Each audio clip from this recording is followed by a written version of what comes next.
near his chair, his mind whirling. He gradually became aware that Captain Gray was smiling at him. "Relax, Brill," she said dryly. "An hour ago you were about to be arrested for high treason, and now you have the favor of the Queen. You're doing just fine." He blinked in confusion. "Captain, I thought you were on board the New Zealand. I thought you were the one who shot down the Dominion freighter that tried to take out Lionheart." Gray's eyes widened. "New Zealand shot the freighter? My ship?"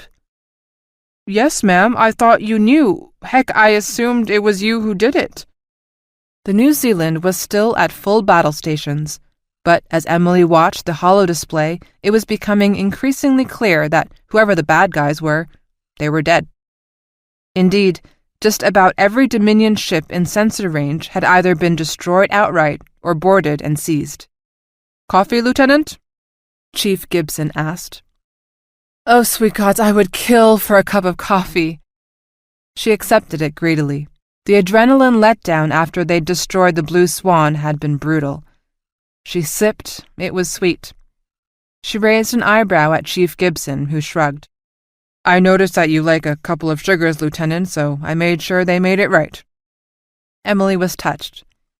"Thank you, Chief, and thank you for your support earlier. I know things were moving pretty fast, and, well, thanks." Gibson pursed his lips and nodded. "Yeah, it was a little wild and woolly, wasn't it?" He leaned closer and dropped his voice. "But, Lieutenant, what I don't understand?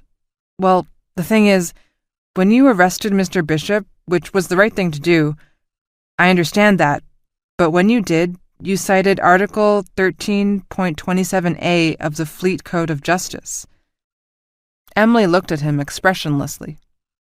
"Well, I got curious, you see, so when things had calmed down a little, I asked Merlin for a copy of Article 13.27a. And the thing is, Lieutenant, the thing is that all it talks about is housing allowances for junior grade officers, not dereliction of duty or treason or any of that stuff."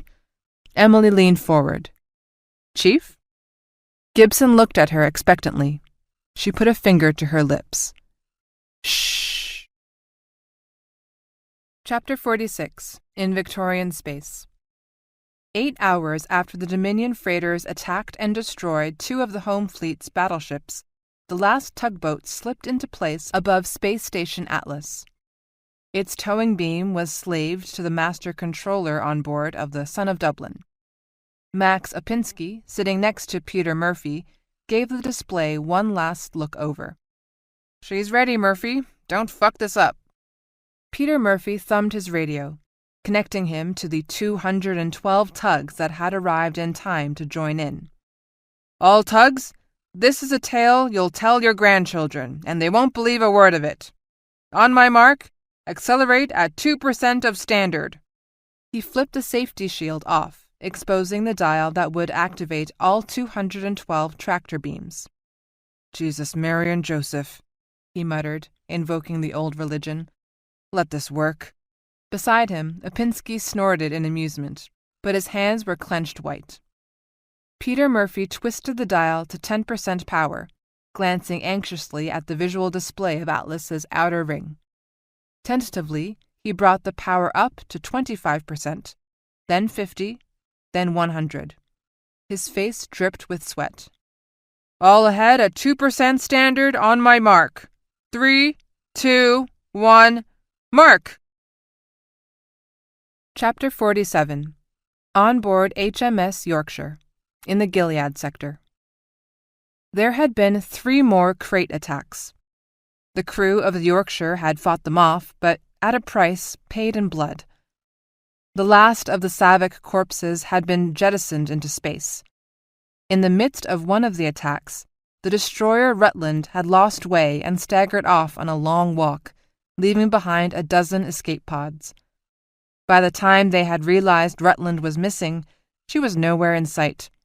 The Kent was still there, 20 miles off the port bow, but it had suffered as well.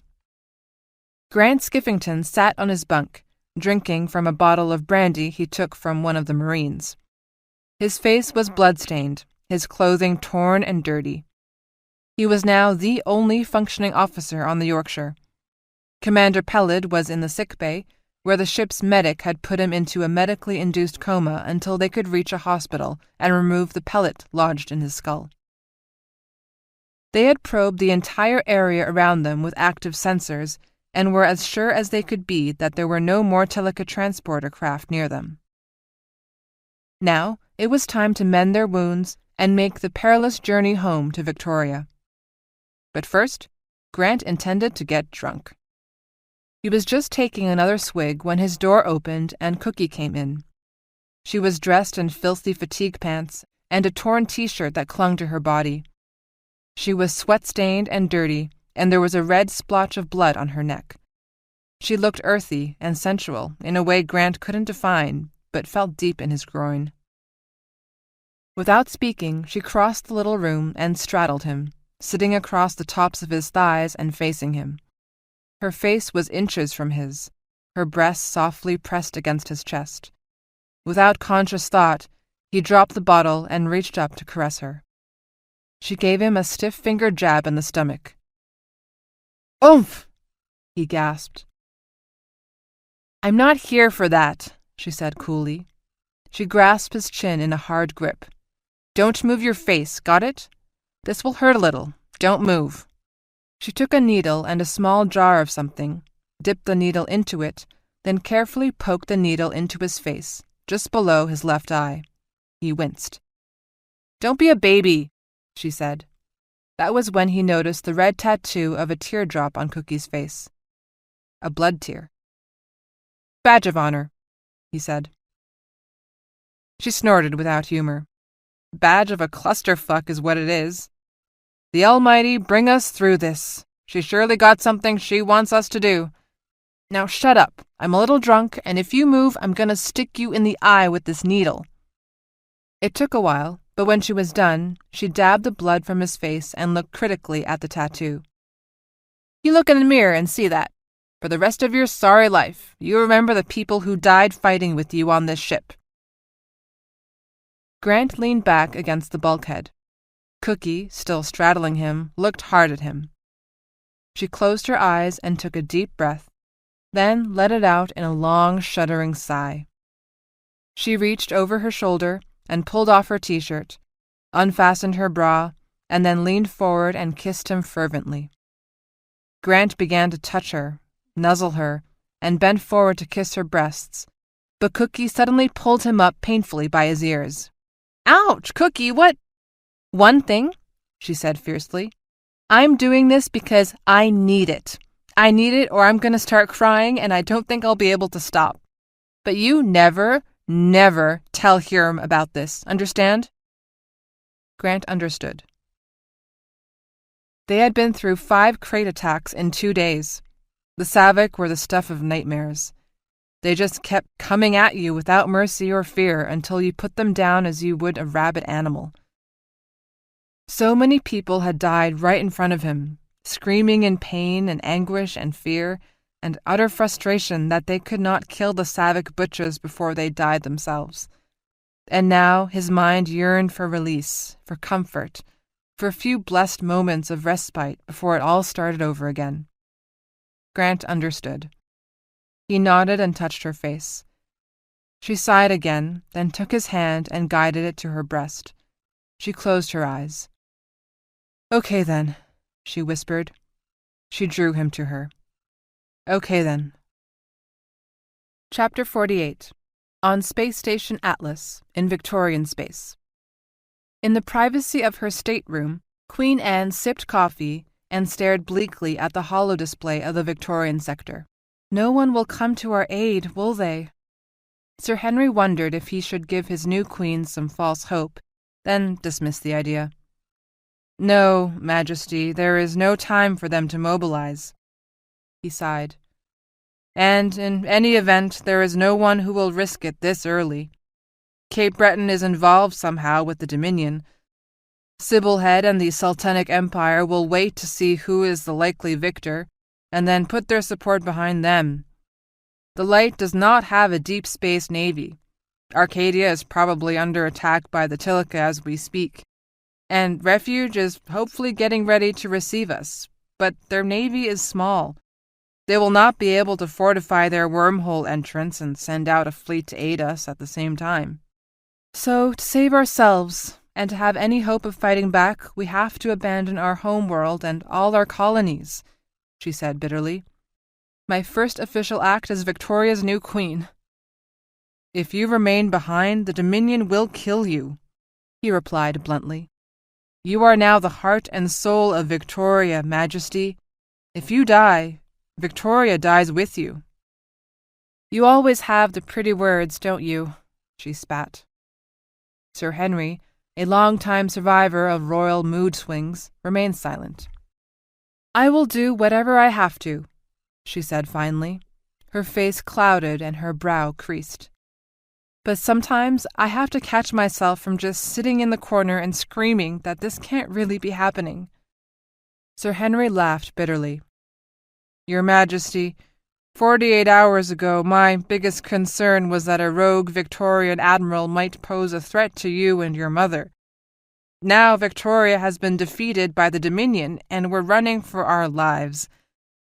I'd say that begs credulity." Anne smiled. It was a dreadful smile, a cold, bleak smile that promised a long winter and terrible storms.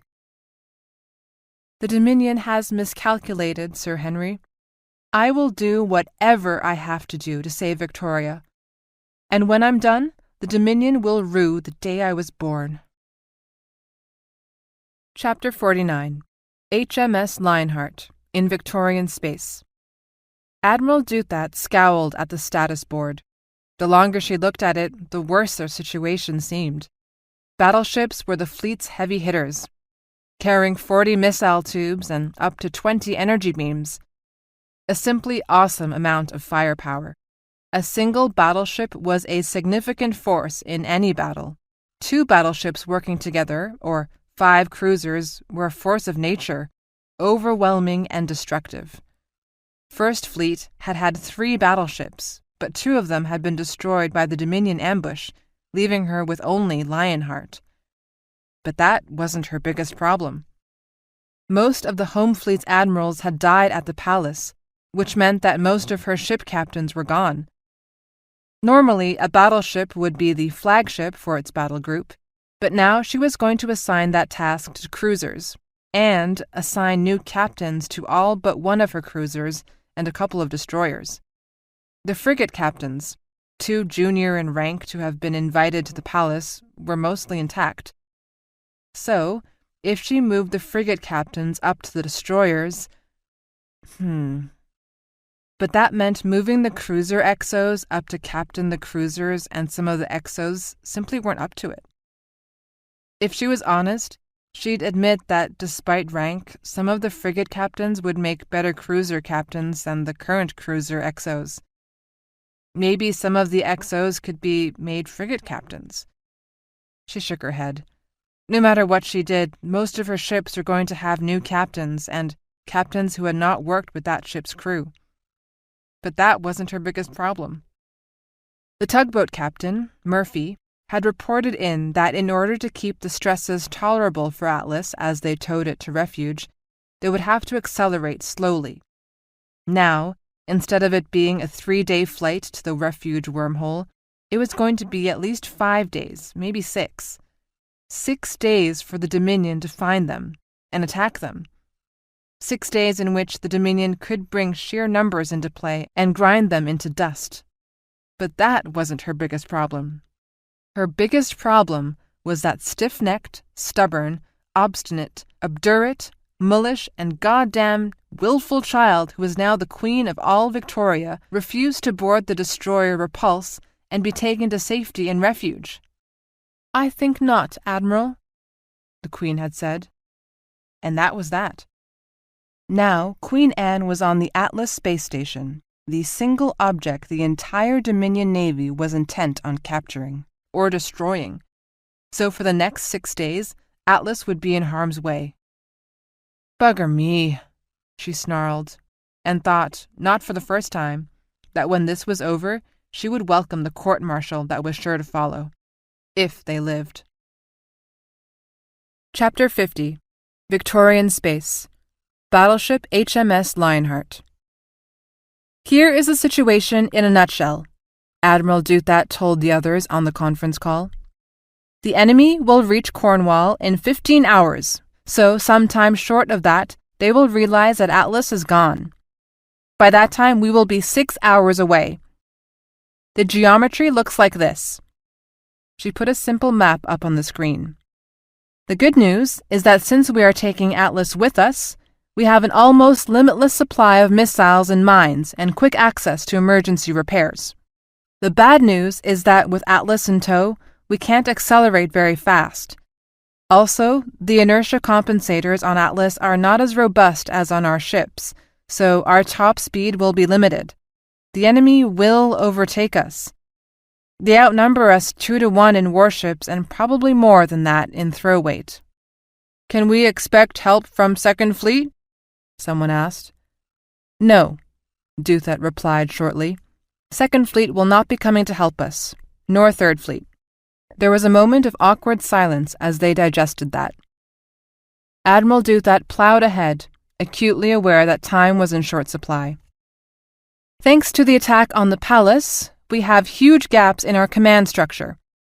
With the loss of Invincible and Isle of Man, I am appointing Captain Gray in the cruiser New Zealand, and to be commander of the Coldstream Guards, and Captain Hammond of the cruiser Norfolk to take command of the Black Watch. Captain Eder of the battleship Lionheart will remain in command of the Queen's Own Guard. The Queen's Own will stay with Atlas. Black Watch is my reserve, but it is likely to be used to block the Dominion force we've labeled as Bogey 2. The task of the Coldstream Guards is to buy us time. Captain Gray, your battle group will do whatever it can to confuse, delay, and weaken Bogey 1, which will reach us several hours before Bogey 2. Captain Gray studied the plot. What resources do we have? You have your entire battle group and anything you need from Atlas's stores. I am also giving you one of the colliers for resupply.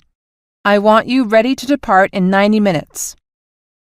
And what about Prometheus? Captain Hamid asked. We can't just leave it for the Dominion. Good question. Captain Gray, add that to your task list. By now it has been evacuated. I want you to destroy Prometheus. Gray nodded. Thanks to Lieutenant Tuttle's recent tactical exercises, she had some ideas on how that best might be done. After the conference, Julie Gray absently spun her chair back and forth, a habit she had picked up in second grade to help her think. She had 19 ships, 5 cruisers, 10 destroyers, and 4 frigates, plus the collier. Normally, a battle group had 4 squadrons, but this was not going to be normal combat. This was going to be an elaborate game of fox and hounds. And more, none of her other cruiser captains had survived the attack on the palace. Each had been an aide to some admiral, all dead now. She had the vague outlines of an idea of what she wanted to do, but wanted to think out loud with someone. She stabbed the intercom. Rudd? Captain? Alex, who are the 2 sneakiest, dirtiest, most obnoxious people you fought against in the training modules? She asked briskly. Home Fleet or just the Coldstream Guards? Just the guards, Alex. Including that miserable, wretched Gray woman, or other than her? Gray smiled. Trust Rudd to find some humor and get in a dig. Excluding her, and you are on very thin ice, mister, she said, but you couldn't stop the hint of laughter from betraying her. Rudd paused, thinking. Well, Tuttle, for one. She's got balls, imagination, and a nice touch of ruthlessness. For the second, Andrew Lord. He doesn't think as many moves ahead as Tuttle, but he's got a good sense of what the enemy is going to do and has a real knack for spoiling attacks. Gray nodded to herself. Get them both and come in here now, Alex. 10 minutes later, the 4 of them sat in the captain's day room.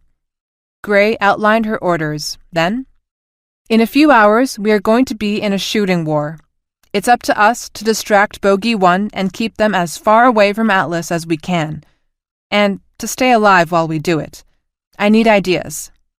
"Captain, do we have any mine layers?" Lord asked, thinking they could try to saturate the trade route Bogey 1 was traveling on. Gray shook her head.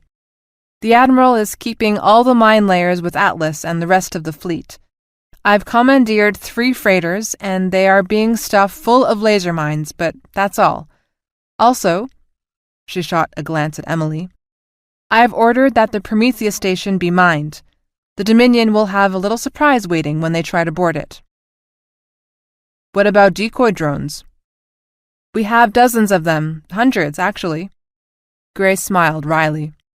"It doesn't add to our throw weight, but it might fool the Dominion into thinking we're bigger and badder than we really are."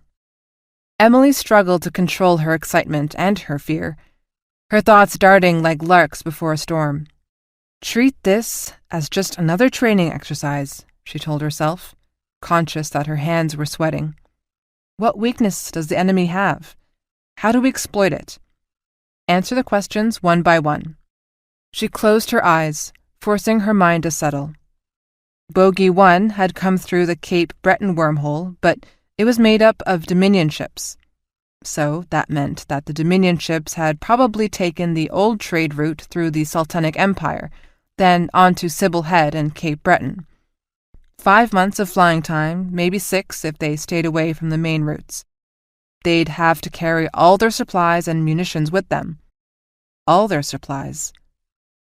She opened her eyes, suddenly aware that the room had gone quiet and everyone was staring at her. Captain Gray made a "come on" gesture. "Come back to the world of the living, Emily. What have you got?" She told them. The smiles died away.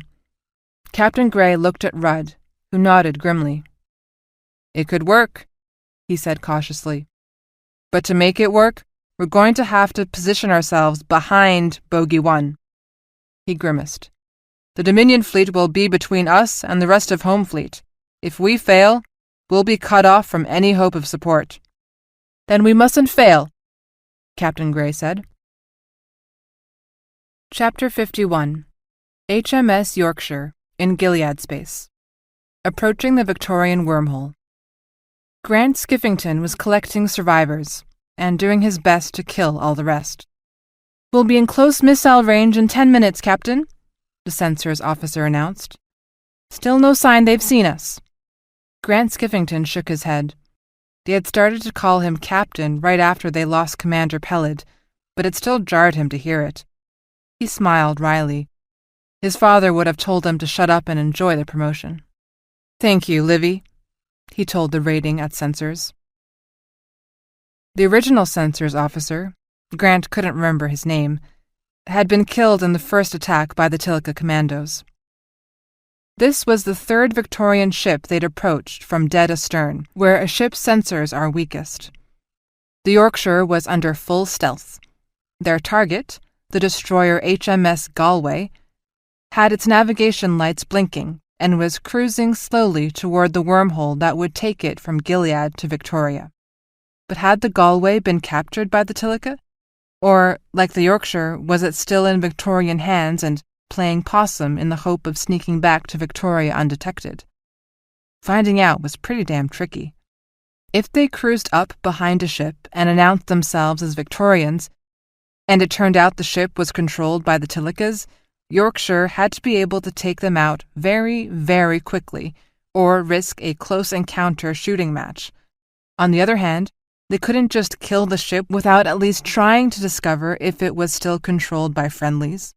The first 3 ships had not responded with the right answer to their hail, so Yorkshire and Kent had destroyed them.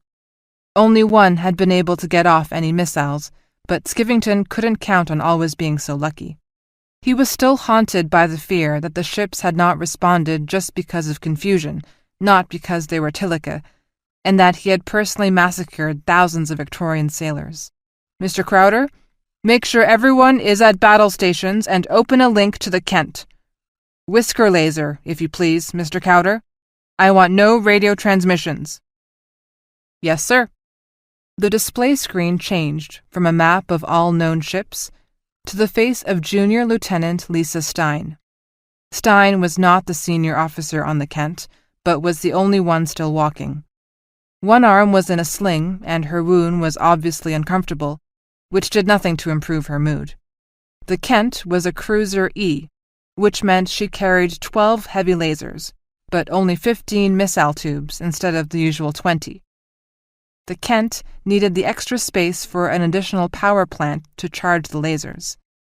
4 of the lasers were mounted in turrets, 2 on top of the Kent and 2 below. They could swivel 360 degrees, but required a crew of 4 to operate each turret. With half her crew dead, Stein had had to abandon 1 turret up and 1 down in order to be able to man the rest. On top of that, 4 of her missile tubes were damaged and couldn't be used. "Are you ready, Lieutenant?" Skiffington asked. "We've been ready for the last 2 hours," she said irritably. "If you get any closer, their engine exhaust is going to scorch your sensor nodes. Let's get this done." Skiffington watched her closely. His medic had warned him that he could expect up to 15% of his crew to show some signs of nervous exhaustion and stress disorders. After the last attack, 2 of his deck crew had been medicated to keep them functioning, and 2 more had been relieved of all duties. He needed Stein to be in top form for what they were about to do. "You know the drill," he said cheerfully. "As soon as you hear my radio transmission, I need you to take Kent out 50 miles off our beam.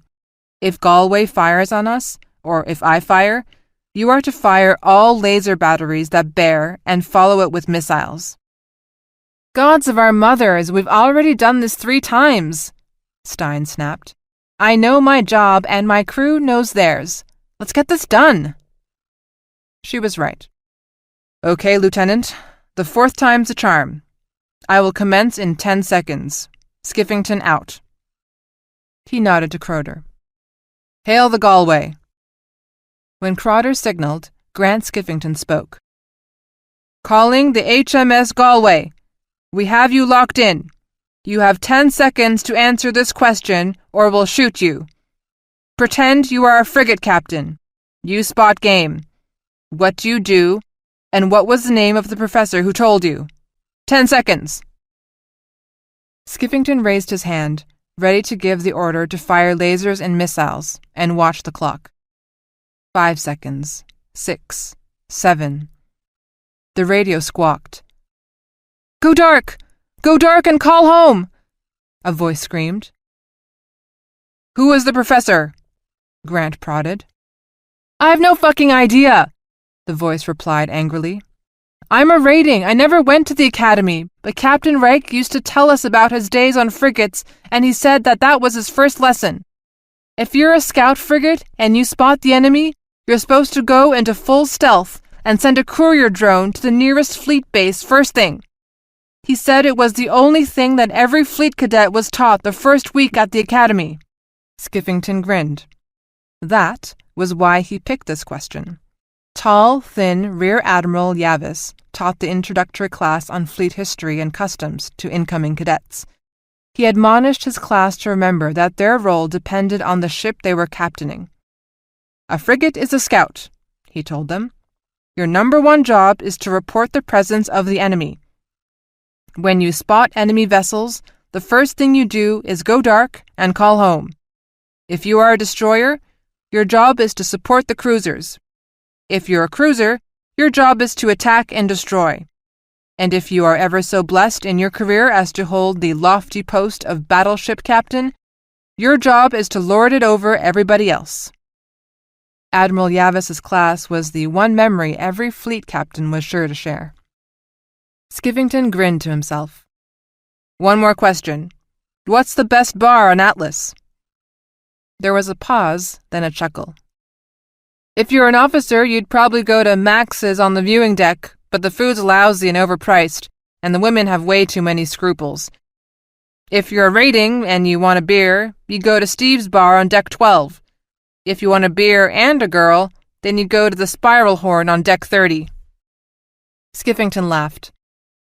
"Welcome to our little band of brothers, Galway. I'm Lieutenant Skiffington of the Yorkshire. We've got the Kent with us." The sigh of relief was audible. "I'm Chief Andy Richter, Lieutenant. I'm really glad to meet you." "Send your ship status to our Merlin, and then fall in behind us, Chief Richter. Full stealth, and from here on, no radio transmissions at all." "Lieutenant, one thing," Richter said. "We have been picking up 3 ships at the outer limit of our sensors, heading towards the wormhole." 3 more ships he would have to contend with. If they were enemy ships, he would have to take them all out, and he had had only 3 damaged ships and their worn-out crews to do it with. Grant Skivington looked around at his deck crew, taking in their covert glances and questioning looks. They were all wondering how the hell he was going to pull this off. Well, so was he. He grinned broadly. He couldn't have been happier. Chapter 52. Dominion Attack Fleet, Bogey 1. Approaching Cornwall. Admiral Mellow's attack fleet entered Cornwall behind a torrent of missiles.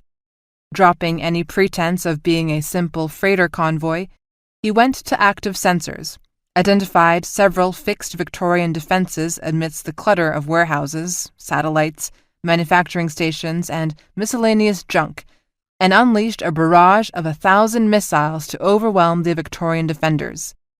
No one shot back. No lasers lanced out to score his ships. No missiles homed in on them. No Vicky warships emerged from hiding.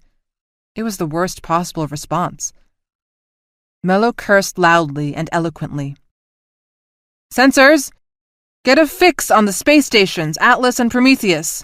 I want to know where they are and how many Vicky warships are defending them. Communications, find Admiral Kaiser.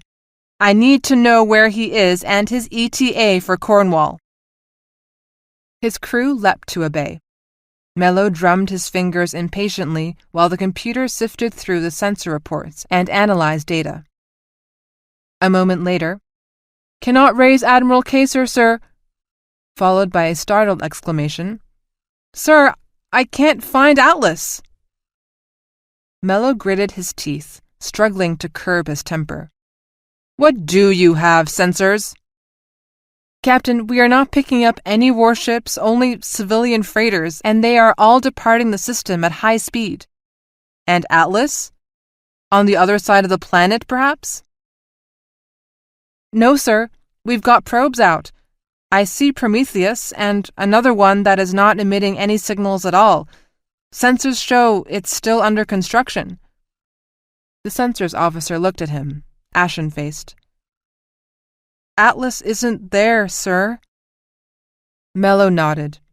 The Vickies had balls, damn them. They had seen him coming, and they had taken the brass ring and run.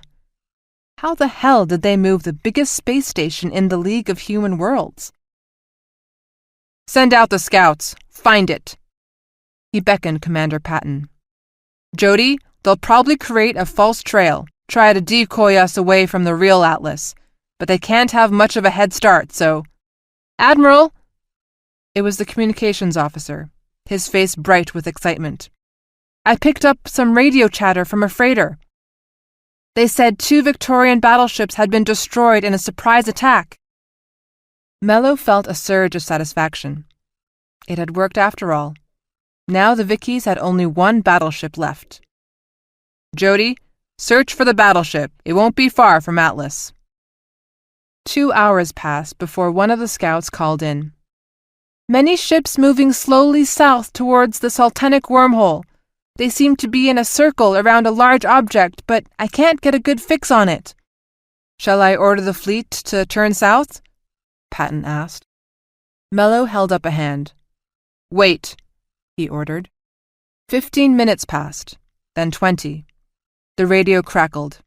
"Scout Leader, 3rd Wing reporting. I have a large mass of ships moving north in general direction of Refuge wormhole. I repeat, north toward Refuge. Many ships." Admiral Mello leaned forward. "Do you have any sign of a Victorian battleship?" A moment of static. Then, "My sensors can't sort it out. I'm showing lots of tugboats, destroyers, cruisers. I can't pick out a battleship, but it could easily be lost in the mess." The census officer chimed in again, adding to the confusion. I've got strong thermal blooms off of Space Station Prometheus. Looks like she's on fire. Mello shook his head. The Vickies were somehow towing the Atlas space station with them, either north or south, he wasn't sure yet, and had apparently set fire to Prometheus. Turning to his aide, he snapped out orders. First, tell the scouts to get a visual sighting on the objects being towed. One of them is the Atlas space station, and we need to know which one it is. Then, send 10 ships to secure Prometheus. Send one of the troop carriers with them. Put out those fires and hold the station. Then alert the task force. As soon as we get a fix on Atlas, we will make a high-speed run to intercept it. To the south of Bogey 1, Captain Gray's Coldstream guards coasted in stealth mode, 500 miles on either side of the small grain warehouse being towed by the New Zealand. The other ships, clustered around the warehouse, were drones masquerading as warships, each emitting engine pulses and other emissions designed to fool enemy sensors into thinking they were the real thing. Anything on the sentry drones? Captain Gray asked, her voice strained. Gray couldn't use active sensors from any of her battle group for fear of giving away their position, so she had left several sentry drones loitering in orbit around Cornwall or within visual range of Prometheus. Bogey 1 seems to be just sitting there, ma'am, reported the censor's officer. Several small vessels have left at high speed, scouts most likely, but they've gone outside the range of the Recon drones. One was headed in our direction, so we're looking for him on passive. Gray shook her head and shot a glance at Rudd and Tuttle, both huddled by the tactical combat sensor display.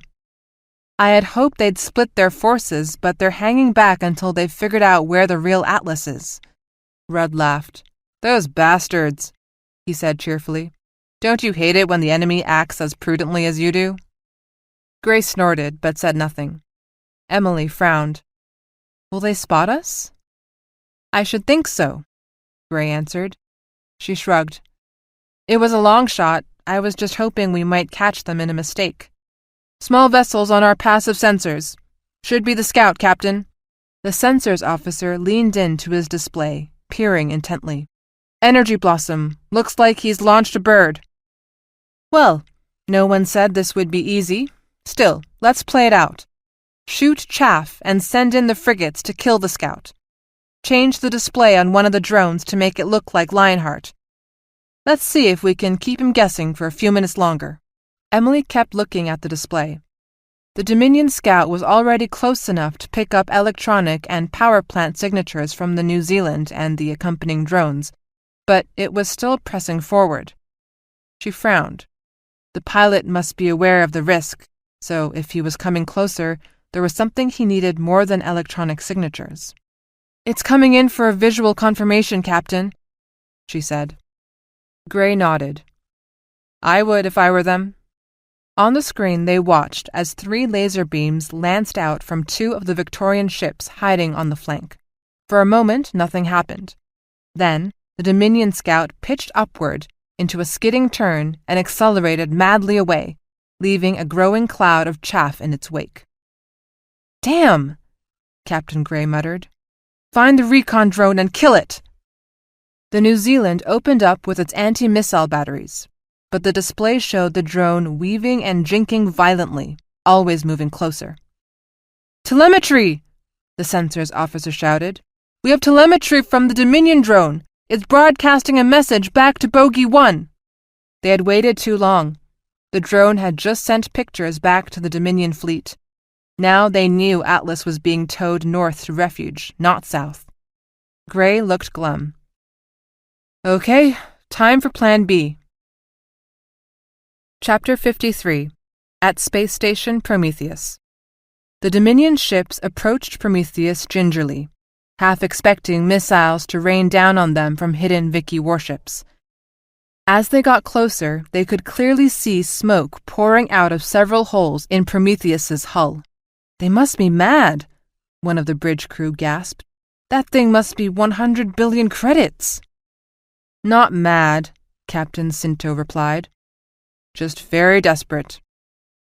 Cinto commanded one of the new Argus-class missile cruisers, built at the secret shipyard the Dominion had used to quietly enlarge their fleet. The shipyard was not even named for fear that the name might inadvertently attract the scrutiny of Vicky intelligence services.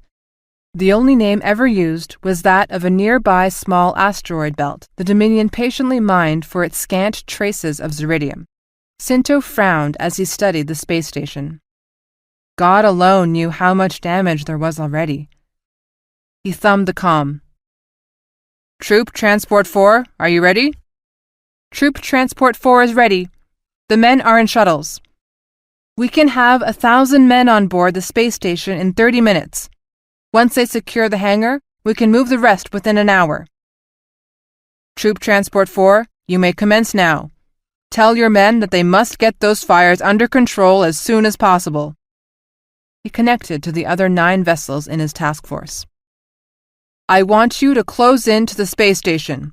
Keep a sharp lookout for Vickies. Your scanners should be in active mode. If they were desperate enough to set fire to it, they're desperate enough to send a force back to finish the job. Set your anti-missile defenses to automatic.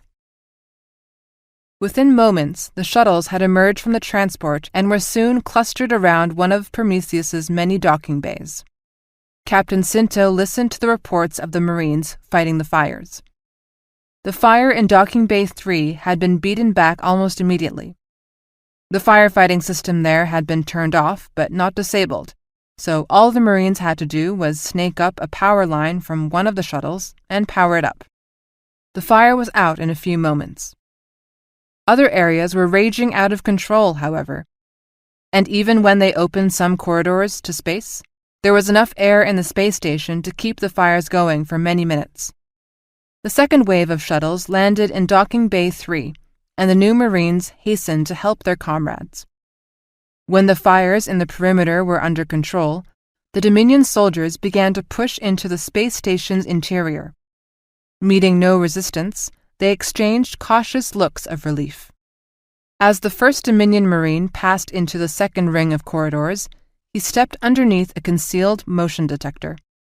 The motion detector duly noted the movement and sent a signal to a computer hidden inside a storage closet deep within the labyrinth of the space station's hallways. The computer activated a 10-minute timer. Outside the space station, Cinto's task force kept a close guard. Something kept appearing at the edge of their sensors, but none of them could get a decent lock. Though that did not prevent them from shooting off dozens of missiles just to keep the Vickies off balance. Cinto believed in an active defense. Cinto was thinking about how many ships he would have to leave behind to guard the Prometheus space station when the timer aboard the space station reached 10 minutes. The computer hidden in the storage closet duly took note, then sent a signal to the 45 antimatter pods that had been secreted around the exterior of the space station's hull. A second later, each of the pods expelled its antimatter directly onto the hull. For a fleeting moment, Space Station Prometheus looked like a miniature star in supernova. It turned a brilliant white and expanded in all directions, greedily enveloping the 10 Dominion warships guarding it. On the night surface of Cornwall, a small child cried in delight and pointed to the sky. "Look, Mommy, fireworks!" On board the DUC Vengeance, the communications officer frowned in puzzlement. He'd been monitoring the salvage effort at the Prometheus space station when the communications had been abruptly cut off. He glanced nervously at Admiral Mello, who was talking intently with Commander Patton.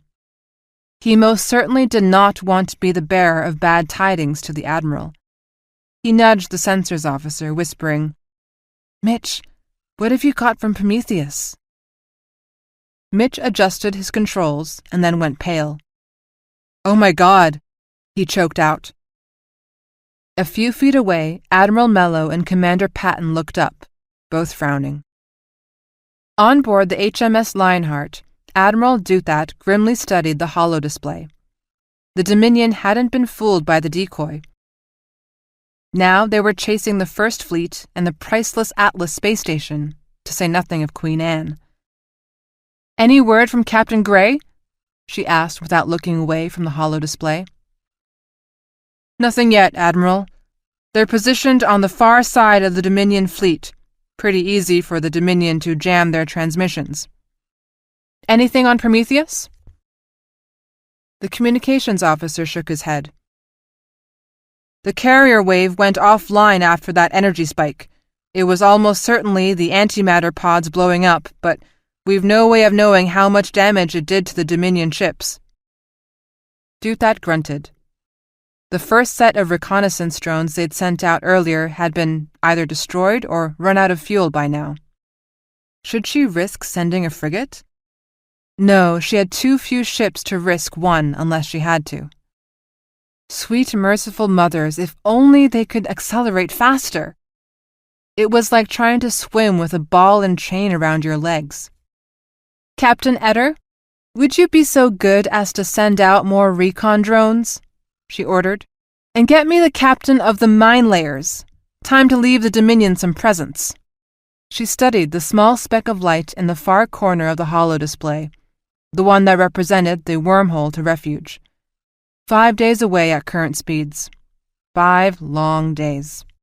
She sighed.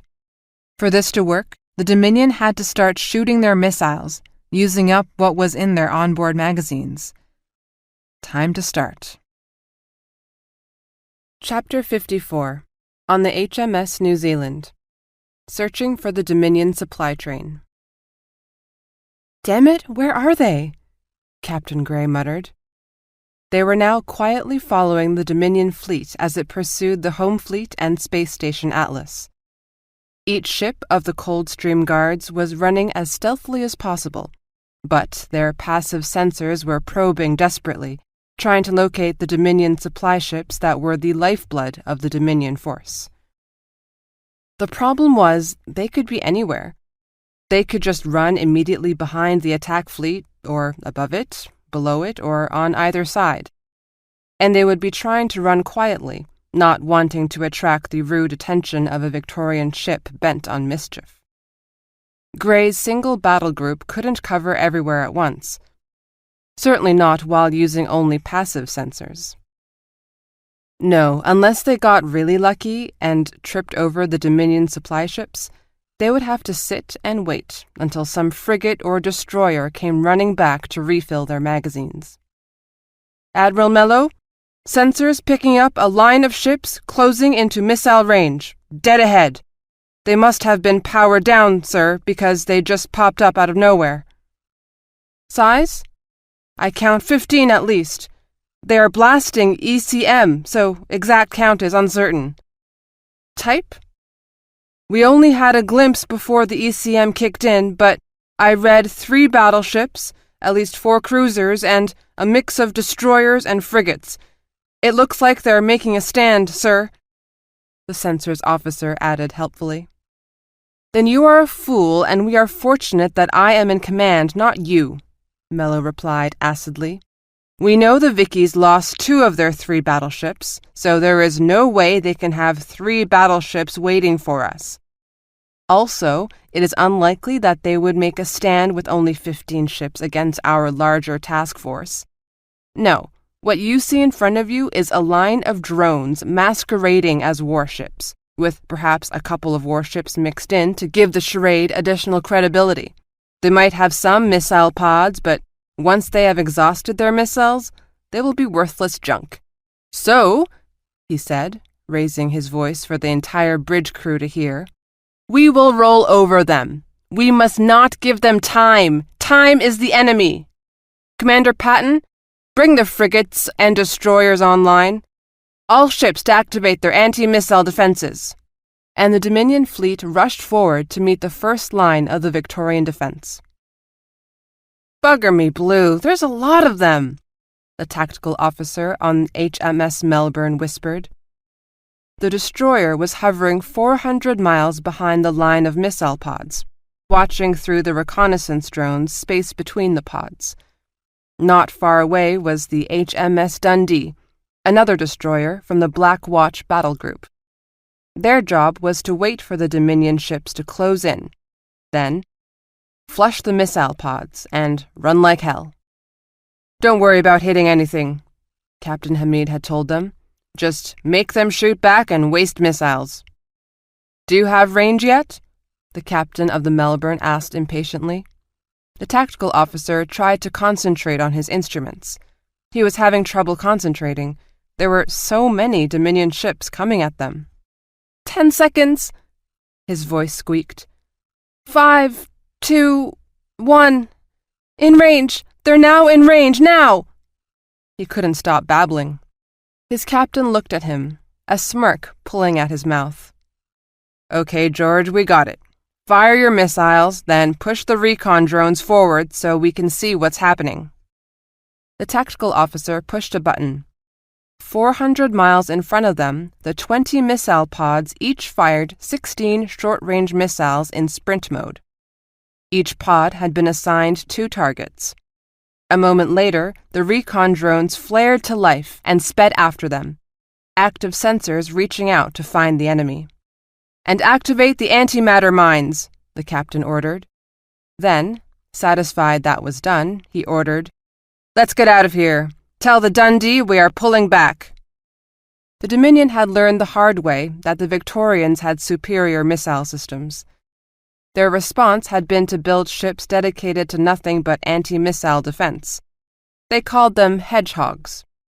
Each hedgehog was capable of simultaneously tracking and destroying 20 incoming missiles, and as each was destroyed, the hedgehog automatically queued up another one.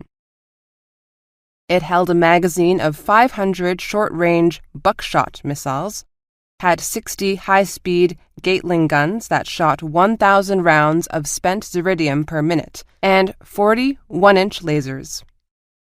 Mello had 10 hedgehogs in his attack force, and all of them were now in the front line to protect his frigates and destroyers. Of the 320 missiles fired by the Victorian missile pods, 23 reached their targets. "Look for ships moving away!" Mello thundered. "There should be control ships out there trying to escape." 2 ships, the sensors officer confirmed, turning and accelerating rapidly. "All line ships to fire. I want them dead," Mello said. And a minute later, they were. Every Dominion destroyer and frigate in the front line flushed its missiles at them in an orgy of revenge. The fleeing Victorians were overwhelmed. "That is the way you meet the enemy," Mello said in satisfaction. Behind him, Commander Patton grimaced. The exchange had been even.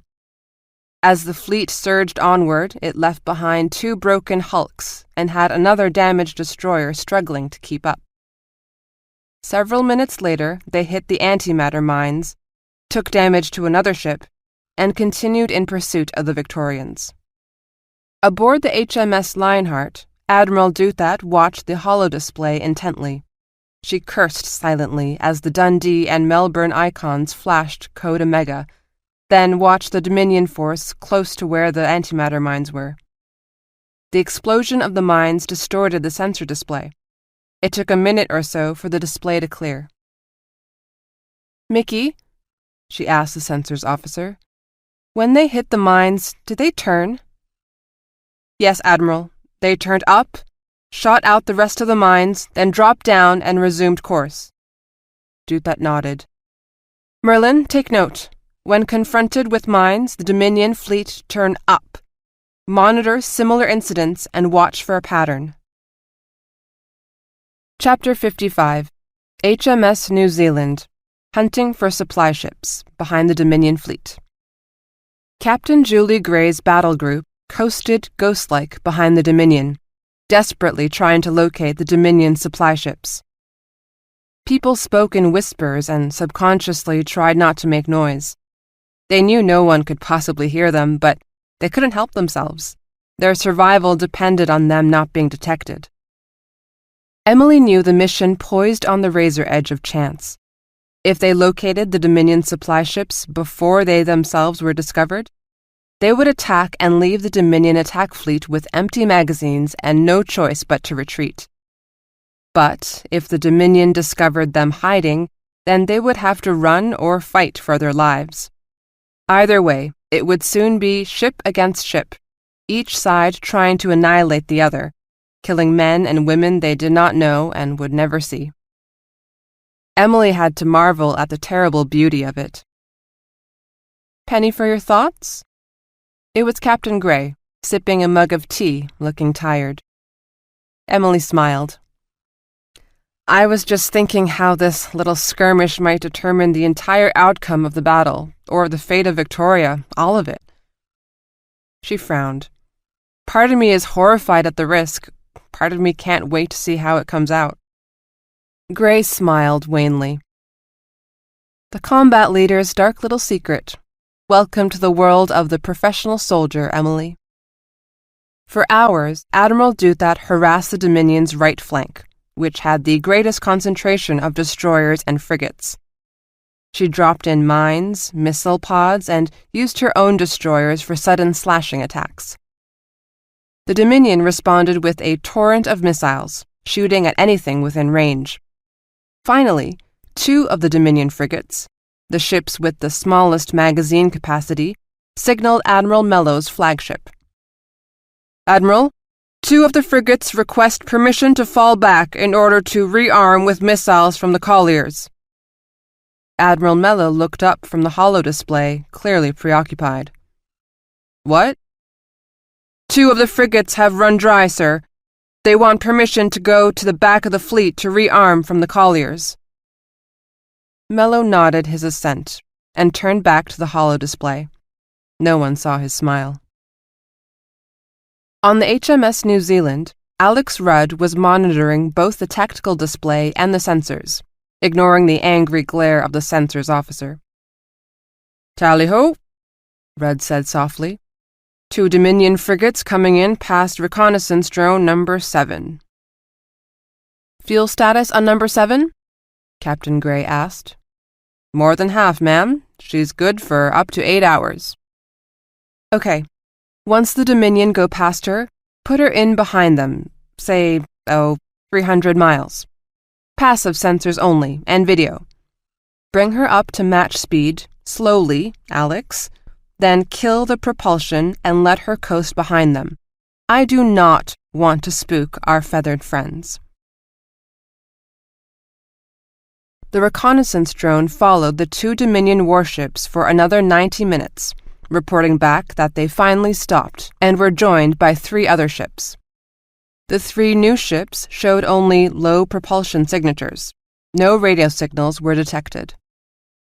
"There they are," Gray breathed reverently. She turned to Emily. "Your plan is working, Lieutenant." Emily frowned. Bogey 1 had something like 85 ships, or close to 4 Victorian battle groups.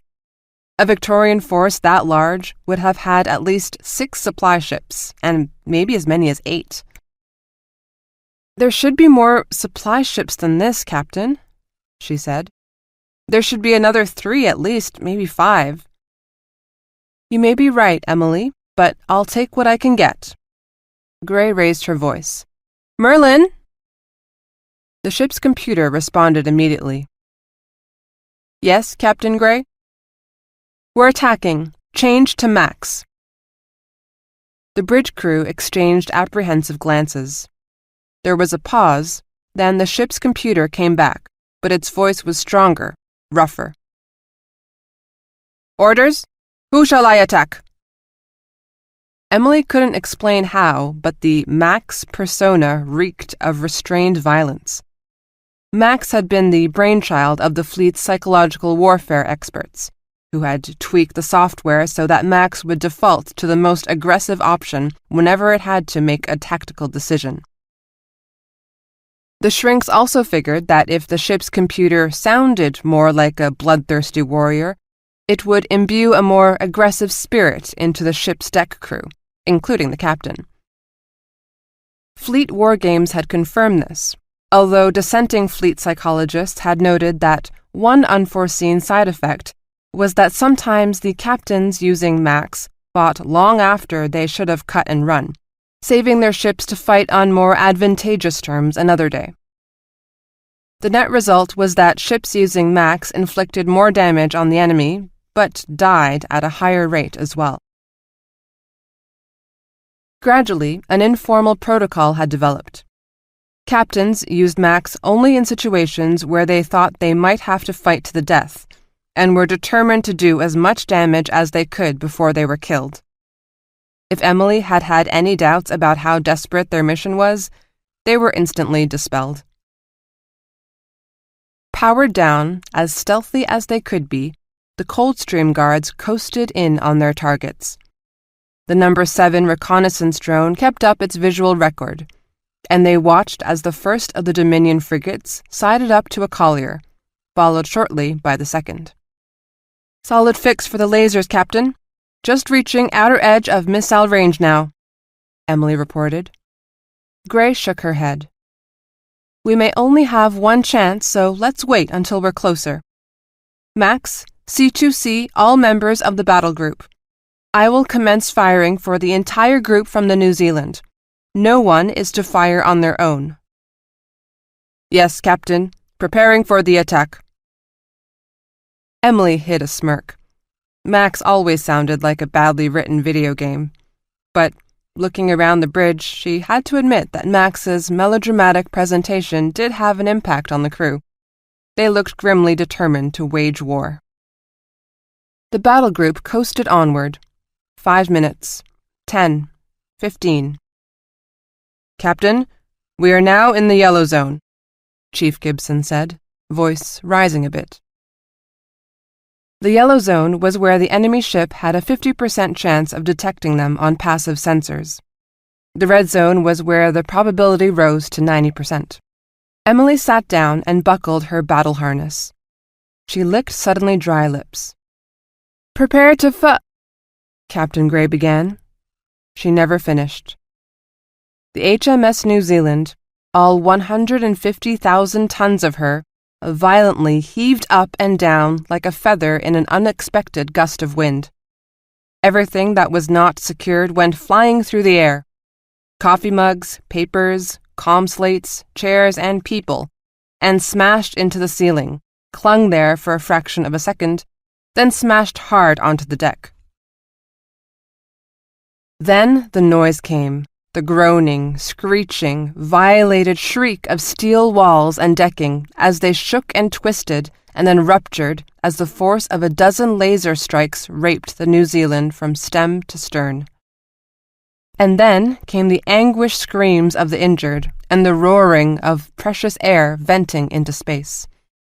Emily, saved by her battle harness, sat upright in her chair, feeling like Alice in Wonderland as she watched the world go crazy. Papers and objects and people flew past her. Someone's foot kicked her in the head as they flew by, and a coffee cup sailed by, still upright, not spilling a drop, until it shattered against the bulkhead. Immediately in front of her, she watched as Captain Gray went straight up and cracked viciously into the ceiling, seemed to float there for a moment, then smashed into the floor. Blood welled from her eyes and ears. With a groan, the ship settled. Emily started to unbuckle, thought better of it, and tilted her head up. "Max! Max, defense is free! And engage auto-repair of all hull leaks! Seal all compartments!" She twisted around, trying to find Alex Rudd, but couldn't see him. She was on her own. From across the smoke-filled, blood-spattered bridge, Chief Gibson smiled and gave her a thumbs up. She could have kissed him. "Max, enlarge holo display and show the source of whatever the hell it was that hit us." The display obediently grew larger. The Dominion colliers were still there, but the 2 frigates were moving away from them, accelerating rapidly, anxious to get away from the obvious target the colliers presented. "Max, where are the ships that shot us, damn it?" 4 red circles appeared and began to blink. They were above the Coldstream Guards' plane of advance, about halfway between the New Zealand and the 3 Dominion colliers. "Tactical, get a lock on those ships. Max, status report." "Destroyer, South Wales, code Omega. Destroyers Swansea and Repulse, damaged but operable. Cruiser Emerald Isle, damaged but operable. Cruiser New Zealand, damaged but operable. The phrase damaged but operable unfortunately covered a lot of ground, from minor damage to the hull plating to loss of most of the crew. Got a lock on the shooters, Lieutenant, Chief Gibson said calmly. Looks like 4 large cruisers. Computers guessing 3 beamers and a missile cruiser. Sweet gods of our mothers, let's not wait, Emily said. Hadn't she heard that the Dominion beamers had an entire engine array dedicated just to recharging their lasers? Max, all available weapons to fire on the 4 cruisers. Now, now, now! She motioned to Gibson. Find the damn colliers before they get away. Pilot, take us down 100 miles, then resume plane of advance. Head right for the colliers. Tactical.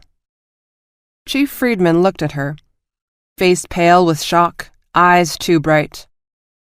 Don't fold on me now, she thought desperately. Chief, as soon as we find the colliers again, lock on the nearest one with all lasers. Then take the next one with missiles. Got it? He nodded jerkily, but turned to obey. In the midst of this, she became aware that Captain Gray was on her knees, holding on to the captain's chair for support. Blood flowed freely from a head wound and covered her face. Where she touched the chair, she left a bloody handprint. Emily raced forward to steady her. With Chief Gibson's help, she put Gray into the captain's chair. You, she said to a young rating named Partridge, call for a medic. Emily? Gray clutched weakly at her arm. Move over, I need to see the hollow.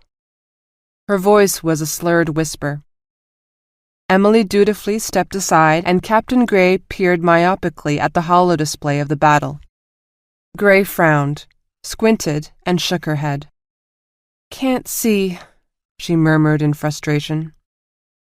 Emily stripped off her uniform blouse and used it to wipe the blood from Gray's eyes and face. Gray blinked several times and peered at the display, but shook her head again. Can't see. She tightened her grip on Emily's arm. Tell me what's happening.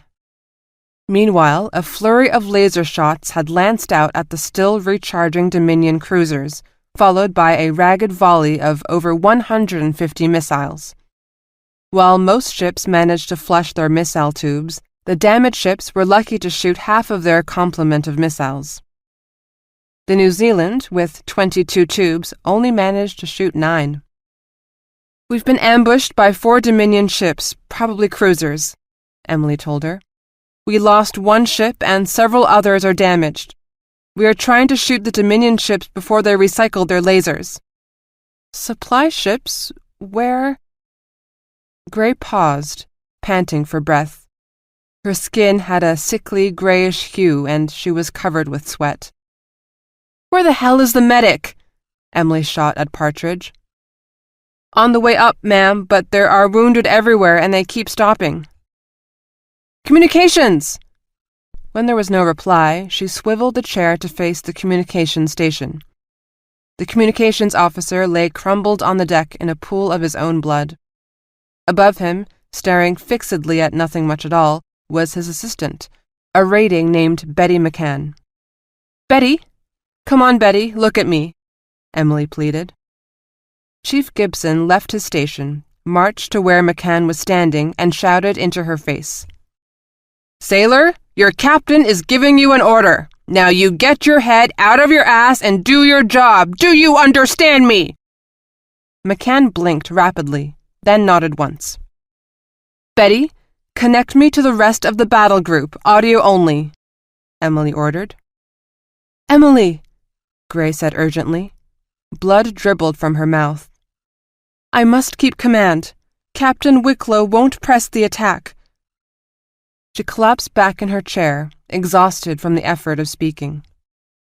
Emily hesitated.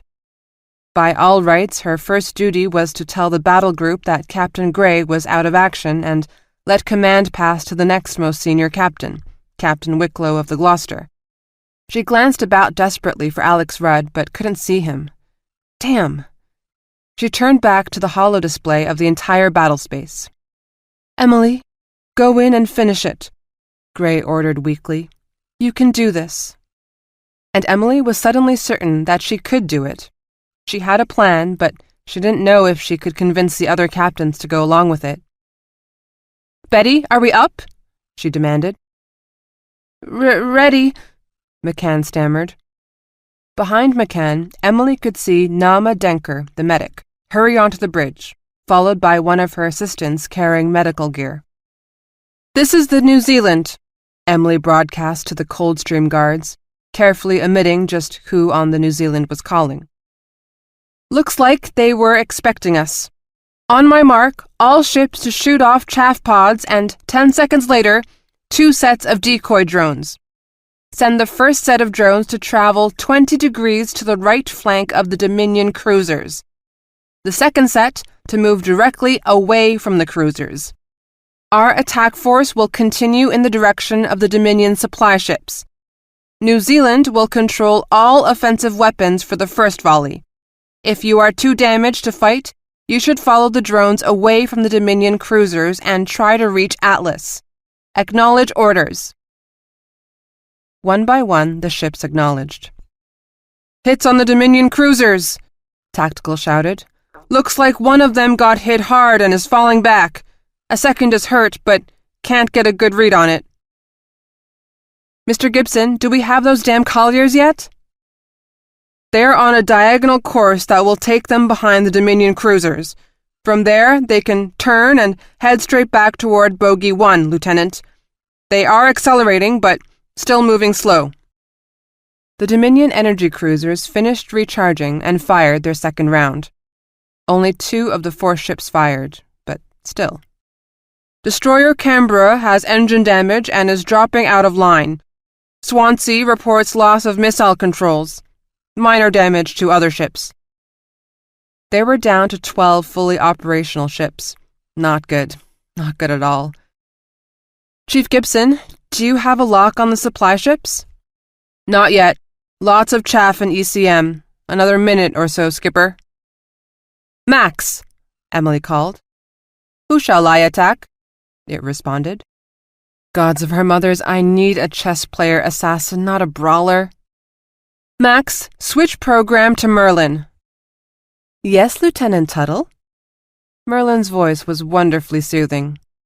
She explained what she wanted to do. The timing is critical. We need to be on the firing line just as everyone's lasers have recharged. If we get there too soon, we'll be sitting ducks. A course with that timeline is on the holo display, Lieutenant. Emily studied it. Next to her, Nama Denker was working on Captain Gray, inserting an IV line. The captain looked pasty white, but slightly more focused. She smiled weakly at Emily. Emily took a deep breath. Betty, open the comm to the other ships, audio only. When Betty nodded, she said, New Zealand to all ships. On my mark, fire all weapons at the cruisers. Then, launch your own decoy drones. After the first volley, turn over navigation and chaff launchers to Merlin. Recharge your lasers immediately and reload all missile tubes. Merlin will coordinate the next attack. Acknowledge. She was gambling, and she knew it. The ship captains in the Coldstream Guards were a proud lot and not above arguing with orders they didn't like. And they wouldn't like these. Giving control over to the AI for anything other than missile defense would be a blow to their pride. If they discovered that it was not Captain Gray giving the orders, but a mere lieutenant, one of them, probably Captain Wicklow on the Gloucester, would assume command and her attack would fall apart. This is the Southampton. I must protest, Captain Gray. This is no time to risk a computer glitch. Tell us what you want to do and we'll do it. HMS Gloucester here. I concur with Southampton. I will not turn over my ship to Merlin if we're facing close-in maneuvering against heavy cruisers. Damn it, there was no time for this. The Dominion cruisers would have their lasers recharged in a moment. She turned urgently to Captain Gray. Captain, I need to have Captain Wicklow relieved. Will you back me up?" Gray coughed and took a rattling breath. "We need to kill those supply ships, Emily," she wheezed. "What do you need me to do?" Emily shouted to the ceiling microphone. "Merlin, identify the Gloucester second in command." "The second in command is Lieutenant Commander Camilla Greer." Emily turned back to Captain Gray. "I need to get Captain Wicklow out of there now." Captain Gray gritted her teeth and then broadcast to all ships. "Captain Wicklow, you are relieved," she said in an almost normal voice. "Lieutenant Commander Greer, you are now acting captain. Acknowledge your orders." Then she slumped back in her chair, eyelids fluttering. "You're killing her, goddammit!" Nama Denker hissed. "I need to take her to sickbay now." "No," Emily replied. "She stays here on the bridge until I tell you. I need you to keep her in that chair and keep her awake. If anything happens to her," Denker spat, "I'll hold you personally responsible." "Fine, I'll do that," Emily said absently, her eyes scanning the holo display. Around her, the bridge crew was staring open-mouthed. One of them started to say something, but Chief Gibson cut them off with a sharp gesture. "Lieutenant Commander Greer, acknowledge your orders," Emily barked. "This is Greer." Greer didn't sound very happy. "Orders acknowledged. Standing by to execute." Emily breathed a sigh of relief. She would probably hang for this. Well, bugger them if they can't take a joke. "All ships, fire on the cruisers. Then assign chaff and navigation control to Merlin.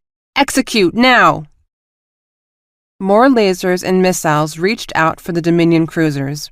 Then the chaff bombs burst open, hiding Emily's ships from the Dominions behind a cloud of foil, but effectively blinding the Victorian sensors. The holodisplay went to snow. For a few moments, both sides would be groping about in the dark. But Emily had planned for this. "Merlin, you have navigation control of the entire battle group. Execute." Then she sat back in her battle harness and contemplated the ruin of her career. Merlin fired off more chaff rockets, guiding them in close to the Dominion cruisers and exploded them there, further hindering their sensors. The cruisers slowly began to fall back. Then, Merlin took the entire battle group to maximum acceleration, crossing in front of the Dominion cruisers and curving in an arc to the Victorians' left flank. As they crossed in front of the cruisers, the entire battle group was hideously vulnerable. On board the Dominion cruisers, there was elation. They had neatly surprised the Victorian attack force trying to sneak up on the supply ships, scoring at least one kill and inflicting a lot of damage. But the long recharge time for the lasers had prevented them from fully exploiting their advantage. Now it looked like the Vickies might be running, or attacking. It was hard to tell through the jammed sensors. "Targeting radar! We are being hit with targeting radar from our left! Missiles! Numerous missiles incoming! ETA is 4 minutes!" The Dominion tactical officer hastened to activate the ship's anti-missile defense. The Dominion ships fell into a frenzy of activity, bringing their ships about to bring as many of the anti-missile batteries to bear as possible. All their attention was focused on their left flank, and no one noticed the quick glimpses the sensors picked up of the Coldstream Guards flashing across their stern. In moments, hundreds of half-inch lasers were firing a continuous stream of protective fire in the direction of the incoming missiles. A well-placed antimatter warhead exploded, destroying many of the incoming drones. Finally, the Dominion cruiser's powerful active sensors burned through the ECM of the drones. "These are not missiles," the sensors officer announced. "These are drones, only drones!" There was a collective sigh of relief. It was nothing more than a feint to keep them off guard while the Vickies escaped. "They're running," said the lead captain with barely suppressed glee. The supply ships were safe, and the Vickies were in disarray. It was time to disengage while the Vickies were still licking their wounds. They ordered one last missile volley in the direction they had last seen the Vickies, then began to withdraw. "Gods of our mothers, Emily, are you trying to kill us all?"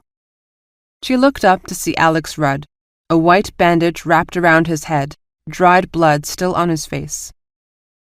On the holo display, they could see the last volley of Dominion missiles exploding behind them.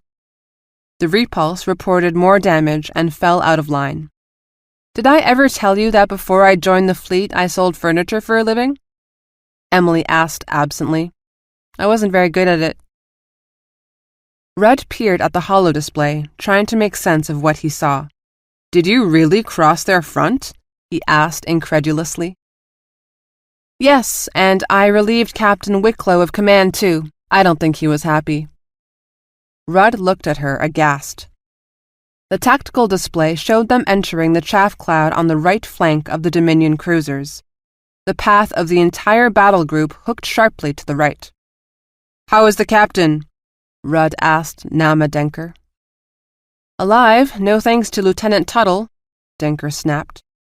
"She's got a concussion and I think she's bleeding internally. I need to get her into a medipod and get her stabilized, but I am under orders not to remove her from the bridge." Captain Gray opened her eyes and weakly patted Denker on the hand. "In a fight, Nema, do your best." Her eyes closed again and her chin rested on her chest. Rudd shook his head, his eyes shifting from Gray to Emily to the tactical display and back again. "Sweet gods, Em, if those cruisers see us coming in, they'll chew us to pieces." "I know. We will emerge from the chaff cloud in 5 seconds, Merlin warned. "All ships, prepare to fire everything you've got," Emily shouted.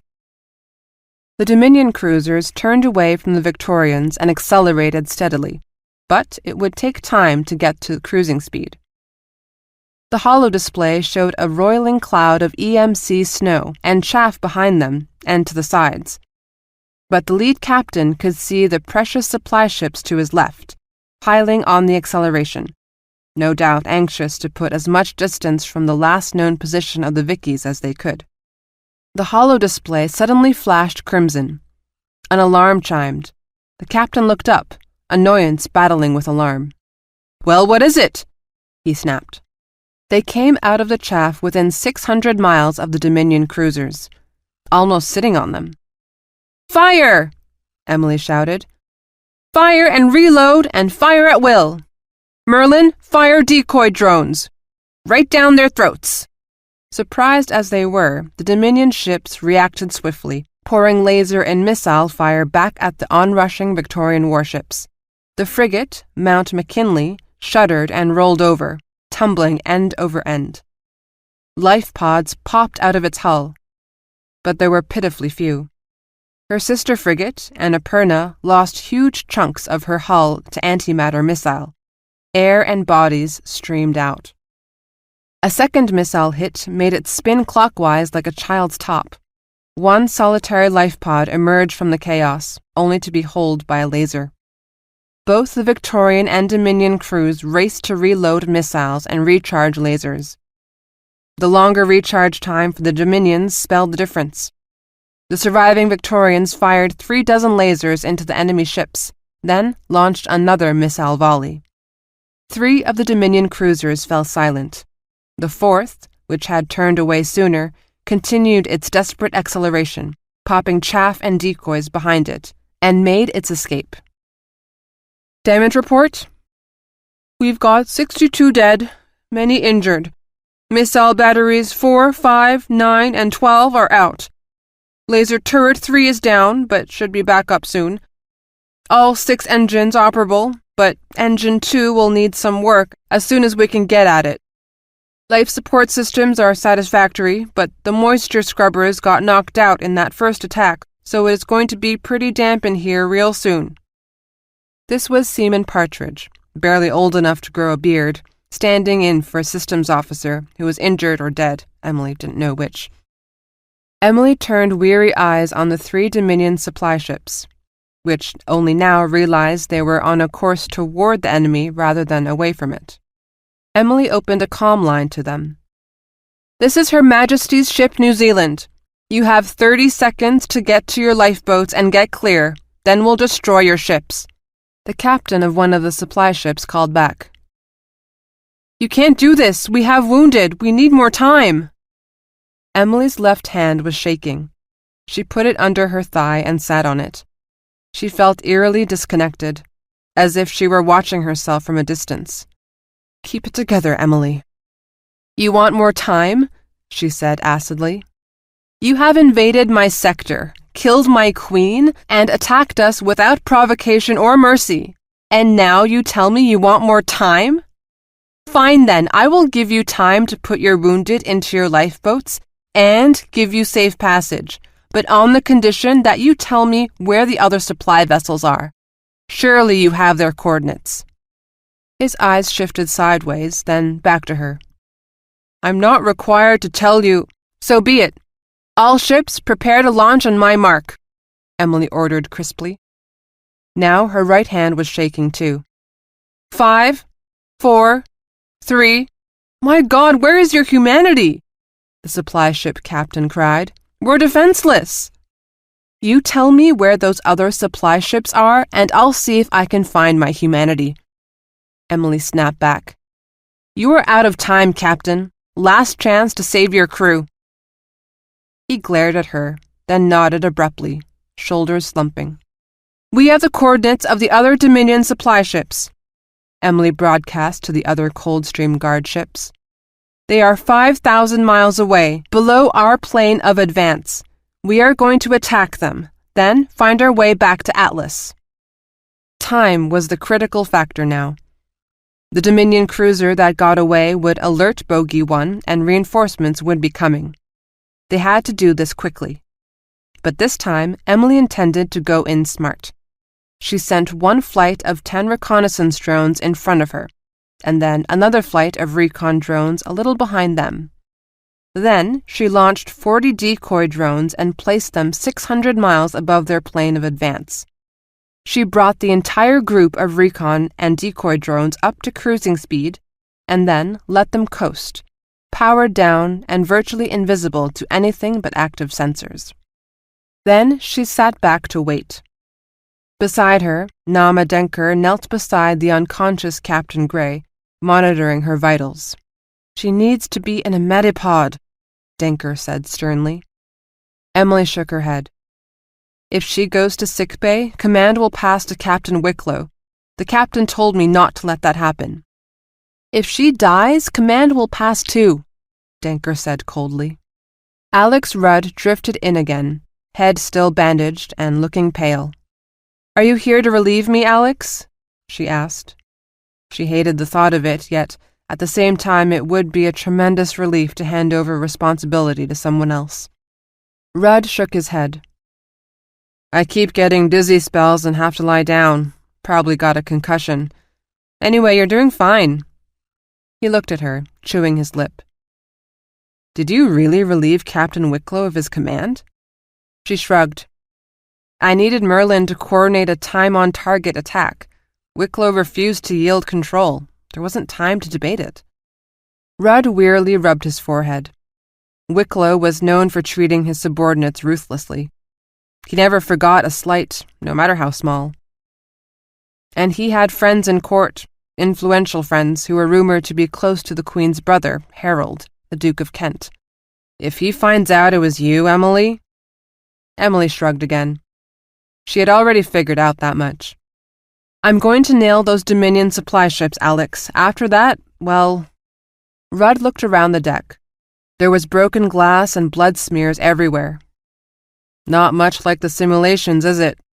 Emily smiled wanly. "Real blood." On the Dominion command ship, Admiral Mello looked up in alarm as Jody Patton joined him, white-faced. "We just received a courier drone from the supply ships you were using as bait. The escorts have been destroyed and the remaining supply ships are at risk." Blood drained from Mello's face. This was to be the decisive battle. by which he would destroy or capture the Atlas space station and defeat Victoria for all time. But he needed to be fully armed. He was almost out of missiles.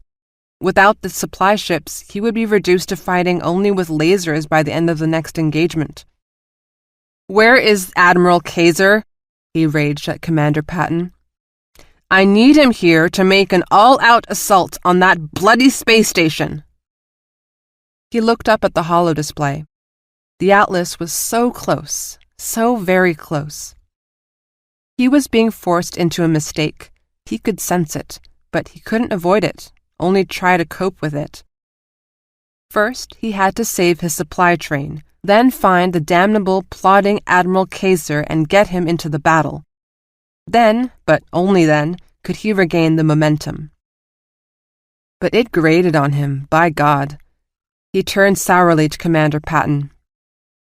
"Very well. Send 40 ships back at emergency speed. Secure the supply ships." This would leave him with less than 40 ships to pursue the Atlas. Not enough. "We will drop back from the Atlas and resume the attack when our task force has returned and when Admiral Kaiser joins us." The plodding old fool. Hadn't he warned Hudis that appointing Kaiser was a mistake? Commander Patton turned and snapped out orders. Chief Gibson approached them, a worried look on his face. "Call coming in, Lieutenant Tuttle. It's Captain Wicklow of the Gloucester. He's in a bit of a fluster and demands to speak to Captain Gray." Emily closed her eyes. Not now. But Alex Rudd held up a hand. "Communications, open it to me at my station." He stepped over to the tactical station where the camera would not show Captain Gray slumped in her chair. "Yes, Captain Wicklow, may I help you?" Captain Wicklow's face was beet red. "Where is Captain Gray? I need to speak to her at once." Emily leaned over to Nama Denker. "Can you wake her up? Give her a shot of something?" Denker glared at her, but readied a stim shot and administered it to the captain. Gray twitched and groaned. "The captain is supervising some emergency repairs, sir," Rudd told Captain Wicklow. "Get her. I need to speak to her now." Rudd shook his head. "My apologies, Captain Wicklow. She gave orders that she was not to be interrupted unless it was an emergency. May I pass along a message?" Captain Gray's eyes opened, but she looked about in confusion. Emily leaned close to her and quickly explained. "We are getting ready to attack a second group of supply ships, but Captain Wicklow has called demanding to speak to you. If he thinks you have been seriously injured, he may take command." Captain Gray shook her head as if to clear it. It must have hurt her because she cried out and bit her lip, taking sharp, deep breaths. Her complexion, if possible, became even whiter. Denker hastened forward, but Captain Gray held up her hand. "I'm okay," she said. "Just wasn't expecting that."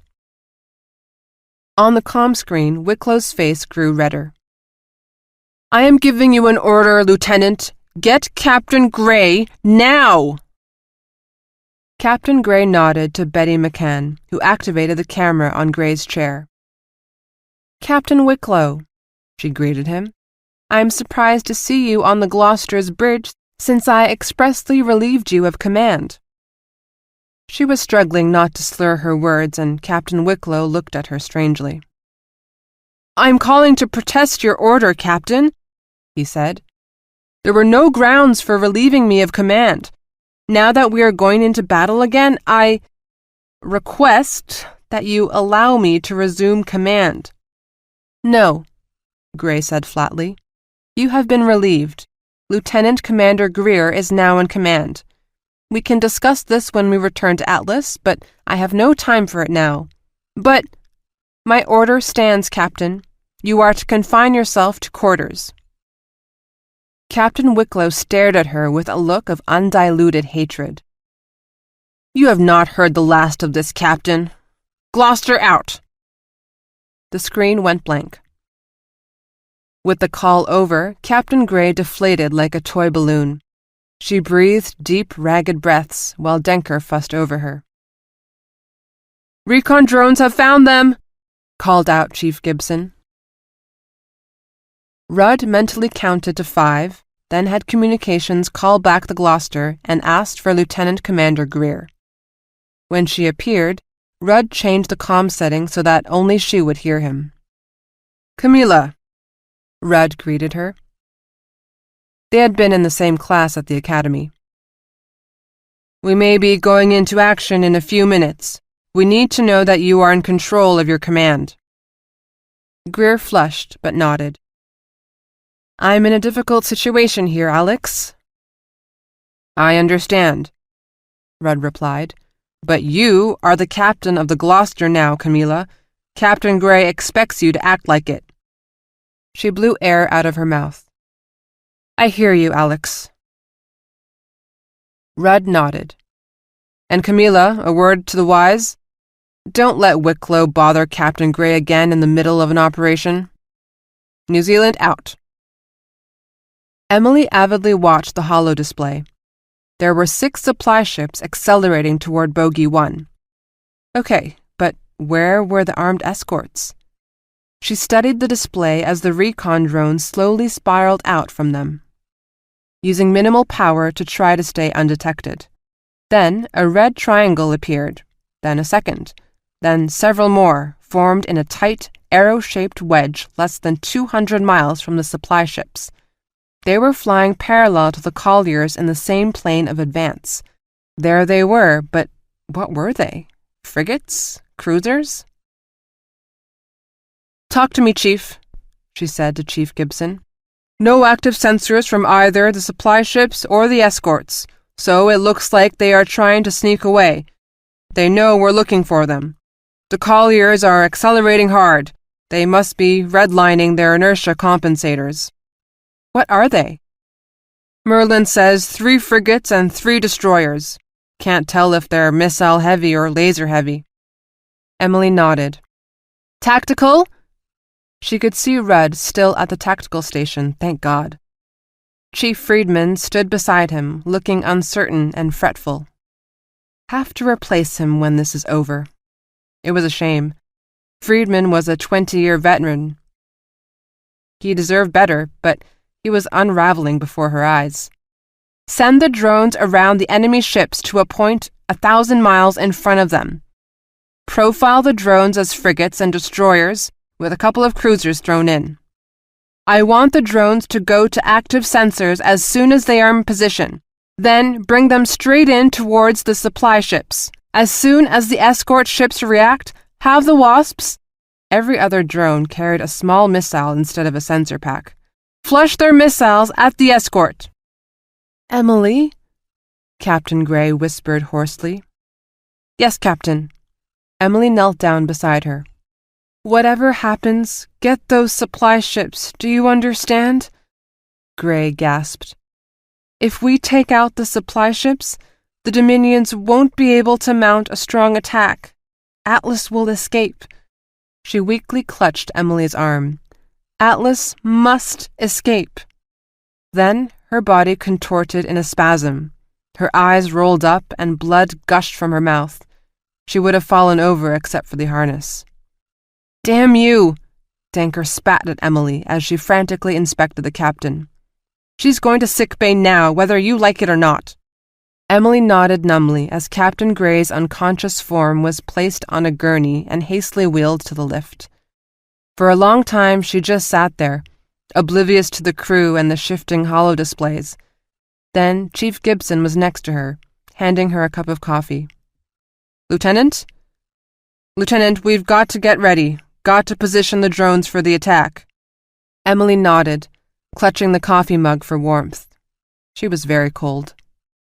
It took 3 hours to send the drones in a long, curving path outside of sensor range of the Dominion ships. Control of the drones at that range was tricky at best, but Rudd compensated by placing relays in a string-of-pearls arc behind the drones. And they conveyed his instructions forward to the drones and the reconnaissance reports back to him. It wasn't perfect, and Emily could hear him cursing as he lost control over first one, then 3 of the precious drones. One of them actually started to cross in a long diagonal line behind the Dominion ships, and they were forced to kill its propulsion for fear of it being seen by enemy sensors. Still, at that end of the 3 hours, the 37 remaining drones were finally on an intercept course with the Dominion supply ships. "Set the drones to active sensors," Emily ordered quietly.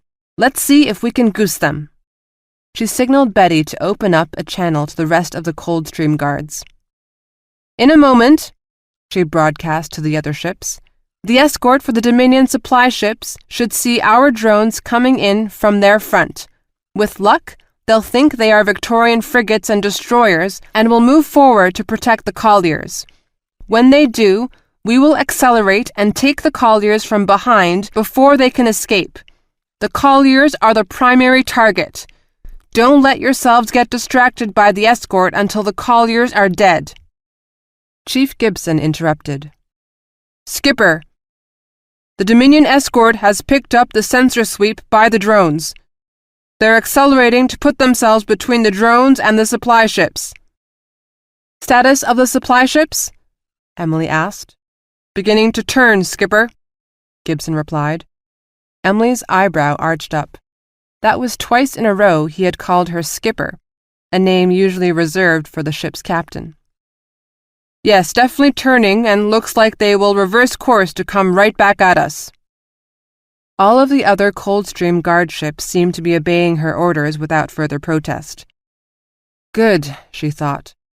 Focus on the fight, not on who is giving your orders. "Have the Wasps fire their missiles at the escorts," she ordered. "I want the escorts focused on their front." She turned back to the Coldstream Guard's channel.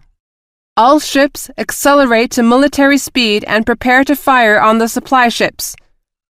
To Rudd at the tactical desk. "When will they be in missile range?" 6 minutes, he answered, not looking up. "All ships, the supply ships should be in missile range within 6 minutes. In 6 minutes, activate targeting sensors," she said. "New Zealand out." "Targeting sensors!" Gibson suddenly shouted. "We're being hit with S-band targeting sensors!" Emily was confused. Had the Dominion escorts turned and come back? "Multiple ships approaching from the northwest. Merlin estimates 35 to 40 warships. Classified as Dominion. ETA outer missile range in 4 minutes. So, the Dominion had sent reinforcements to protect the supply ships. A few more minutes would have been nice, Emily thought. On the holo display, the 4 colliers continued their hard turns, trying to head back to the protection of their escort ships and shield themselves using the escort's anti-missile screen. Emily leaned forward, gripping the arms of her chair. What to do? If she took the time to kill the supply ships, the newly arrived Dominion ships would be on her. But if they didn't kill the supply ships, none of what they had done would matter, and Atlas and the rest of the home fleet would perish. She smiled grimly. Now we're having fun. "All ships, surrender tactical command to Merlin and prepare for hard maneuvering." The holo display had finally displayed up the new threat, a distressingly large cluster of red triangles in the upper left corner, closing on them fast. On board the Gloucester, Captain Wicklow saw his chance. There was no way the Coldstream Guard could survive an attack by 40 Dominion ships. Either Captain Grey was leading them into disaster, or, his brow wrinkled in suspicion, or something had happened to Grey. Either way, this was his chance. Emily was startled to hear a voice over the command net. "Stop!" It was Captain Wicklow on the Gloucester. "All ships, this is Captain Wicklow. I am ordering you to fall back. We are outnumbered and cannot risk any further engagement. Follow me and we'll make our way back to the Atlas. All ships, acknowledge this order." There was a long moment of confused silence. Then a confusion of voices as other captains tried to make sense out of what was going on. She looked at the holo display again.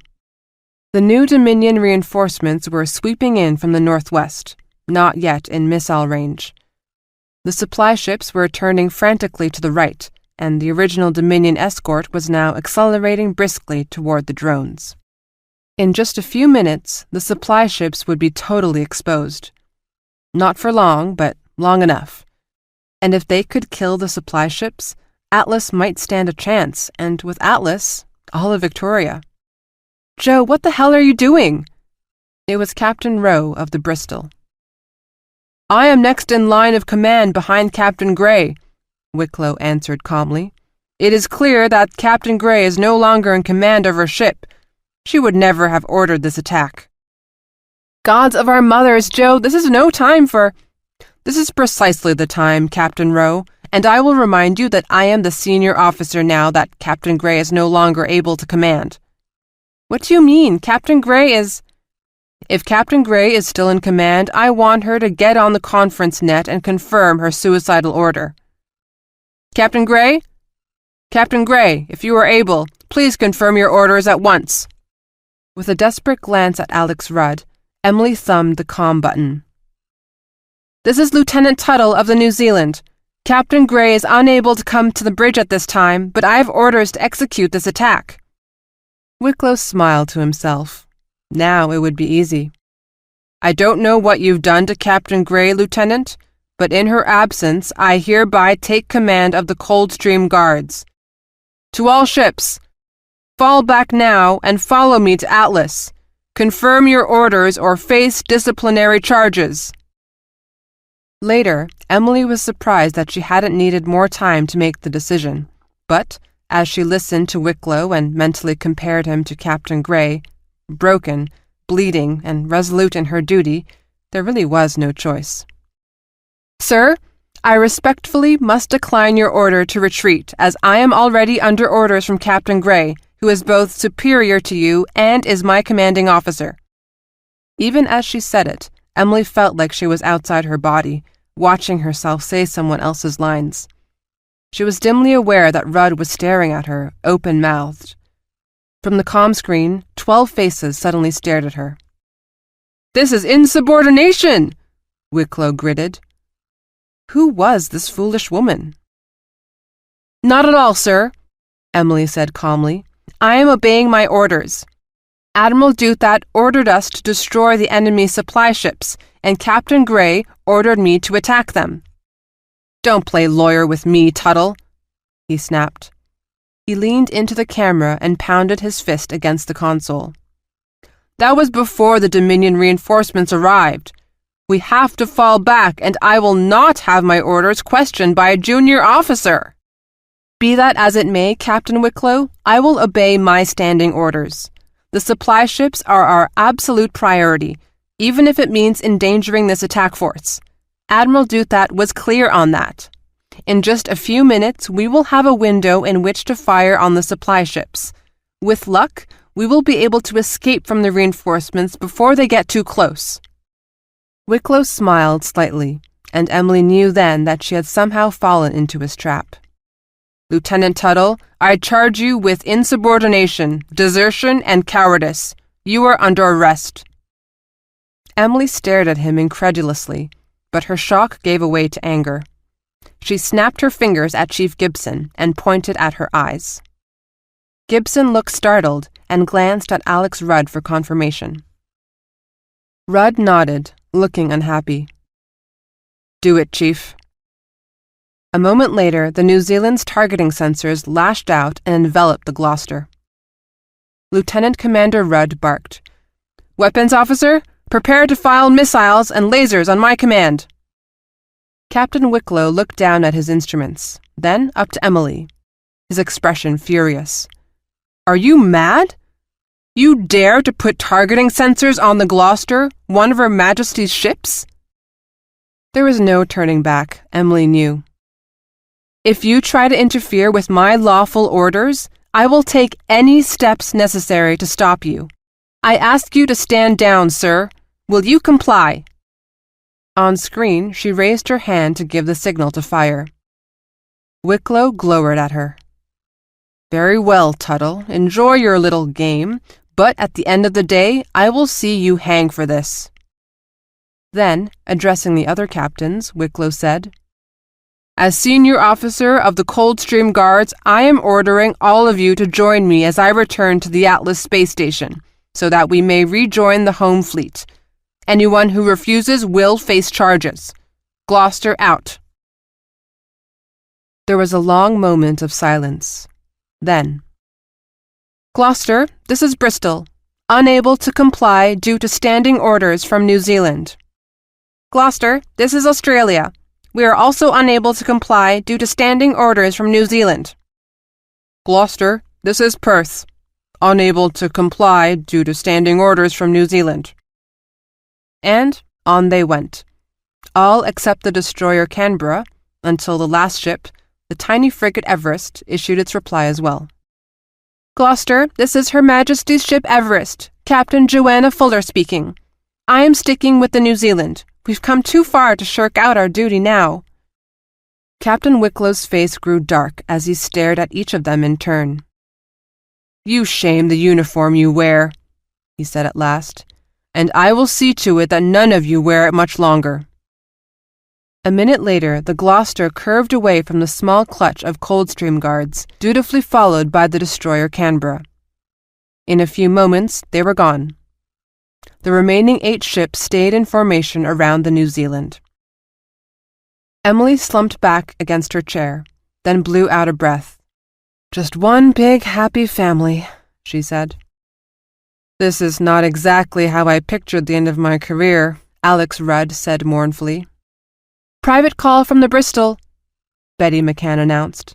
"It's Captain Rowe for you, Lieutenant Tuttle." Emily shot a glance at Rudd, who shrugged. Captain Rowe's face appeared on the screen.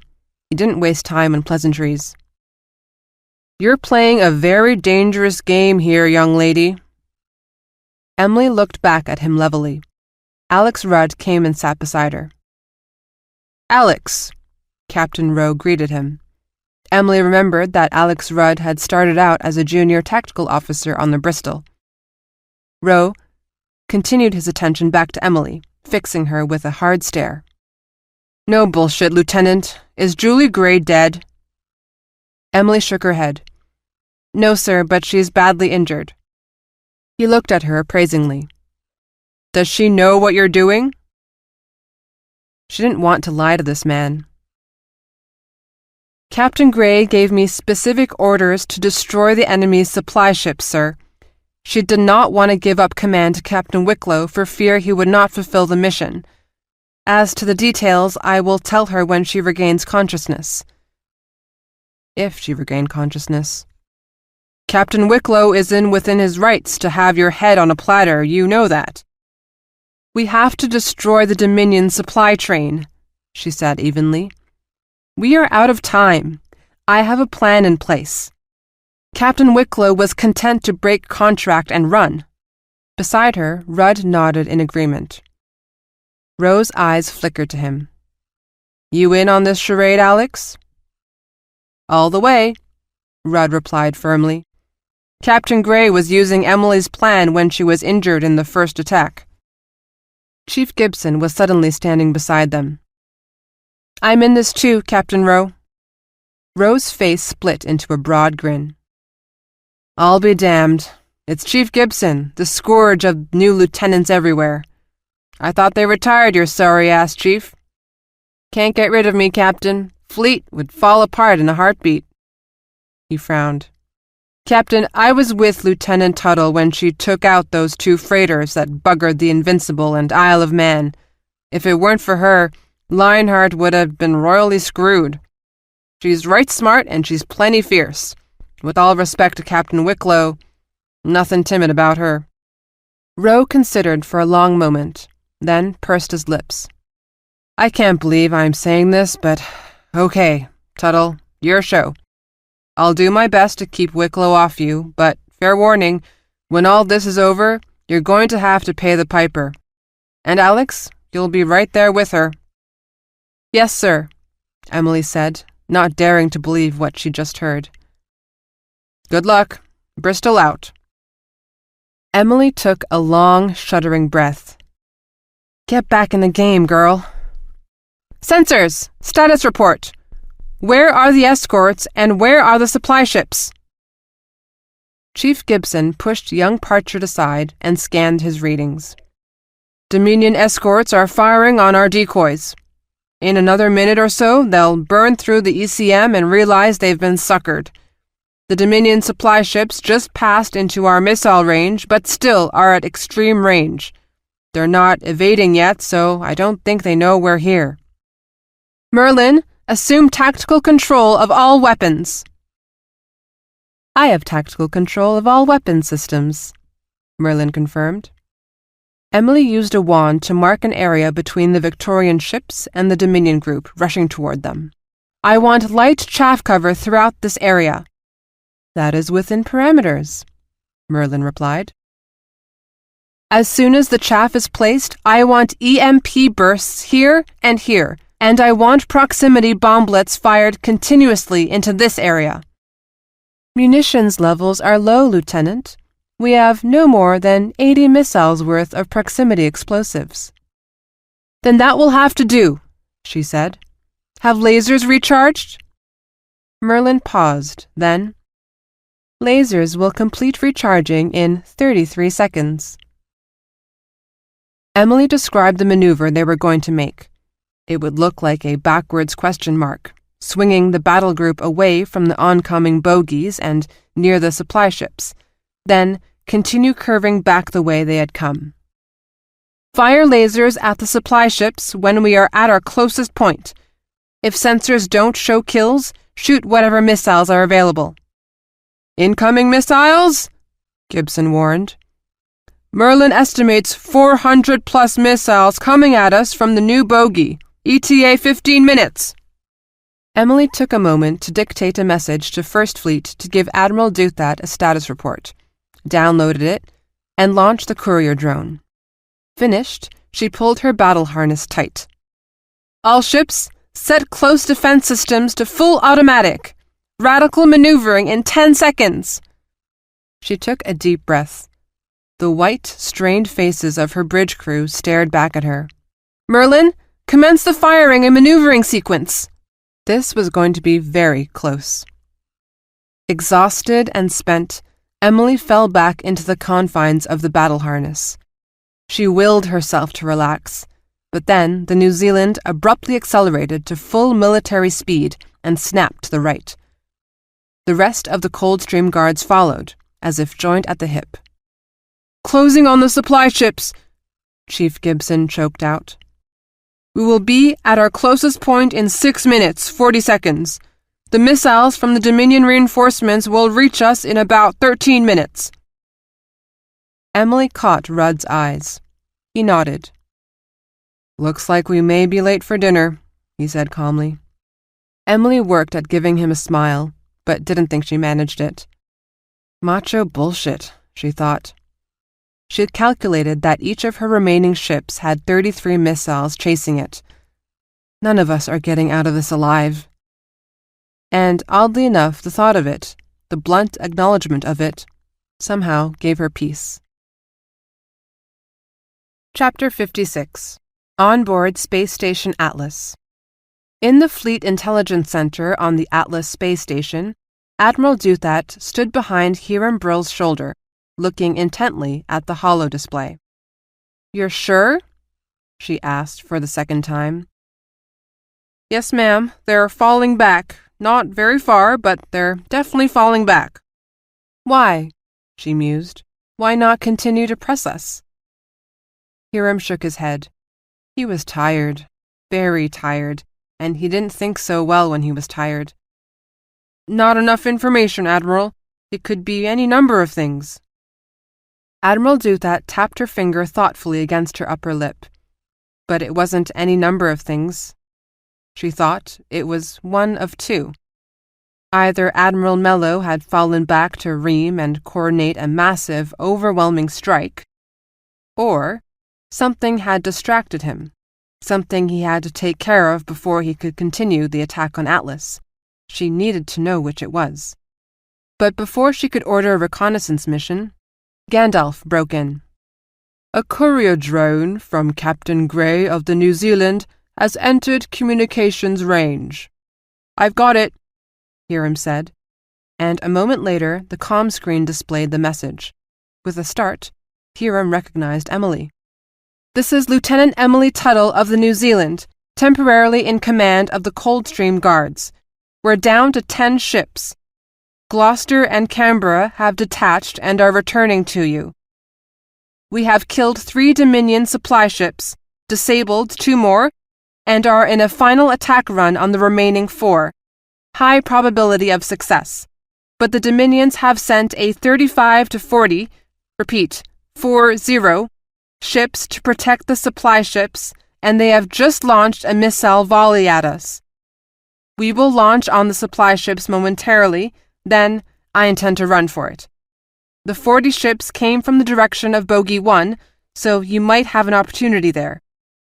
A list of other kills is attached to this message. On the screen, Emily paused, seemingly unsure what to say next. We are low on missiles and outnumbered here, so I don't really think we'll get out of this. Good luck to you. New Zealand out. Admiral Duthat leapt to her feet. Queen Anne, who had been silent until now, asked, What is it? Will you try to rescue them? Duthat ignored her. Gandalf, orders to the Queen's Own and Black Watch. Prepare to attack immediately. Each ship to tow as many missile pods as it can. Admiral's flag shifting to Lionheart. And have a shuttle ready for me in Shuttle Bay number 1. Then, without another word, she ran from the room, stubby arms and legs pumping, and her generous middle bouncing along in hasty rhythm. Her aides pelted behind her. Queen Anne turned to Hiram in confusion. What just happened? Are they going to rescue the Coldstream Guards? Still looking at the frozen image of Emily on the comm screen, Hiram answered slowly. Admiral Duthat just ran the numbers. When Bogey 1 attacked, we counted 85 ships. We think they lost 10 when we blew up Prometheus, leaving 75. The Coldstream Guards killed 3 more and may have damaged a 4th, so that leaves 71.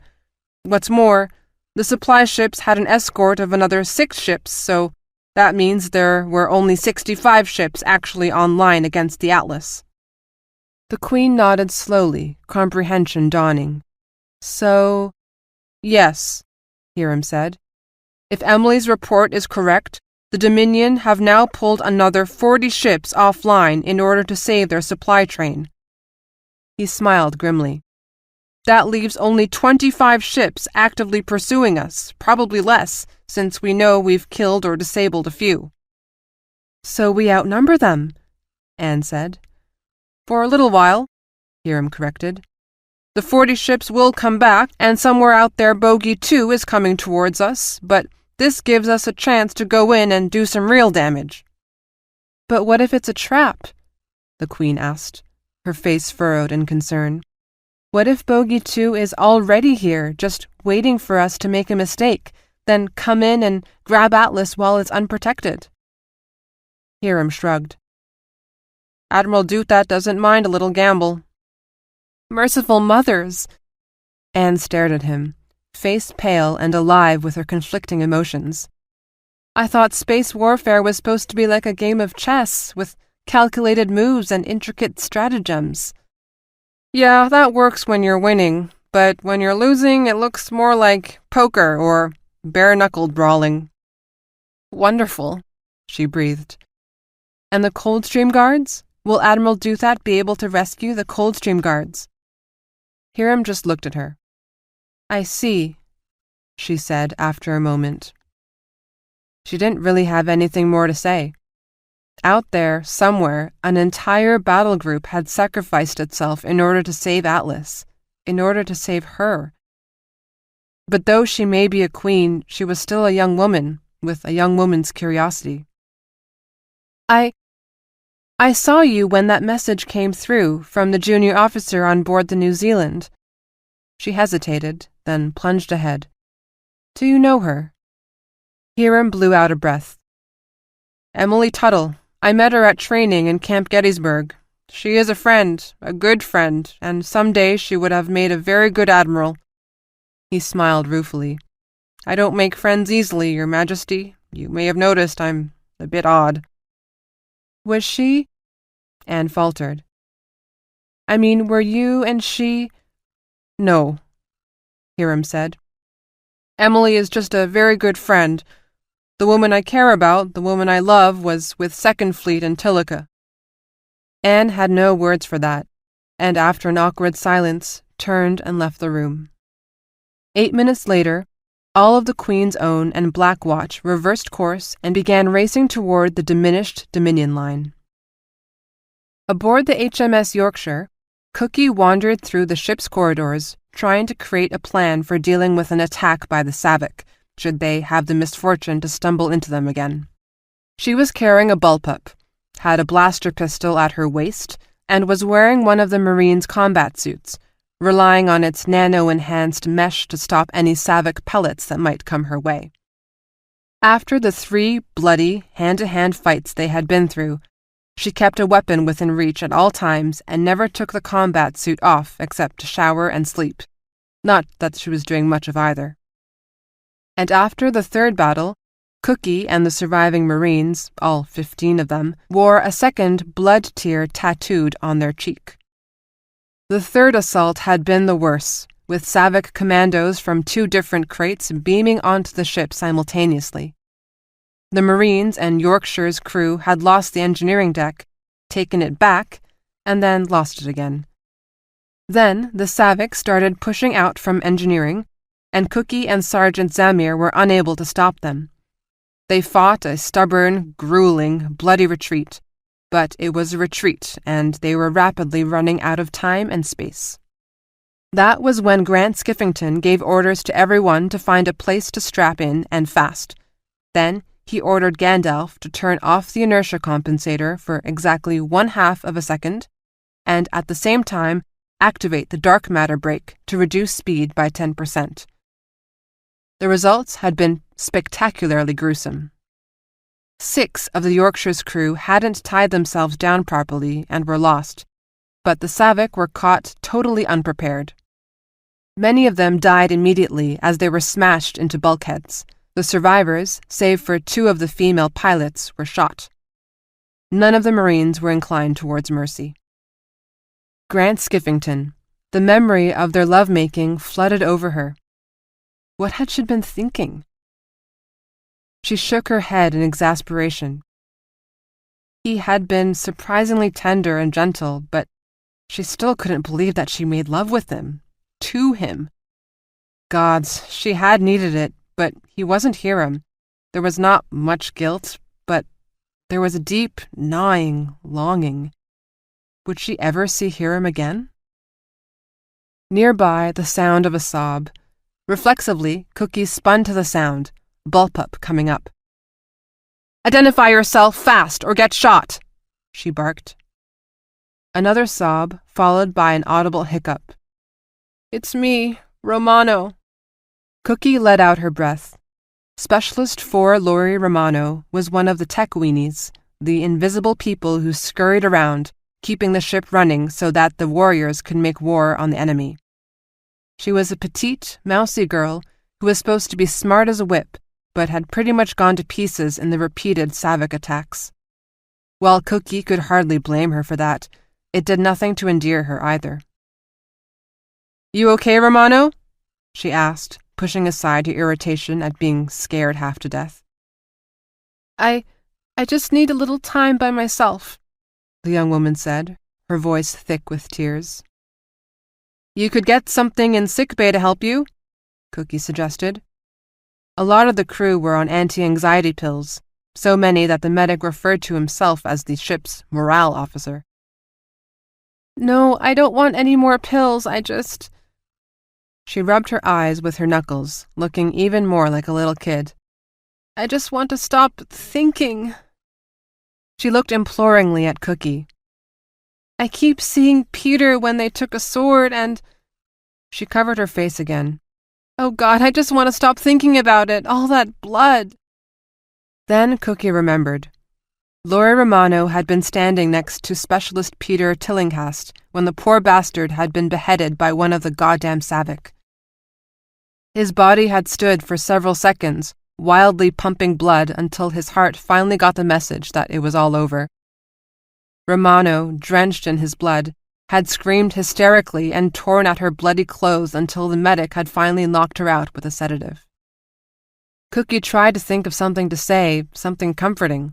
Nothing seemed adequate. "What do you do, Romano?" Romano frowned, then hiccuped. "Corporal?" "What do you do on the Yorkshire?" "Oh," she wiped her eyes again.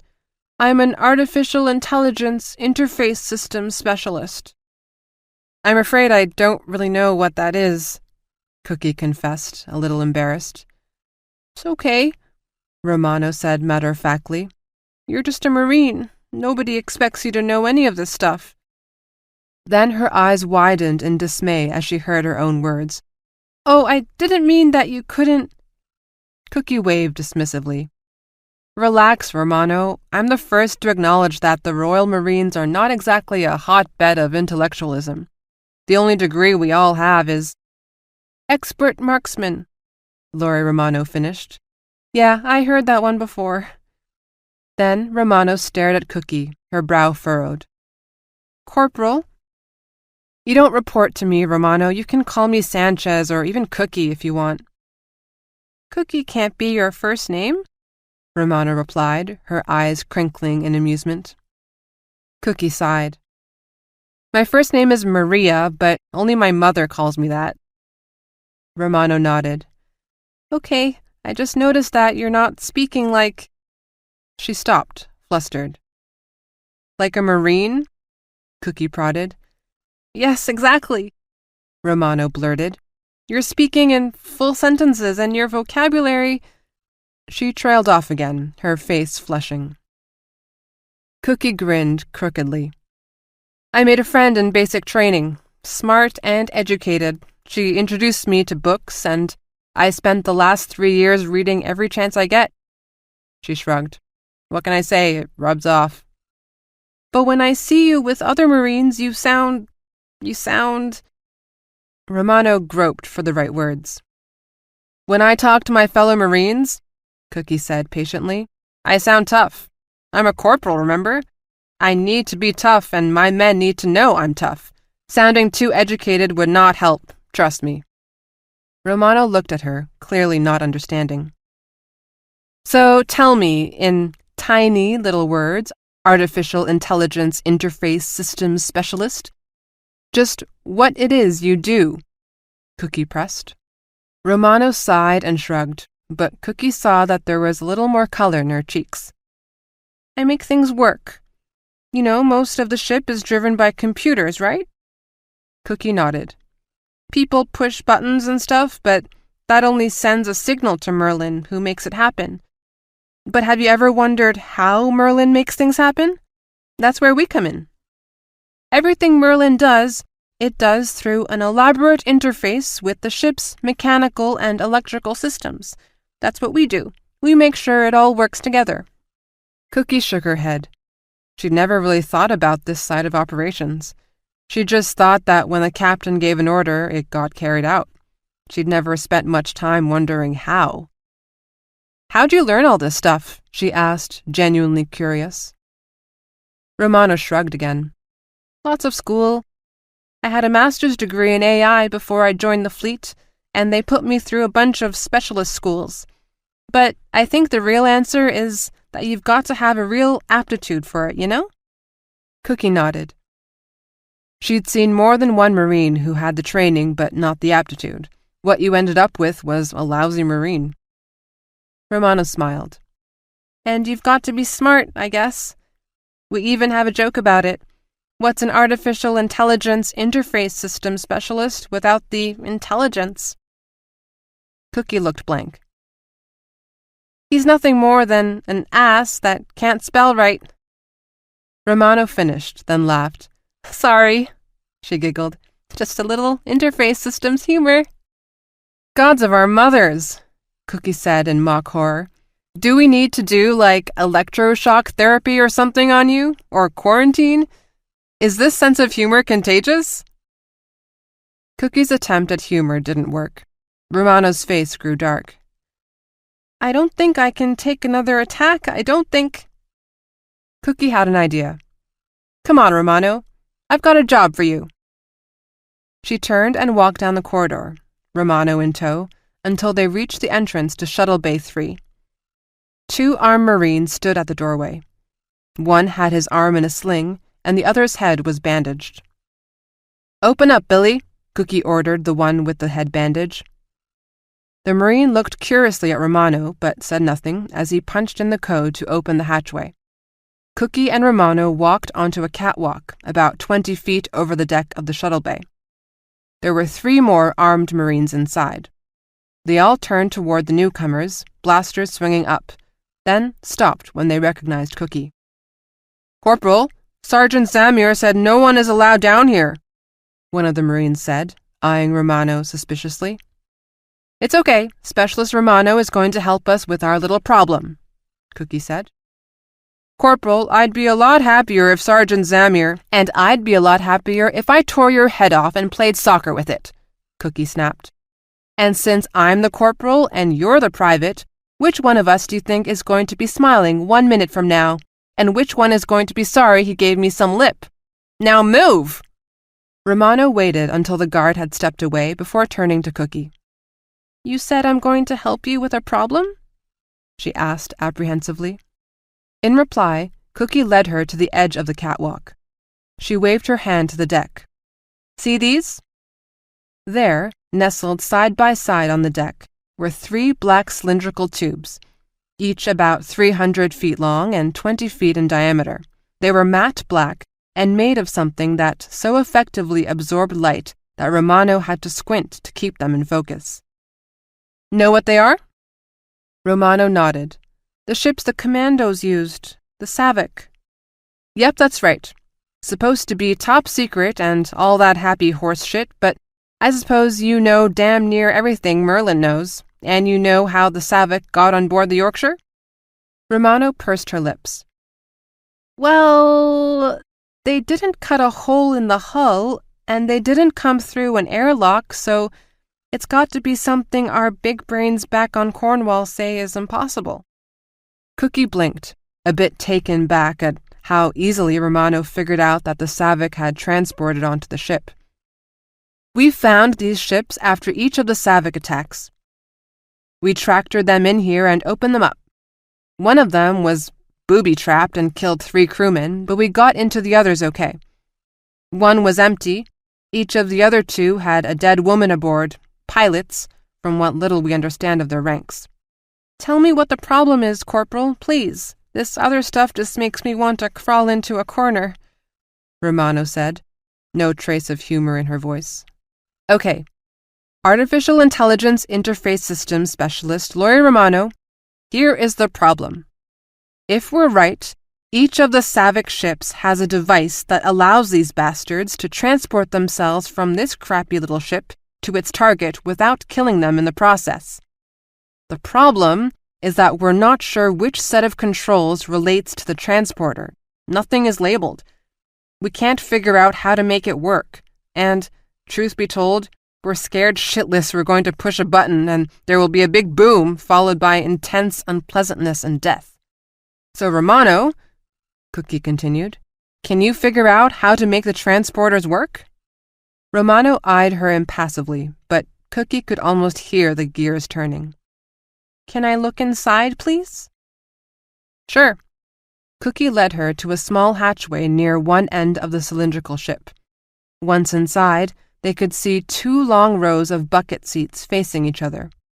Above the seats was a curious mesh of wires and what looked like floodlights. At the end near the hatchway, there was a waist-high partition.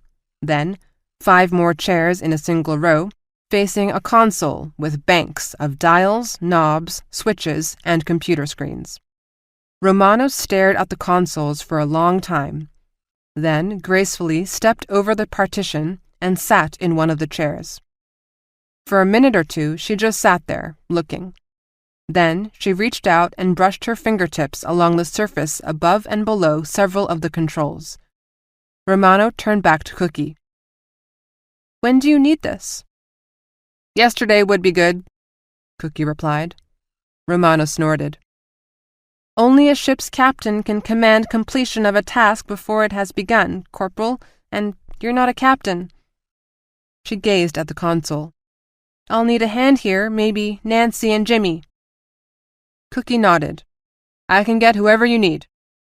Romano didn't reply, and after a moment Cookie left her, gazing intently at the console and humming quietly to herself. Chapter 57. On the DUC Vengeance. In Pursuit of Space Station Atlas. Admiral Mello stood in front of the holodisplay with Commander Patton, watching as the Victorian home fleet swept in. "They're concentrating on the hedgehogs," Commander Patton said. 2 were already dead. As they watched, another died under 100 lasers. Mello only had 15 ships to support them because he had sent the others back to the rear to save the supply ships. Without the rest of the warships to protect the hedgehogs, the Victorians could come in close and use their lasers to advantage. Whenever Mello sent a wing forward to support them, it came under a withering missile fire. "Sensors reports that some of the Vicky ships are towing missile platforms. That explains why their missile attacks are so heavy, but it means they can't keep this up much longer," Patton said. On the holodisplay, another hedgehog died. Mello scowled. "They won't have to keep this up much longer. If they kill another couple of the hedgehogs, they'll be able to fire all their missile platforms, and we don't have the weight to stop them. We need to pull back. The hedgehogs are slow. If we pull back fast enough to save the rest of the first attack fleet, we'll lose them." Mello wanted to scream. They were so close. "Orders to the carriers," he said briskly. "Launch all fighters and attack the Vickies." The carriers were his secret weapon, and he had intended to save them for the moment of maximum impact. But needs must dictate when the devil drives, he thought bitterly. Needs fucking must. On the HMS Lionheart, the sensors officer stiffened in alarm. Suddenly, his screen showed 100 fast-moving objects coming straight at them. Too slow to be missiles, but accelerating harder than any warship he had ever seen. "Captain!" he called. "Something is coming, but I don't know what it is. 100 small vessels, smaller than gunboats. They came from those 2 big ships just behind the Dominion line." Captain Etter squinted at the holodisplay. Whatever they were very small and closing rapidly. He scowled. He did not particularly care for surprises. In his experience, surprises meant something unpleasant. A thought nagged at him, something from one of the history courses he took at the academy. The fighters launched from 500 miles. 100 missiles targeted the cruisers Brisbane and Tasmania, which had been in the van of the Victorian attack. Anti-missile defenses lashed out in a desperate effort to protect the 2 ships, but the cruisers were too far in front. The missiles struck. "Gods of our mothers, have mercy!" Etter groaned. The Tasmania was a shattered hulk. The Brisbane turned sluggishly away from the threat, vomiting air and bodies. "Those fighters! The Dominions have carriers with a fighter wing!" The fighters bore in, flashing past the wounded Brisbane and closing in on the next line of Vicky warships. Now Etter remembered the history class. Old Earth battles with ships that sailed on massive oceans and small, fast planes that went out to hunt them. The planes had been hideously vulnerable, but gruesomely effective. "All ships," he bellowed. "Auto-fire all ship anti-missile defenses, and saturate your area with zone defenses." As he watched, 2 more ships flashed their Code Omega signals, a destroyer and a frigate. But to even things out, another hedgehog, the 5th, blew up, and yet another staggered out of its line, trailing air and debris. Admiral Mello watched the holo display. He didn't like what he saw. 5 hedgehogs dead, and 2 more badly shot up. The carrier fighters claimed 4 Vicky ships now, but the fighters themselves had taken a beating. 100 fighters had gone out. Barely 40 had come back. If the Vickies continued their attack much longer, it could spell disaster. He turned to Commander Patton. "Call back the 40 ships we sent to support the supply ships. Tell them to abort their missions and return immediately." "And the supply ships?" "We'll have to use Admiral Kaiser's supply ships," he said. And just where the hell was Admiral Kaiser? Aboard the DUC Fortitude, Admiral Kaiser did a slow orbit around the Victorian home planet, Cornwall. Around him were the other 64 ships of the Dominion Second Attack Fleet. His orders were clear. He was to wait at Cornwall until he joined up with Admiral Mello, and then, together, they would seize the Atlas and Prometheus space stations and destroy the Victorian home fleet. But Prometheus was reduced to ashes.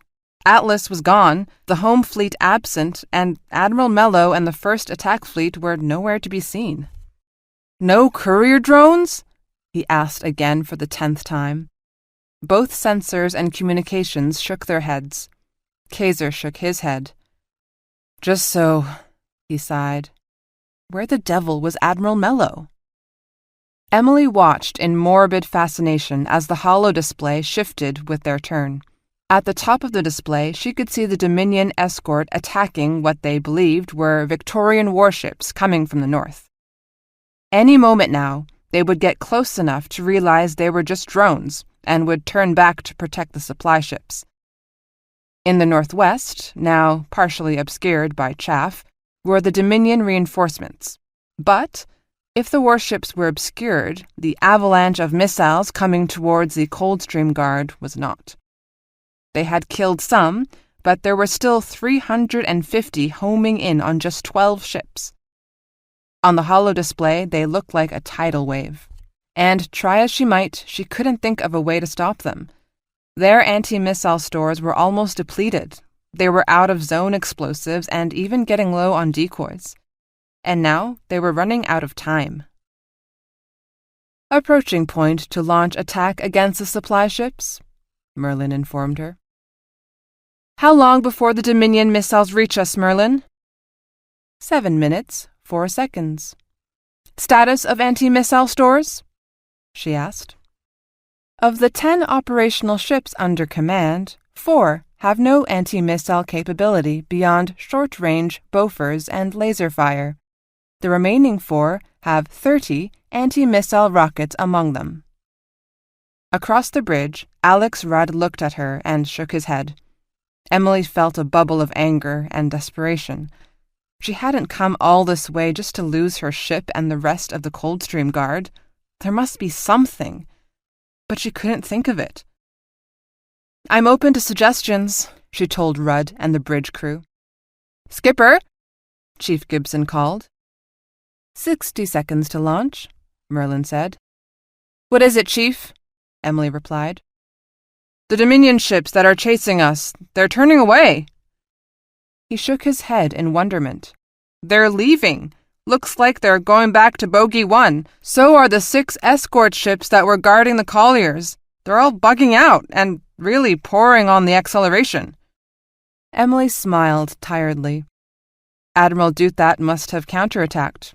Not that it mattered. The Dominion's missiles would finish the job, whether the Dominion warships were there or not. Ma'am?" It was Seaman Partridge. Emily searched for his first name, couldn't find it. "Mr. Partridge?" 45 seconds to launch," Merlin said. "Well, ma'am, we're close to the supply ships, really close. Why don't we hide next to them? I mean, they must be scared of the missiles, too. They'll have their friend or foe transponders on, won't they? I mean, they don't want to get hit by their own missiles. So, if we got right up close to them, maybe shoot some chaff around, then the missiles couldn't tell us from them and they'll shut down, wouldn't they?" 30 seconds. Emily was flabbergasted. It seemed preposterous. hide next to the supply ships? Could this really work? She looked questioningly at Rudd. He smiled. "Oh, I like it," he said. "I really like it." 20 seconds to attack, Merlin reminded her. Time to make the decision. "Merlin, abort attack!" A pause. "Attack mission on supply ships aborted. Is there anything you would like me to do, Lieutenant Tuttle?" Merlin asked mildly. "Relinquish fight control to ship's captains," Emily ordered. They were going to have to thread a needle with these warships, and she wanted human pilots for that. "Mr. Bahawalanzai?" Rahim Bahawalanzai was recognized as the best pilot on the New Zealand. "You have the pilot seat. I'll pick the Dominion supply ship we want to cozy up to, but the details of how we do it are going to be up to you." "And if you screw it up, Rahim," Rudd chimed in, "the New Zealand is going to end up as a spot of soot on the hull of one of those big mother supply ships." "I will endeavor to avoid such an ignominious fate, sir," Bahawalanzai deadpanned. Emily turned to communications. "Betty, open a channel to the other ships." Betty worked her control panel, then nodded. "New Zealand to all Coldstream guards. We're going to try something a little unusual," she explained. 5 minutes later, the last of the Coldstream guard ships slid next to the Dominion supply ships and slowed to match their speeds. The supply vessels were accelerating as fast as they could, no doubt redlining their inertia compensators, but in the end they were still supply ships, and the Victorian warships had little trouble catching up to them. The 4 Dominion ships were separated by 10 miles or so. But even with that spacing, it was a delicate task for the Victorians to insert themselves between them, followed by the white-knuckles job of painstakingly maneuvering the warships until they were no more than 100 yards from the nearest Dominion supply ship. In peacetime, a stunt like this would mean a certain court-martial for the captain who ordered it. Now, it looked like their best chance. The supply ship next to the New Zealand was huge. Emily gaped like a tourist. She had never once seen another ship in space without the assistance of video cameras. Now she thought she could reach out and touch the supply ship, the Togo. The name was clearly visible on its hull. Emily tried to imagine the consternation the Dominion ships must have felt when they realized the Victorian ships were sailing alongside them. "Betty, hail the Togo." The Togo's captain came on immediately, obviously waiting for her call. "Captain, this is the HMS New Zealand. You are instructed to not make any radio transmissions or to launch any courier drones. Kill your engines. You and your crew have 10 minutes to evacuate your ship. You will not be harmed as long as you comply." The captain was an attractive woman in her 40s. She looked at Emily shrewdly. "I am Captain Hantman. Since you don't want any radio transmissions, I assume you want me to turn off my friend or foe transponder?" she asked innocently. Emily smiled at having been caught out so quickly. "No, you can leave that on." "I thought as much," Hantman replied. "You are playing a very close game here, Captain. Very close." She paused. "There is a much better alternative here, Captain. Surrender to me. There is no shame in it. We outnumber you. We've captured your homeworld, and there is little doubt we will overtake your space station and capture it or destroy it." Emily blinked in surprise. "You are asking me to surrender?" "Consider your position, Captain." Hantman said the word captain with a slight question in it. "The loss of these supply ships will cause us some temporary discomfort, but we have other supply trains, and more warships entering your sector with each hour. You have lost this war. Now the only question is whether you will die in it." "Dominion missiles will arrive in 2 minutes," Merlin said. "Evacuate in 10 minutes, Captain," Emily said harshly, "or the loss of your crew is on your head." Captain Hantman bowed her head slightly. "You are making a mistake, but for the moment it is yours to make. Togo out. The comm screen went blank. 90 seconds, Merlin said. Now or never, Emily thought. All ships, fire off remaining decoys, then go stealthy. Good luck. 350 missiles bore down on them. Everyone watched the holodisplay, unable to turn away. Betty McCann quietly wept. Alex Rudd swallowed convulsively. Chief Gibson stared fixedly at the holodisplay as if force of will could make the missiles go away. Seaman Partridge kept nodding, as if everything was going according to plan. Other crew members crossed themselves or fingered religious talismans. Emily was suddenly seized by terrible doubt. It had seemed such a good idea when Partridge suggested it, but now she watched with growing horror as the missiles relentlessly homed in. She was putting them all, her crew, the entire Coldstream Guards, in terrible jeopardy. Her mistake would kill them. Emily closed her eyes and said a prayer. 60 seconds? Then Chief Friedman swore viciously. Sweet gods! The supply ships are running for it! The 4 Dominion supply ships had abruptly turned and accelerated, each of them heading in a different direction. For a moment, the 12 Coldstream Guards ships sat naked before the missile onslaught. Emily frantically signaled Alice to open a call to the Togo.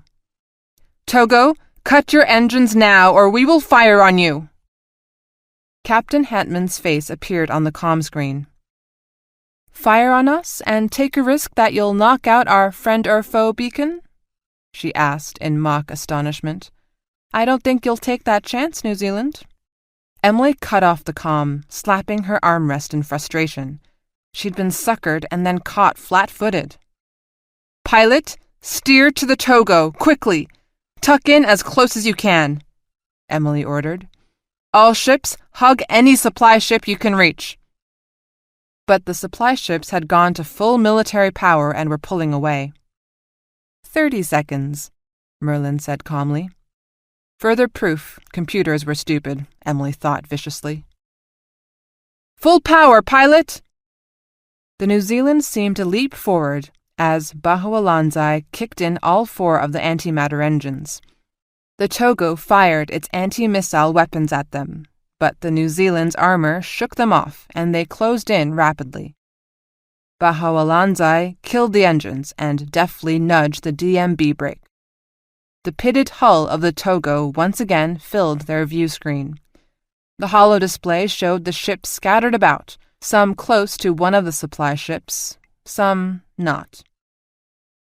You are a genius at the helm, Mr. Bahualanzai, Emily said fervently.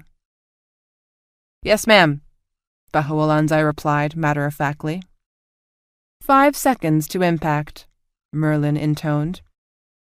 Gods of our mothers, Betty McCann sobbed. Protect your children now in their hour of need. The missiles reached them. Emily had the fleeting impression of shadows flickering on the view screen. Then more shadows. Then nothing. The bridge crew looked at each other in wary disbelief.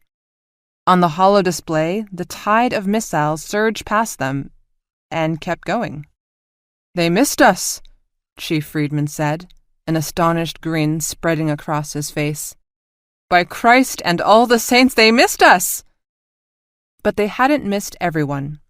2 flashing Code Omega symbols blinked on the holodisplay. The cruiser Southampton and the frigate Kilimanjaro were both gone. More than 1,000 men and women. Emily glanced urgently at Chief Gibson, who shook his head. No sign of lifeboats, he told her. A deep wave of coldness washed through her then. She was neither sad nor angry, but her heart ached, and part of her wanted to weep with frustration. I brought these people into harm's way, she thought. My people. And they died under my orders because I wasn't clever enough. Hundreds, thousands of men and women who depended on me to keep them alive, and I wasn't clever enough. The cold seeped through her limbs and into her stomach, and finally, blessedly. It reached her anguished heart and gave her respite. "Lieutenant Tuttle," Betty McCann said softly. It's the Togo. Captain Hantman wants to talk to you. She says she is prepared to surrender." Emily turned and stared at her. McCann fell silent. Emily turned to Alex Rudd and Chief Gibson. They both stared back, then nodded. Emily opened a channel to the surviving Coldstream guards. "All ships, fire at will until the supply ships have been destroyed." Chapter 58. On the Space Station Atlas. En route to refuge. "I've got 35 warships left," Admiral Duthat reported, "and almost all of them have damage of one sort or another. The Brisbane is shot to pieces. In normal times, she would be sent to the dock for scrap, but she can still fly and still has a couple of operating lasers and missile tubes, so she stays in the game. And we've still got the Arcs, Javelin, Battle Axe, and Kite Runner, with 45 heavy gunboats. I'm saving them for when I absolutely need them," she said grimly. "The intensity of the fire means that the gunboats won't last long once they're committed. We'll be lucky to get one good attack run out of them." "And the enemy?" asked Queen Anne. It was the end of the third day since they had fled from Cornwall. They sat in the Queen's quarters in one of the hotels that had been taken over by the Queen and the fleet. Admiral Duthat and Captain Eder were blearing with fatigue, their uniforms rumpled and dirty. Hiram Brill sat in one corner with his tablet, trying to both keep up with the flow of data and information from their patrol ships and reconnaissance drones and remain inconspicuous at the same time.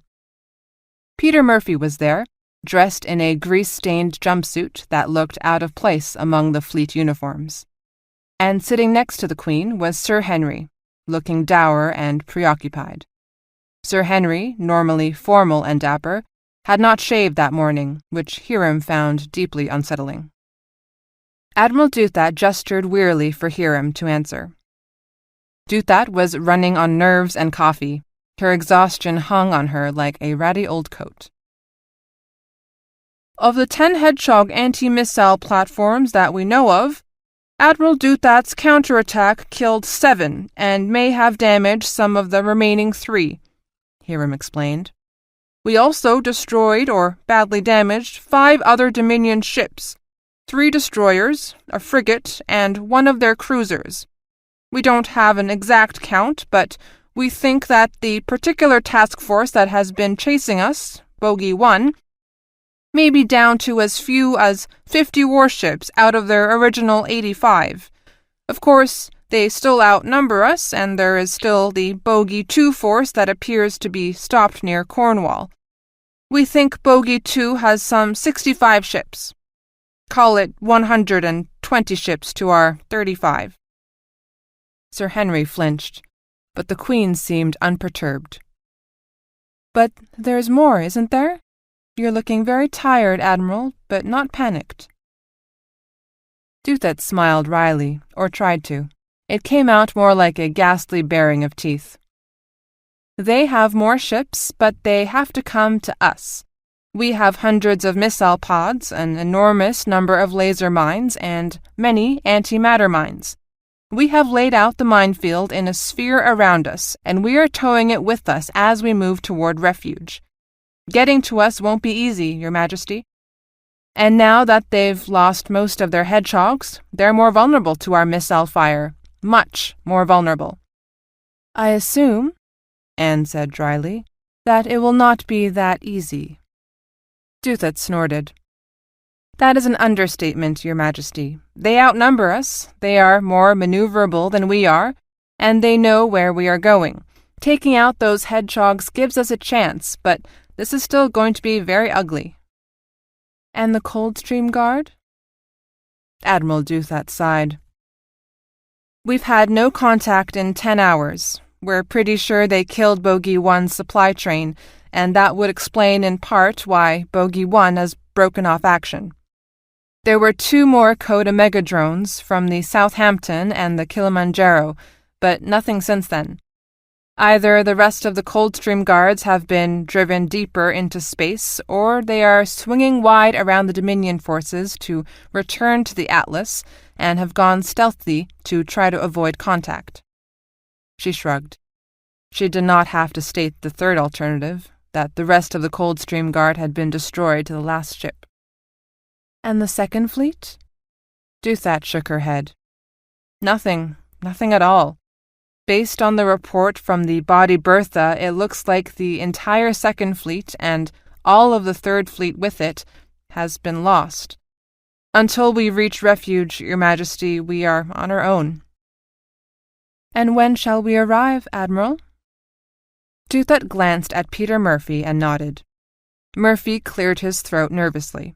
Like the others, he was going with too little sleep, too little food, and too much anxiety. But, with the possible exception of Sir Henry, Murphy was the oldest person in the room, and it showed. His skin was gray, his cheeks sunken, and his eyes red. Hiram noticed a nervous tick by Murphy's left eye that had not been there before.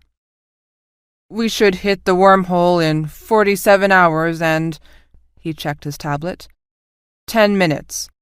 We are making better speed than we had originally estimated. We had about 100 tugboat failures with overstressed tractor beam generators, but we've been able to swap them out from stores on Atlas, so we're making good speed." "That's wonderful, Captain," the Queen said, but then faltered as she took in the somber faces around her. She looked from Murphy to Admiral Duthat, then back to Murphy. "Perhaps it would be best if you just tell me what the problem is, Mr. Murphy." "Well, Majesty," Murphy began, then restarted. "The thing is, Majesty, we're pulling the Atlas in a straight line. She's big, really big, and it's very hard for us to alter course. If we have to, I mean." His voice trailed off. "Will someone please tell me what is going on?" Queen Anne snapped. Hiram sighed and put his tablet down. "The wormhole into refuge moves, Majesty. It changes location often, perhaps several times a month. Sometimes as much as 1,000 miles per day, other days not at all. The orientation of the entrance is always the same, thank God, but from the perspective of our plane of advance, the wormhole can move left or right by a considerable distance with very little warning." Anne digested this for a moment. "And if it moves?" Murphy jumped back in.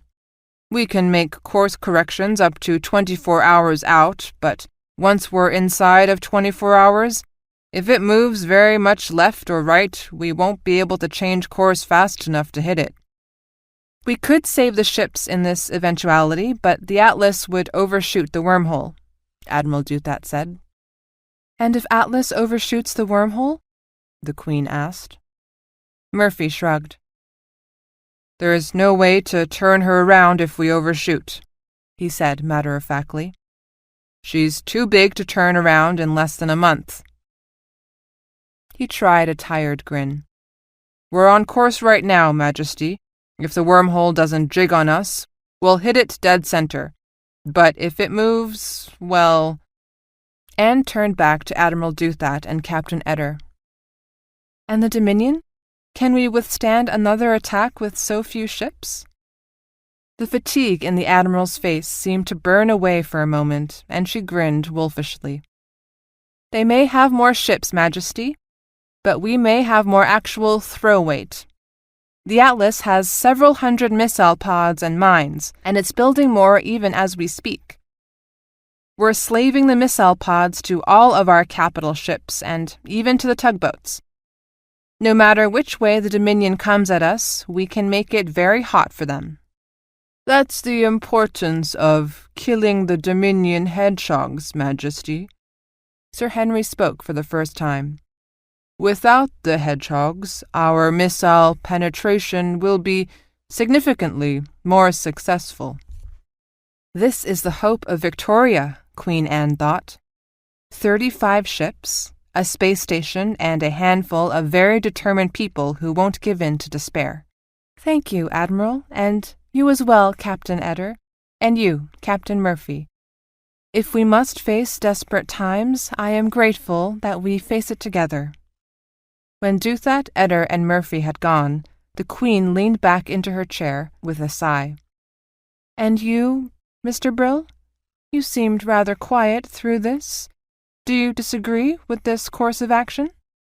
Hiram reluctantly put down his tablet. "I was the one who originally suggested it, Majesty. We don't have any choice." Queen Anne considered it for a moment. "And the Dominion? What will they do now?" Hiram shrugged. "We're 2 days from reaching refuge. They cannot let Atlas and you, Majesty, escape. The Dominion will join Bogey 1 and 2 into one large attack force and throw everything they have against us." "And if we reach refuge, will we be safe then?" "There is a risk that the Dominion will follow us into refuge, but if it does, then it will have to deal with the refuge navy as well. Refuge honors its debts." Hiram's tablet beeped then. He read it quickly, frowning. "Sensors have picked up Victorian ships approaching us from the left flank." He took a breath. "Looks like it's the Coldstream Guard returning from the attack on the supply ships." He looked away. "There's only 2 of them." Chapter 59. On the HMS Yorkshire. Entering Victorian Space. The HMS Yorkshire gingerly led the Kent and the Galway into Victorian space. Each of them had their navigation lights blinking, each proceeded at a moderate pace, and each had a crew that was holding their collective breaths. The first thing Grant Skiffington saw was a swarm of smaller construction vessels busily assembling an enormous structure that bristled with gun ports and missile launchers. "What is that thing?" Grant exclaimed. Livy Wexler, his sensors officer, studied her passive sensors data. "Unless I miss my guess, Skipper, they are assembling a fort." Grant thought about that for a minute. The depth of the planning behind the attack was unnerving, to say the least. The Dominions knew that at least some ships from the Second Fleet would survive the ambush, and this fort was intended to block their return from Tilica space. Then the other shoe dropped, and he swore viciously. The Dominion were in Victorian space, assembling a fort at a major wormhole entrance, and there were no ships from the home fleet trying to stop them. "Livy, are sensors picking up any Victorian warships?" Livy shook her head. "Only the ones that we have tagged as being taken by the Tilica commandos." "And where are they heading?" "For Cornwall, but still just poking along, not in any hurry." She smiled at him, then, a warm, intimate smile that triggered vivid memories of the night before. After that first time, Cookie had not slept with Grant again, and seemed to be avoiding him. He half hoped she had found someone else. The unbearable tension they all lived under had resulted in quick, intense pairings throughout the ship, as everyone sought comfort and release as best they could. Livy had simply knocked softly on his cabin door 3 nights earlier and, when he opened it, had walked in without a word. He could have told her to leave, but he didn't. He rubbed his chin, considering what to do next. Strung out in a long line in front of them were 15 Victorian warships manned by Tilica commandos. Apparently their instructions were to assemble at Cornwall, and if that was the case, it meant Cornwall was already in enemy hands. Could that be true? It seemed outlandish. But then he remembered the relative ease with which the Dominion and Tilica forces had annihilated the Second and Third Fleets, and thought again about the planning and confidence behind the decision to assemble a fort at the Victorian Gilead wormhole. How could he find out what had happened to Cornwall? For a self-indulgent moment, he wished desperately that Captain Gurr had survived or that Benny Pellet was not in a coma. He needed somebody to talk to. And then he remembered that he did have someone. He connected to Lisa Stein on the Kent and Andy Richter on the Galway, and quickly explained what he wanted to do. Richter was reluctant to express an opinion. "Christ, sir, this is way above my pay grade. I mean, I'm not a captain, I'm just a chief who—" "You are the captain of Her Majesty's ship Galway," Grant interrupted, "whether you like it or not. I asked for your opinion because I need it." "If you want an opinion," Stein said from the Kent, "mine is that you are out of your bloody mind. All the evidence points to the Dominion having already conquered Cornwall, and you want to go in for a closer look? You said it yourself, the entire area around the planet will be crawling with enemy ships. Dozens of them, hundreds of them. We've only got 3, and we're short on people to properly man them. So I ask you again, have you lost your bloody mind?" Grant bit back an angry retort. Ask for an opinion? Get an opinion, he thought ruefully. "We can't just go off without knowing if Cornwall has fallen," he said at last. "Why not?" Stein demanded. "Our only job now is to survive. I say we loop around and go to Darwin. It's neutral, and we can—" "No, damn it!" Grant said, surprising himself with how strongly he felt. "We are soldiers. Our nation has been attacked. We need to find out what has happened and to try to find the home fleet." "Don't you understand? Home fleet is gone!" Stein cried. "If the home fleet were still intact, it would be attacking that fort the bloody Dominion are building. The Dominion took out home fleet just like it took out second fleet." "We don't know that," Grant began. Sirs, can I make a suggestion here?" Richter asked. "What?" Grant snapped. "Well, before I ended up as acting captain, my job was to run the reconnaissance drones." He spoke slowly and distinctly, in that voice senior chiefs reserve for particularly dim officers. "I'm thinking that we could send a drone straight in toward Cornwall while we go off on a tangent away from the planet. The ship's computer can stay in laser communication with it, and with a little luck, we'll see everything its sensors see." He shrugged. "It would only be passive sensors, but they're still pretty good. If Cornwall is crawling with Dominions, we'll know it." Grant thought about it, then nodded. He looked at Lisa Stein, who sourly nodded back. 20 hours later, they had their answer. Emily Tuttle had a problem, and it wasn't the Dominion. Moments after the last Dominion supply ship was destroyed, the New Zealand's medic buzzed her from sickbay. "Ma'am, I need you down here right now." The medic was Nama Denker, a native of refuge and usually unflappable. Now she sounded tense and brittle. "Nama, we're a little busy up here," Emily began, but Nama cut her off. "Lieutenant, it's Captain Gray. She's dying." Emily signaled Alex Rudd to take over and slid out of her chair. She half walked, half ran to sickbay, where, to her surprise, she found Captain Gray sitting up, conscious but pale. Gray had a little trouble focusing on her at first, then the expression of puzzlement was replaced by a scowl. "Emily Tuttle, what have you done to my ship?"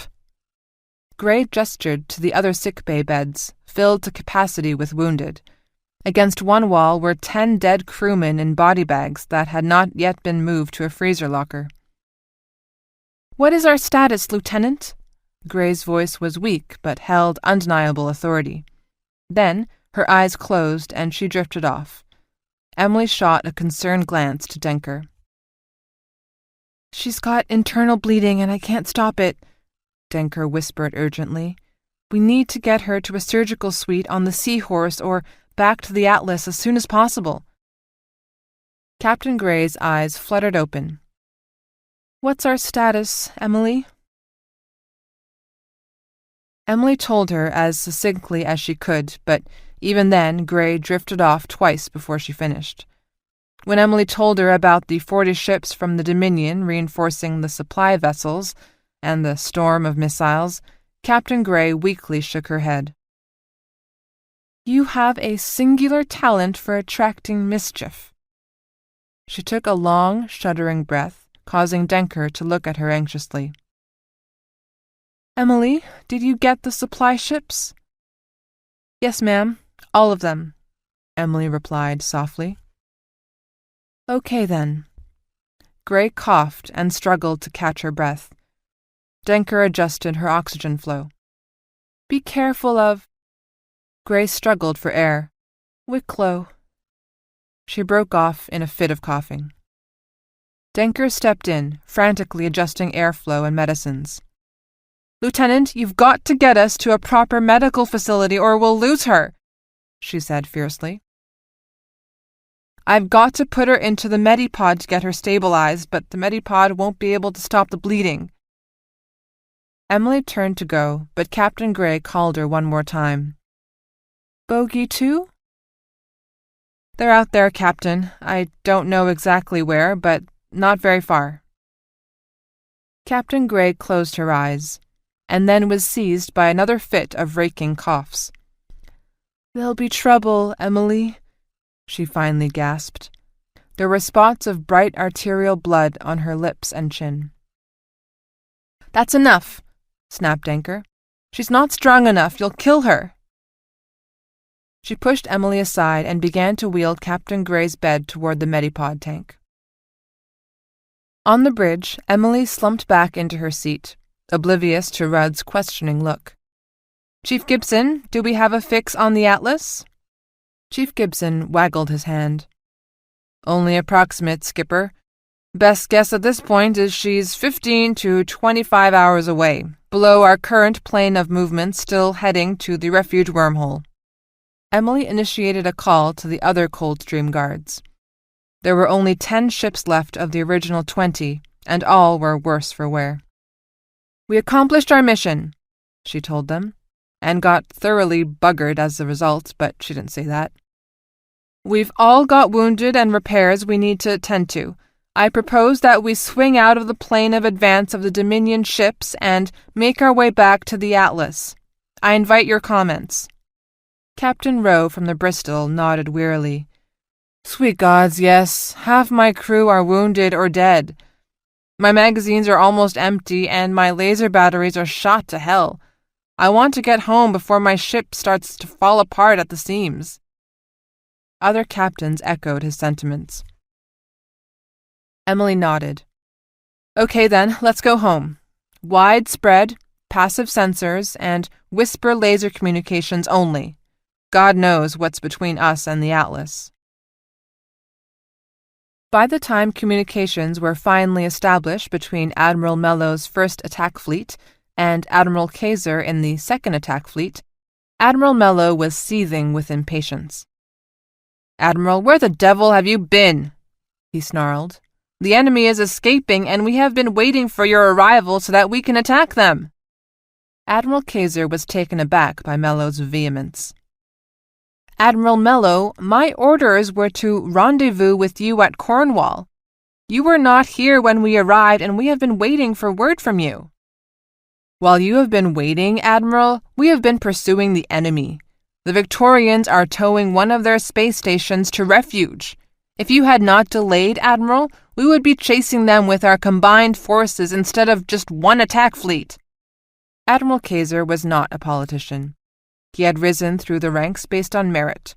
He believed that merit was to be rewarded and the lack of merit was to be punished, that orders were to be followed, missions accomplished without complaint or excuse, and that finger-pointing was for fools. He bridled at Admiral Mellow's implications. "Admiral Mellow, I protest. The second attack fleet arrived at Cornwall precisely on time. You were not there, nor had you left a communications buoy to offer guidance or instructions." Mellow flushed with anger. "I would have thought common sense alone would have made you locate my force with dispatch, Admiral, rather than sit idly at Cornwall when the real battle had moved on." "But But nothing! Mello pounded his fist on the console. I have no time for this, Admiral. You are relieved. You are to confine yourself to your quarters, pending your court-martial. Command of the Fortitude goes to the ship's captain, and I will assume command of your fleet. Do you understand me, Admiral? There was a long pause as Admiral Kaiser contemplated the ruin of his career and, worse, the fate of his fleet in the hands of this blustering fool. But a lifetime of soldiering on, despite poor commanding officers and terrible odds, won out. Just so, he replied icily, then turned and marched stiffly off the bridge. Captain? Mello consulted his computer listing. Captain Bauer? Yes, Admiral, Bauer replied stiffly. Have you left orbit around Cornwall? Yes, Admiral. We left as soon as we received your transmission. We are approximately 25 hours from your position at best military speed. Good. Get here as fast as you can. Where are your supply ships? 2 hours behind us, sir, per customary protocol. Send them on ahead at full speed, Captain. We have urgent need of them here. Bauer looked uncomfortable, hesitant to deliver bad news. Admiral, these are older model ships. They can barely keep up with our warships at normal cruising speed. They cannot sustain best military speed for more than an hour, and at that, only with risk to their engine plants. The supply ships will arrive several hours after our main body of the second attack fleet. Mello scowled. He had assumed that the second attack fleet had received the next-generation supply ships as well. No matter. Get here as quickly as you can, Captain, and order your supply ships to make the best speed possible. The Victorians are escaping to the refuge sector, and we must stop them. We have exhausted our munitions, and some of my ships need repairs. We need those supply ships. Bauer wondered just what had happened to the first attack fleet supply ships, but kept the thought to himself. And Captain, Mello said, make sure the supply ships are adequately guarded. The Vickies have patrols out. We think we destroyed them, but take no chances. As you command, Admiral. Mello fell back into his chair, chafing at the delay. If the Vickies somehow managed to escape, he would shoot Admiral Kaiser himself. Grant Skiffington sat glumly in the captain's chair. So Lisa Stein was right after all. The space around Cornwall was crawling with Dominion ships. He had counted 50 before he gave up in disgust. The Dominion had come in and must have kicked the hell out of the home fleet. The Dominion now ruled the Victorian sector. Captain, Livy Wexler said from the sensor's console. Grant looked at her. I've been going over the sensor logs. 3 things stick out. First, somebody used nuclear weapons on the surface of Cornwall. The drone couldn't pinpoint it, but it appears to be near the royal palace. The bridge crew exchanged worried glances. Grant felt the bottom fall out of his stomach. Too much was happening. Second Fleet destroyed, then the Dominion invasion of Victoria, and now an attack on Queen Beatrice's palace?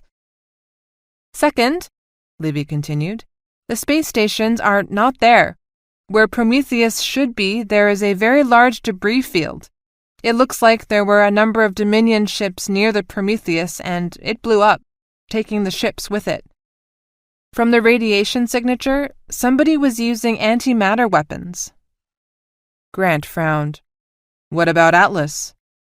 Wexler shrugged. It's not there. You mean it's been destroyed? He asked in confusion. No, there is no trace of debris. It's gone. Now he was very confused. Gone? Atlas was huge. How did one of the largest man-made objects in history just get up and walk away? You'd need every tugboat in the Victorian fleet to... He closed his eyes. No, that couldn't be right, could it? Livy, check the logs from the drone. Did it detect any tugboats in the area around Cornwall? Livy typed in her search command, studied the results. Well, that's strange. There should be tugboats all around that area, but you're right, the drone didn't spot any. She looked up, frowning. Surely you're not suggesting that... She looked dumbfounded. Where would they go? Darwin? Grant shook his head. To get to Darwin, they would have to go in the general direction of the wormhole to the Dominion, but we know that the Dominion must have been pouring warships through that wormhole into Victoria. First Fleet couldn't take the chance they'd run into a superior force. No, if anything, they'd run away from the Dominion wormhole. Cape Breton, perhaps? Sybil Head? But even as he asked, he knew neither was correct. Both were too far away, and neither was particularly friendly towards Queen Beatrice's administration. Years of bitter trade disputes had taken their toll. If it was me, I'd run for refuge, one of the bridge crew offered. There were several nods of agreement, and once Grant thought about it, he saw that it was the obvious choice. Refuge was bound to Victoria. Not too long ago, Victoria had saved the people and refuge from extinction. 100 years earlier, a virus had destroyed all of the consumable crops Refuge had planted, and turned what was already in storage to rotten mush. Within the space of 30 days, Refuge lost virtually all of its wheat, corn, barley, rice, and vegetables. As the threat of immediate starvation loomed, King Adolf, Beatrice's grandfather, came to the rescue. He sent thousands of freighters carrying foodstuffs. When Victoria's own supply of foodstuffs ran low, he dipped into the Victorian treasury to buy more from other sectors. Then he sent Victoria's best agricultural scientists and agronomists to Refuge to trace the cause of the blight and eradicate it. And then, over the next 10 years, Victoria supplied Refuge with enough seed stocks to restart the beleaguered planet's agricultural program. A very grateful council of elders from Refuge had asked what Refuge could do to repay Adolf and Victoria for their efforts.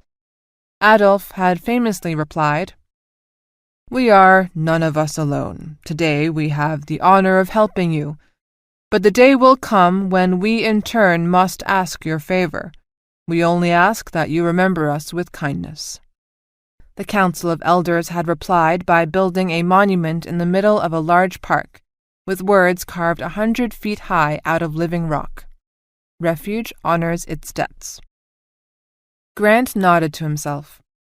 Then Livy Wexler caught his eye. "There is one more thing, Captain," she said.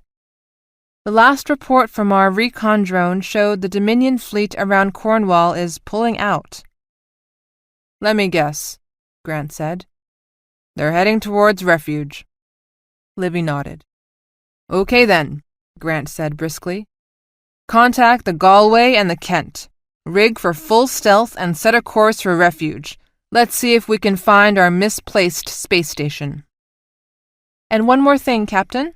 She leaned in closer, and he thought she was going to whisper something about their night together. "After this meal, we're out of food." "What?" Grant was bewildered. For the past several days he had worried about Tilica commandos, Dominion warships, and how to get back to Victoria, but he had never even considered something so prosaic as food. How did that happen? Livy shrugged. "When we left Victoria for Tilica, we only stocked a week's worth of food. Everyone thought if we needed more, we'd just get it from the supply ships. Then, in some of the fighting, part of the refrigeration system got knocked out, and we lost most of what was left. Now we've got enough for one real meal, plus about another day or so of hard rations." "Suffering gods," he said irritably. He ran a hand through his hair. "Food? Okay, check with Galway and Kent to see if they've got any to spare." He shook his head. Food. On Space Station Atlas, Admiral Duthat was confronting a belligerent Captain Wicklow, or rather, being confronted by him. "What do you mean, mustineers?" Admiral Duthat looked incredulous. "They disobeyed a direct order during combat, that's what I mean," roared Captain Wicklow. I gave them a direct order to come back to Atlas and rejoin the home fleet, and they disobeyed. They deserted, I tell you, deserted! And their ringleader is that wet-behind-the-ears Lieutenant Tuttle, who acts above her station and presumes authority she does not have. I want orders for their arrest." Douthat eyed him warily. Captain Wicklow was a personal friend of Queen Beatrice's brother, Harold. He was a mediocre tactician with little sense of strategy, but he knew politics and played it well. "Captain, I'm sure there is some misunderstanding here. We've received a report from the New Zealand that they were attacking the Dominion supply ships." "Oh, we attacked, all right," Wicklow interrupted. "Did that report tell you that Captain Grey recklessly led us directly into an ambush? That because of her negligence we suffered severe damage and loss of life? She used poor judgment, Admiral, very poor judgment." Now Admiral Douthat eyed him skeptically. "Captain Grey successfully destroyed the first set of Dominion supply ships and then led the attack to destroy the second group, are you? Captain Grey was injured, killed, or has been displaced by her subordinates," Wicklow said flatly. "All I know is that she was not in charge at the time we encountered a Dominion force of at least 40 ships." He eyed her through hooded lids. How much did she know? How much could he push this? "I suspect that her lieutenant, Tuttle, has something to do with this.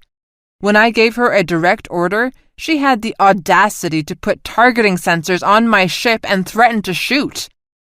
Wicklow raged, while meanwhile a part of him coolly assessed the impact all of this was having on Admiral Douthat. "This is treason! Treason in the face of the enemy! I want her arrested, Admiral! I want her arrested and punished." Douthat sighed. There was no time for this.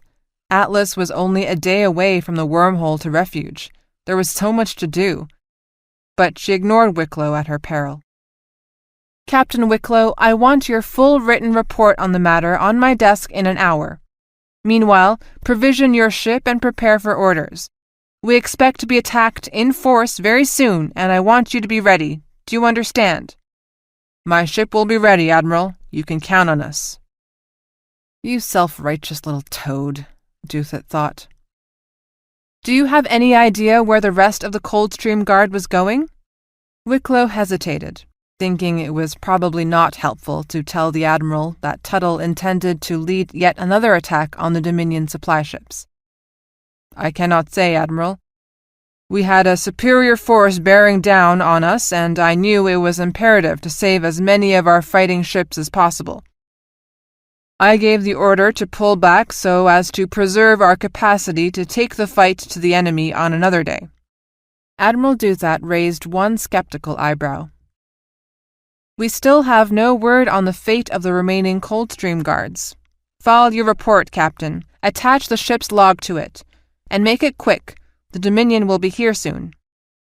Wicklow turned away, suppressing a flutter of concern. He'd forgotten about the ship's logs. Well, he was sure that a little judicious editing would help them to fully support his story. Chapter 60. In Victorian Space on the HMS New Zealand.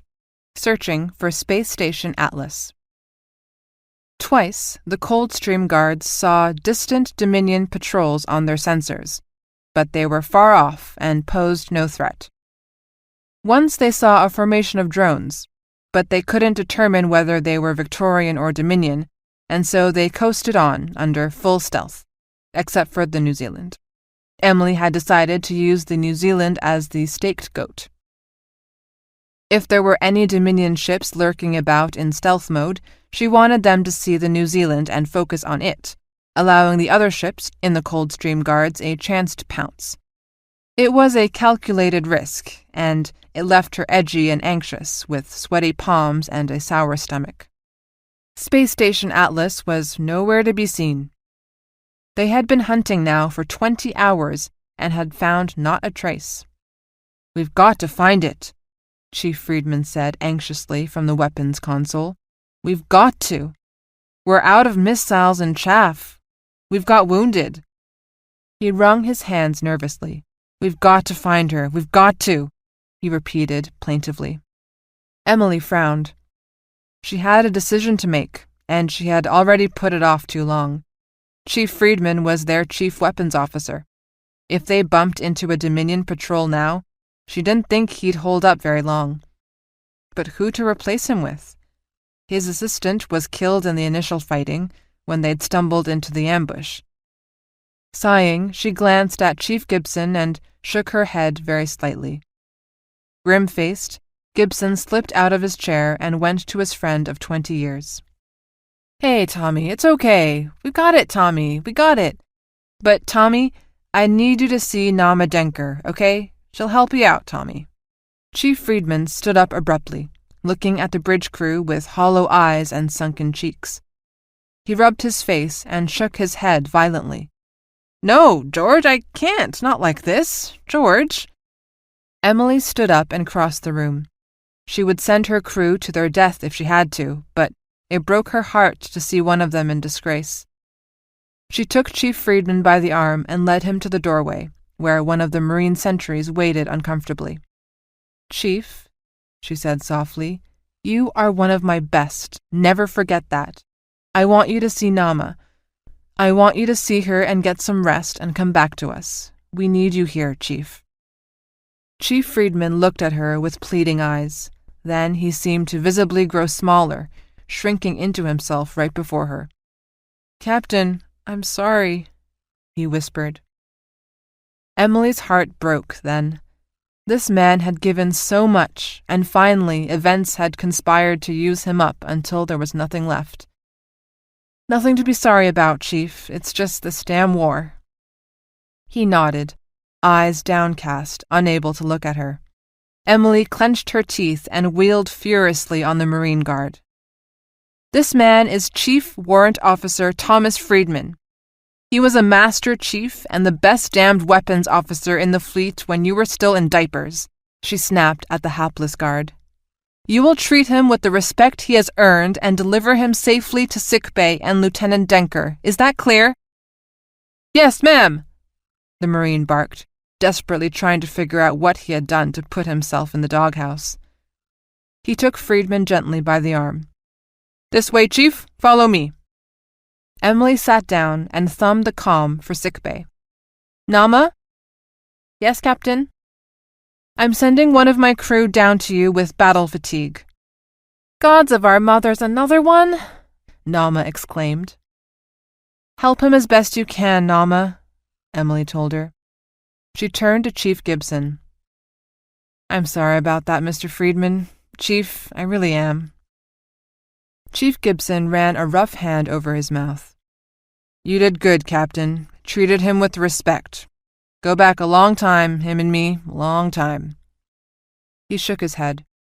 "God only knows. Everybody's got their limits." "Chief, suggestions for a replacement?" Gibson nodded. "Yeah, I've been thinking about that. Why don't I take weapons and let Mr. Partridge take sensors? I cross-trained on weapons, and I've been working with Partridge on the sensors console." Emily glanced at Partridge, who was quivering with excitement. How old is he anyway? She wondered. "Very well. Mr. Partridge, you are now the Assistant Sensors Officer. Please remember that our Chief Friedman will be back." They didn't have enough crew to lose him permanently if Nama could fix him up. "And now," she said with forced confidence, "we've got a space station to find." On board Space Station Atlas, Hiram pored through the data on the Dominion attack force. No matter how many times he looked at it, the answer was always the same. The Dominions couldn't have as many ships as they did. He rubbed his eyes wearily and slumped back in his chair. All the Victorian intelligence showed the Dominion as having about 100 warships. Those ships had been built at the Might of the People's Space Works, known by Victorian intelligence as the MOP Works, in orbit around Timor, the Dominion home planet.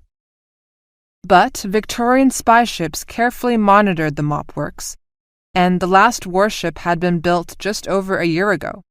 And anyway, Victorian stealth frigates tagged along behind the Dominion fleets when they were on maneuvers, so Victoria had hard data on where they were at all times. Admiral Tehan used to joke that he knew more about the whereabouts of the Dominion fleet than he did that of his own teenage children.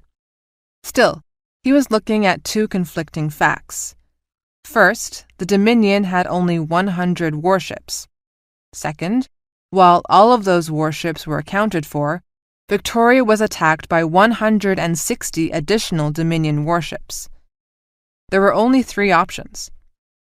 Perhaps some other sector had given the Dominion the new warships, unlikely since none of the other sectors had much of a navy. Second, the clumsy, inefficient, bureaucratic Dominion had secretly built a second shipyard somewhere, and had kept it hidden from the probing eyes of Victoria while they built a fleet to rival that of Victoria herself. Third, Hiram turned to the figure working at the desk next to his. "Sir Henry?" Sir Henry looked up in mild irritation. "Sir Henry, am I dreaming?" Hiram asked. "Lieutenant," the older man said darkly, "I think the fleet frowns on its officers drinking while on duty. I know I do. The Dominion has 160 ships more than we thought they did," Hiram mused aloud.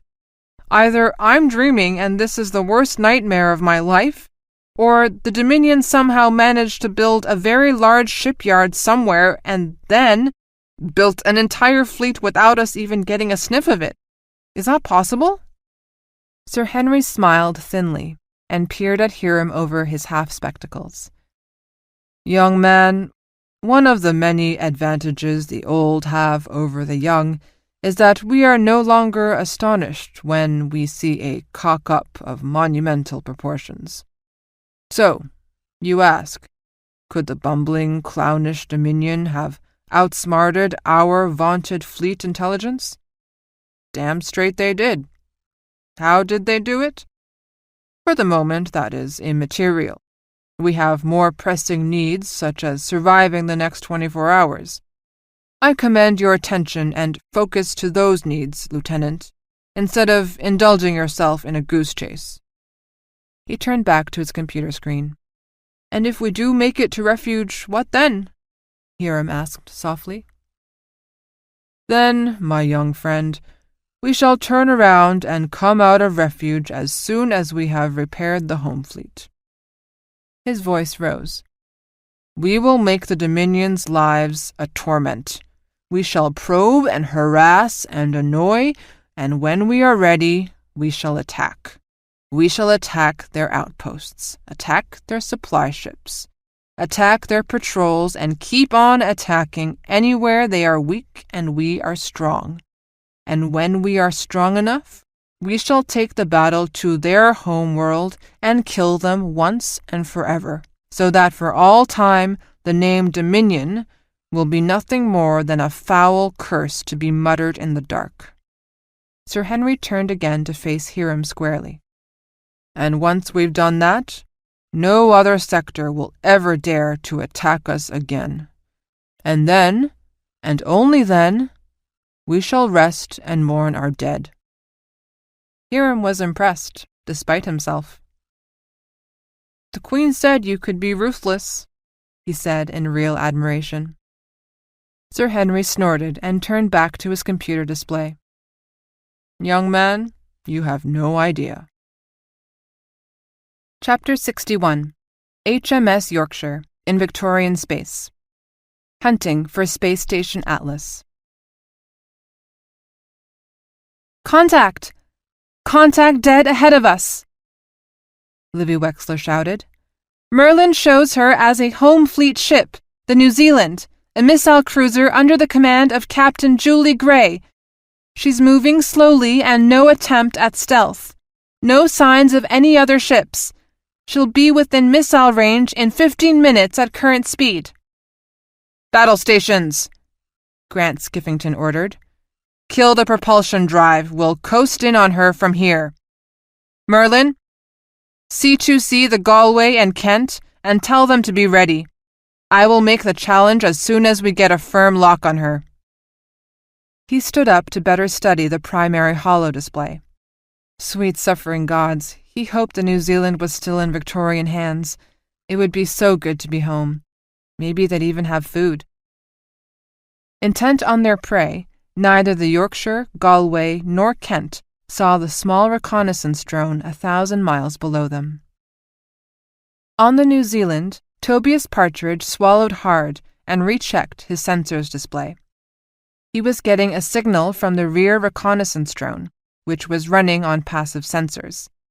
The computer projected a symbol for an unknown object trailing about 30,000 miles behind them. The symbol flickered out, then came back, stuttered, and faded again. He examined the raw data inputs from the drone. There was no drive signature, no radio signals, no S-band targeting sensors either, he was relieved to see. He switched to infrared, and then caught his breath in a hiss. There, along the center of the object's surface, was an unmistakable white and red glow. Whatever it was generating heat. One more thing to try. He switched the camera to optical and zoomed in. The object had no lights showing, but it crossed a patch of brightly glowing stars, so that it was briefly silhouetted against them. The object was long and cylindrical, with a distinct hammerhead bow, just like the New Zealand's. It was the shape of a missile cruiser. He took a deep breath. Captain, someone's creeping up on us." He said it so apologetically that at first Emily wanted to laugh, but then Alex Rudd pushed him aside and boosted the gain on the sensors. "Darn," Rudd said mildly. "Can't get a good fix on it, but it's there all right." He frowned, fiddling with the controls, trying to make sense of the data. "And I think there is more than one of them." "Dominion?" Emily asked, even though she thought it was obvious. Who else would it be? Rudd chewed his lip. "Not sure. Readings look like a Victorian cruiser, but that doesn't make any sense. Whoever they are gradually catching up to us, but just coasting. No propulsion traces at all." He looked up at her. "Looks like they're creeping in for a shot, Emily." "Merlin, tag it as Bogey 1, and C2C the rest of the squadron and tell them to use bow thrusters to brake. I want them to drift backwards as Bogey 1 overtakes us so that we envelop him as he comes forward. Passive sensors only. Have all laser batteries ready to fire on my order. We'll feed targeting data to all ships." "Message has been sent," Merlin replied. "Okay then," Emily said, crossing her legs and leaning back in the captain's chair. Her right hand was trembling again, so she tucked it under her hip and sat on it. "Now we wait." Grant Skiffington watched as the Yorkshire slowly overtook the New Zealand. What was she doing out here anyway? There was still no sign of the Dominion fleet that must have attacked Cornwall. Was the New Zealand scouting, returning from a combat patrol? Or had it fallen into Dominion hands and even now was moving to attack some Victorian warship? He shook his head in frustration. There was so much he didn't know. He checked his holodisplay. The Kent and Galway were keeping station 200 miles on either side and slightly behind him. "Already within laser range and 20 seconds to missile range," Liv Wexler told him. Grant nodded. "C2C the others. Tell them I'll challenge the New Zealand in 30 seconds. The seconds ticked by. The red indicator flashed to show a missile lock. Grant took a breath. "Victorian ship New Zealand, we have you locked in. You have 10 seconds to answer this question or we'll shoot you. Pretend you are a frigate captain. You spot game. What do you do, and what was the name of the professor who told you? 10 seconds." On the New Zealand, Emily looked at the speakers, thunderstruck. No bloody way, she thought to herself. "Merlin, play that back," she ordered, and listened carefully. Grant Skiffington watched the chronometer tick down. 3 seconds left. Damn it!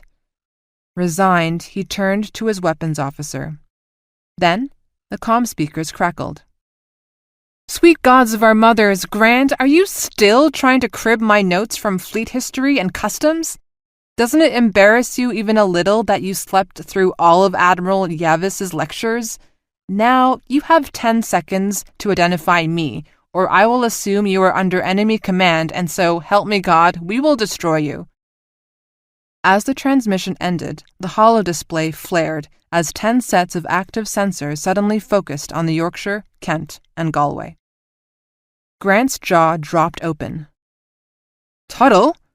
Emily Tuttle? What are you doing out here?" He couldn't decide if he was overjoyed to find another Victorian ship or chagrined that he hadn't spotted the other ships that now had a firing lock on him. "Long story, but right now we're trying to make it back to the Atlas. What about you?" "A very long story and not a happy one," Grant replied. "Why don't you come on board? Bring your other ship captains," Emily told him. "And no more radio. All communications by whisker laser. The Dominions haven't found us yet, and I want to keep it that way." The dinner began with laughter and relief, but quickly grew somber as Grant explained what had happened to the 2nd and 3rd Fleets in the Tilica sector. Emily blinked in disbelief. "Wiped out?" she asked incredulously. Grant shrugged. "I'm sure there are some scattered survivors, other small groups like us, but if they are, they're running for their lives. As an effective fighting force, 2nd and 3rd Fleets are gone." "Tell me more about the transporters," Emily prodded.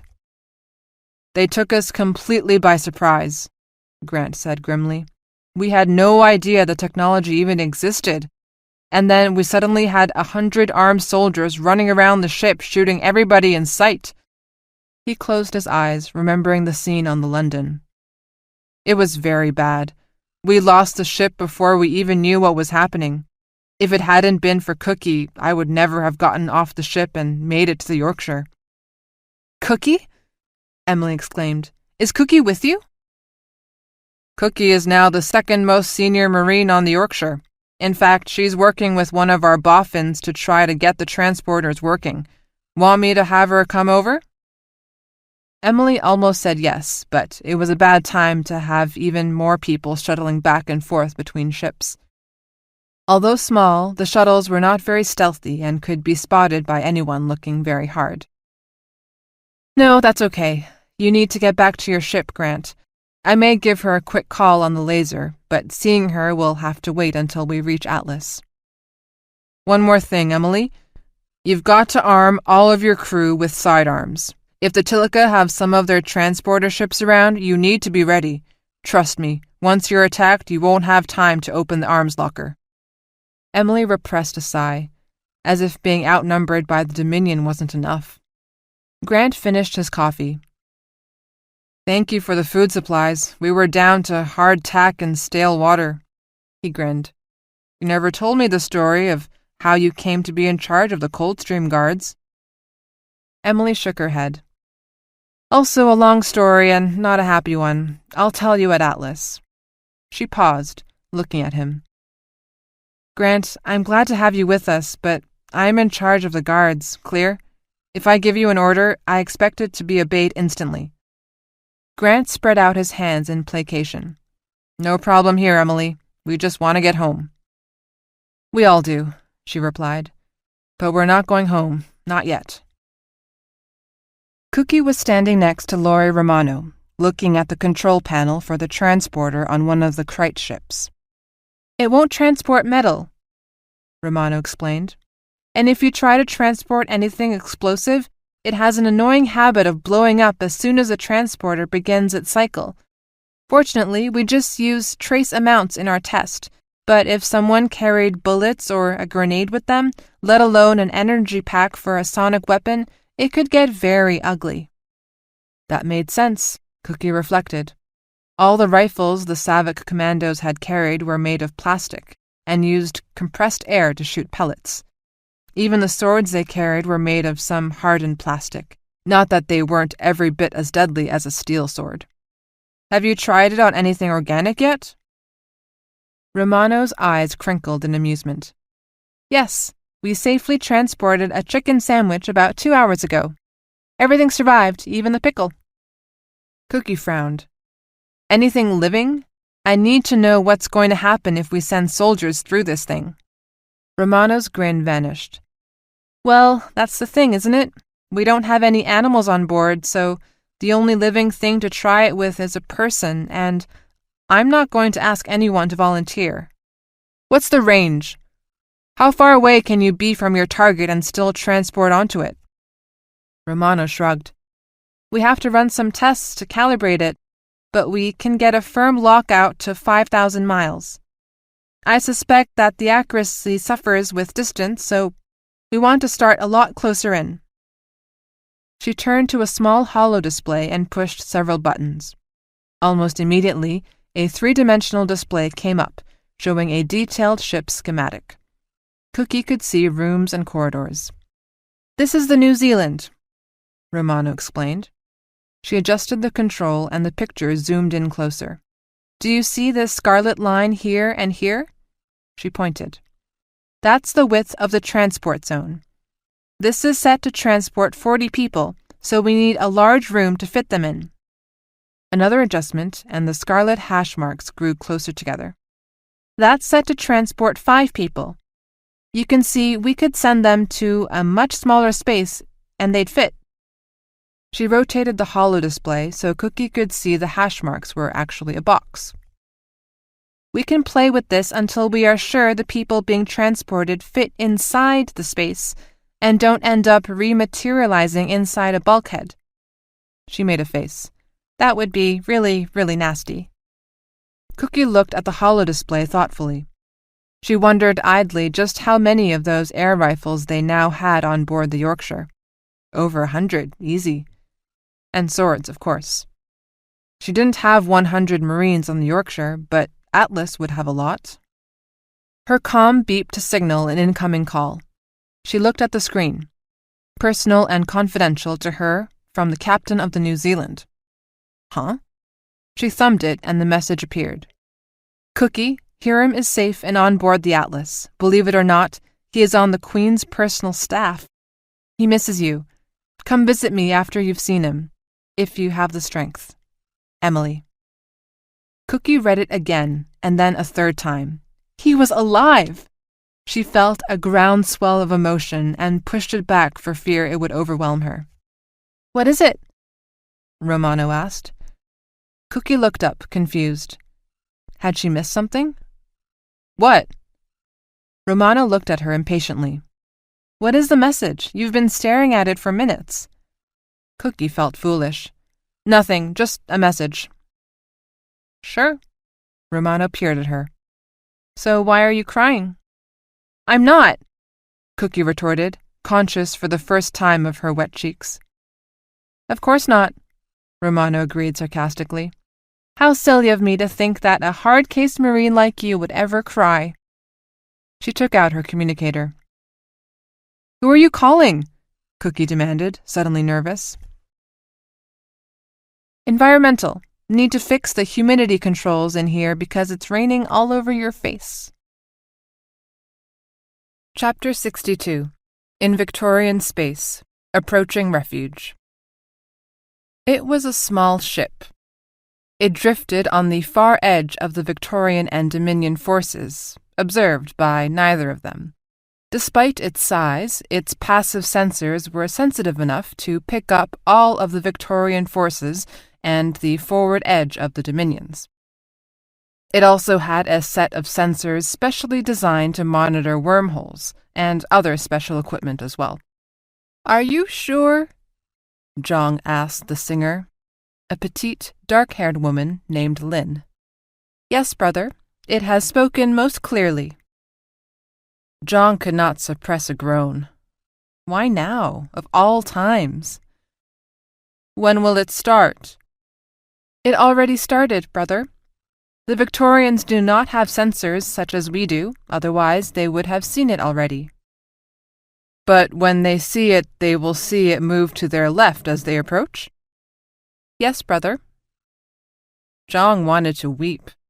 the Victorians would see the wormhole begin to slide to the left and would frantically turn to the left to keep on target.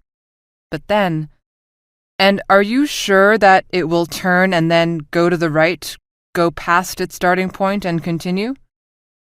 Lin looked at him with a hint of reproach. Zhang sighed. Of course she was sure. This wormhole was her life's work. She had studied it since she was a child and knew it better than any other in the light. "Perhaps we could," he began, but Lin was shaking her head. "It is very young, Brother Zhang."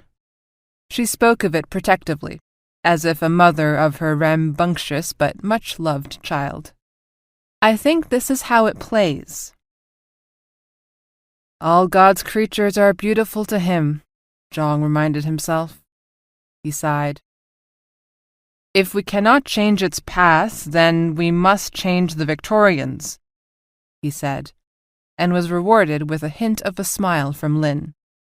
But would the Victorians believe him? On board the Atlas, the flow of radio messages was so great it had been divided into two streams. All the tugboat messages coordinating the movement of the Atlas went to the commercial traffic controllers. All of the military traffic went to the First Fleet Communication Center, which had been moved to Atlas from the Lionheart and was now housed in a large room immediately next to the Fleet Intelligence Center run by Hiram Brill. Hiram had an open circuit to the Fleet Communication Center so that he could loosely monitor the general traffic or lock into any one conversation. One of the ratings monitoring traffic suddenly stiffened in his chair, then slapped the red button on his desk to summon a supervisor. "What is it, Catino?" the supervisor asked. "Just in, Lieutenant," he said, handing her a slip of paper. "Message header says it is for Queen Anne and for Lieutenant Hiram Brill." His forehead wrinkled. "Who is Brill?" The supervisor scanned the message, the blood draining from her face. "Ah, shit," she muttered, then reached for the comm. Admiral Mello nodded in satisfaction. Kacer's second attack fleet had finally caught up. The battles with the damn Vickies had been hugely more expensive than he could have imagined. Of his original 85 ships, Mello only had 47 left fit to fight. But with Kacer's ships finally online, he now had 117, more than enough to overwhelm the battered Victorian defenses. He gave the orders to reposition the fleet in preparation for the final attack. It would take some time to put into place, but once in place, they would be unstoppable. And for the Vickies, there would be a little surprise. "Captain, we are being hailed by a picket ship," Partridge reported. "Put it up, Toby." Emily had finally learned his first name and was using it to make sure she didn't forget it again. "Unknown ships, activate your beacons and identify yourselves." The voice was clipped and brusque. Emily could almost see the unknown captain's hand in the air, ready to order their last laser batteries to fire. "Who are they, Chief?" she asked Chief Gibson. "Merlin reads them as several destroyers from the Queen's own, Cape Town, Oxford, Southampton, and Coventry. The communication came from the Cape Town, captained by Captain Melissa Wyman." Emily glanced at Rudd. He smiled and nodded. Atlas was nearby. Emily breathed a sigh of relief. "Tell the other ships to activate their beacons and open a channel to the Cape Town." "Cape Town, this is Emily Tuttle, acting captain of the New Zealand. We are returning from a raid on enemy supply ships. I have 7 ships of the Coldstream Guards and 3 stragglers from Second Fleet, the Yorkshire, Kent, and Galway. We have many wounded on board and request emergency docking at Atlas." "Where is Captain Gray?" A hint of suspicion there. Emily hesitated. "Captain Gray died 5 hours ago from injuries sustained when we attacked the first supply ships." There was a long moment of silence, then. "Stand down all weapon systems and slow to 200 kpm. deactivate computer security and prepare for C2C communication, which meant that they were to go dead slow and open up their computer for a full scan from the Queen's own ships. Standard precautions for verifying someone's identity if there was any suspicion they might be a Trojan horse. Understood, Cape Town, and we will comply, but please hurry. Also, be advised that we've seen Dominion ships moving in a wide arc toward the refuge wormhole. I think they are running around your flanks to get to the wormhole first and take up blocking positions. Could you tell how many, New Zealand? Alex Rudd tapped his tablet and put it in front of Emily. Cape Town, they were at the edge of our passive sensor range, but we put it at 15 destroyers, 13 ships of cruiser size, some 20 smaller ships, frigate size or smaller, plus one very large ship of unknown type. We did not, repeat, did not, see any hedgehogs or anything that looked to be a supply ship. Understood, New Zealand. Prepare to receive our boarding party. 5 hours later, the battered remnants of the Coldstream Guards docked at Atlas. After the medics had hurriedly removed the wounded and the remains of the dead, and Emily had talked to the yard dogs about the list of needed repairs, she joined Alex Rudd and Chief Gibson and walked into the main concourse. Standing there, smiling broadly, was Hiram Brill. Emily blinked once when she saw his insignia of rank, then smiled. She stood to attention and saluted. Lieutenant Tuttle reporting. Commander Brill. Hiram laughed and stepped forward, looking like he was going to give her a hug, but shook her hand instead. Sweet gods, Emily, we all thought you were dead or, at best, captured. He shook his head. The last word we had from you was when you were under attack. It sounded, well, hopeless. It was pretty grim, she admitted. Hiram, you're a commander! Did they skip you over lieutenant commander? Gods of our mothers, I'm gone for 2 days and they make you a commander. Then a voice behind her said, Are you Lieutenant Emily Tuttle? Emily turned to see 5 military police standing in a semicircle around her, led by a weather-beaten, no-nonsense major. They all carried nerve induction batons and sidearms. They looked very serious. Alex Rudd took a step closer to her on one side and Chief Gibson on the other. Suddenly, it seemed as if the entire concourse had gone silent as everyone stopped and watched. And in that moment, Emily knew what it was. Yes, I am Lieutenant Tuttle of the New Zealand. What can I do for you, sir? Lieutenant Tuttle, I am Major Patrick Donaldson, Home Fleet Military Police. I have orders to arrest you and take you immediately to detention pending further proceedings. That weasel Wicklow! Emily struggled to keep her voice calm. And the charges? She asked. You are charged with refusal to obey a lawful order of a superior officer, cowardness in the face of the enemy, treason, and inciting treason, Major Donaldson replied. He motioned abruptly to the other MPs, and 2 of them stepped forward to take Emily by either arm. Rudd and Gibson stepped forward reflexively. In a moment, the other MPs had their batons pushed against their chests.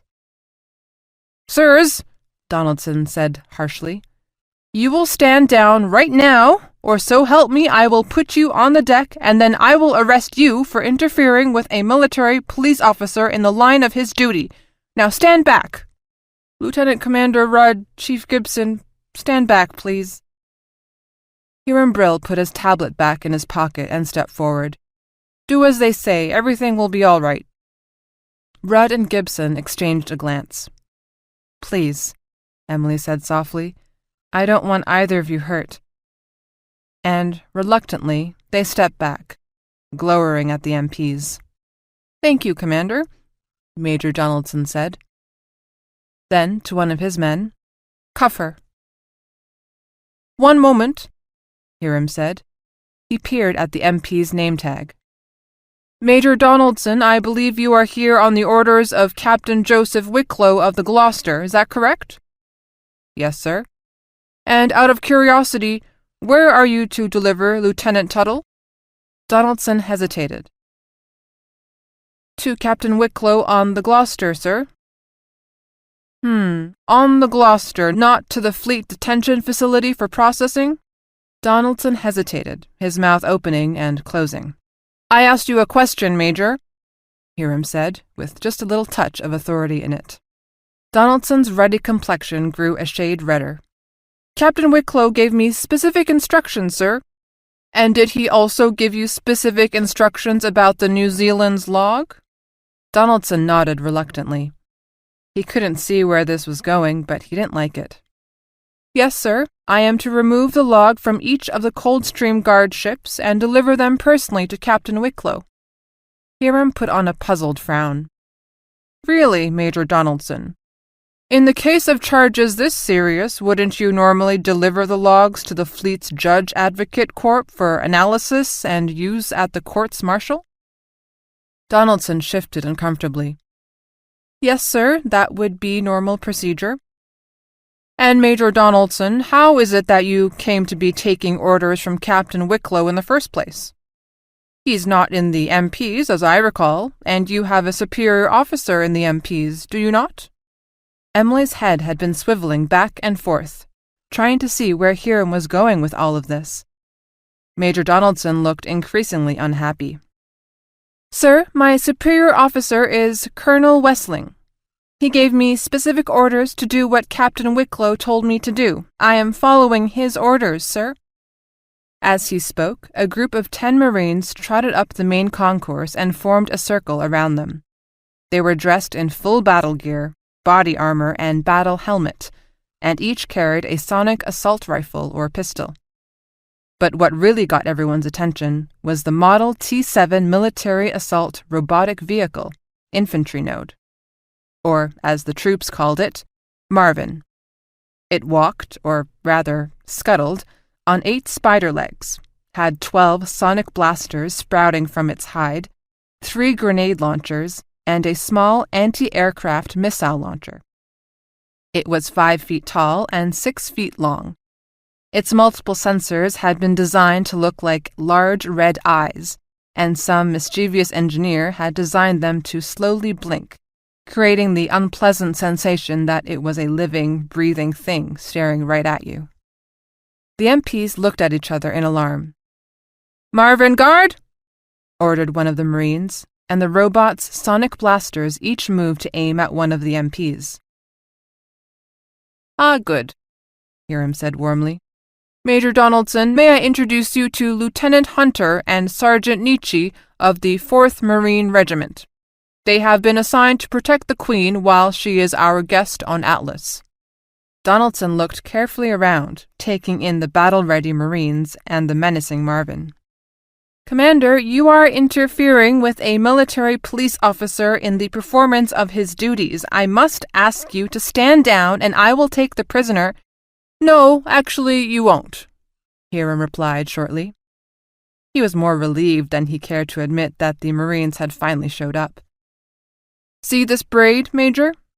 He asked, gesturing to the scarlet braid he wore over his right shoulder. Donaldson nodded glumly. This braid means that I am on the Queen's personal staff and that I speak with her authority. The Queen outranks both Colonel Westling and Captain Wicklow, and she and Admiral Duthat are waiting right now to debrief Lieutenant Tuttle on the results of her mission. In case you've forgotten, Admiral Duthat is the senior admiral of the Home Fleet. So, Major, I will be taking Lieutenant Tuttle with me to meet with Queen Anne and Admiral Duthat, and I have asked Lieutenant Hunter and Sergeant Nietzsche and their charming companions to ensure that you do not interfere. In the name of Queen Anne, I hereby order you to stand down. Is that understood?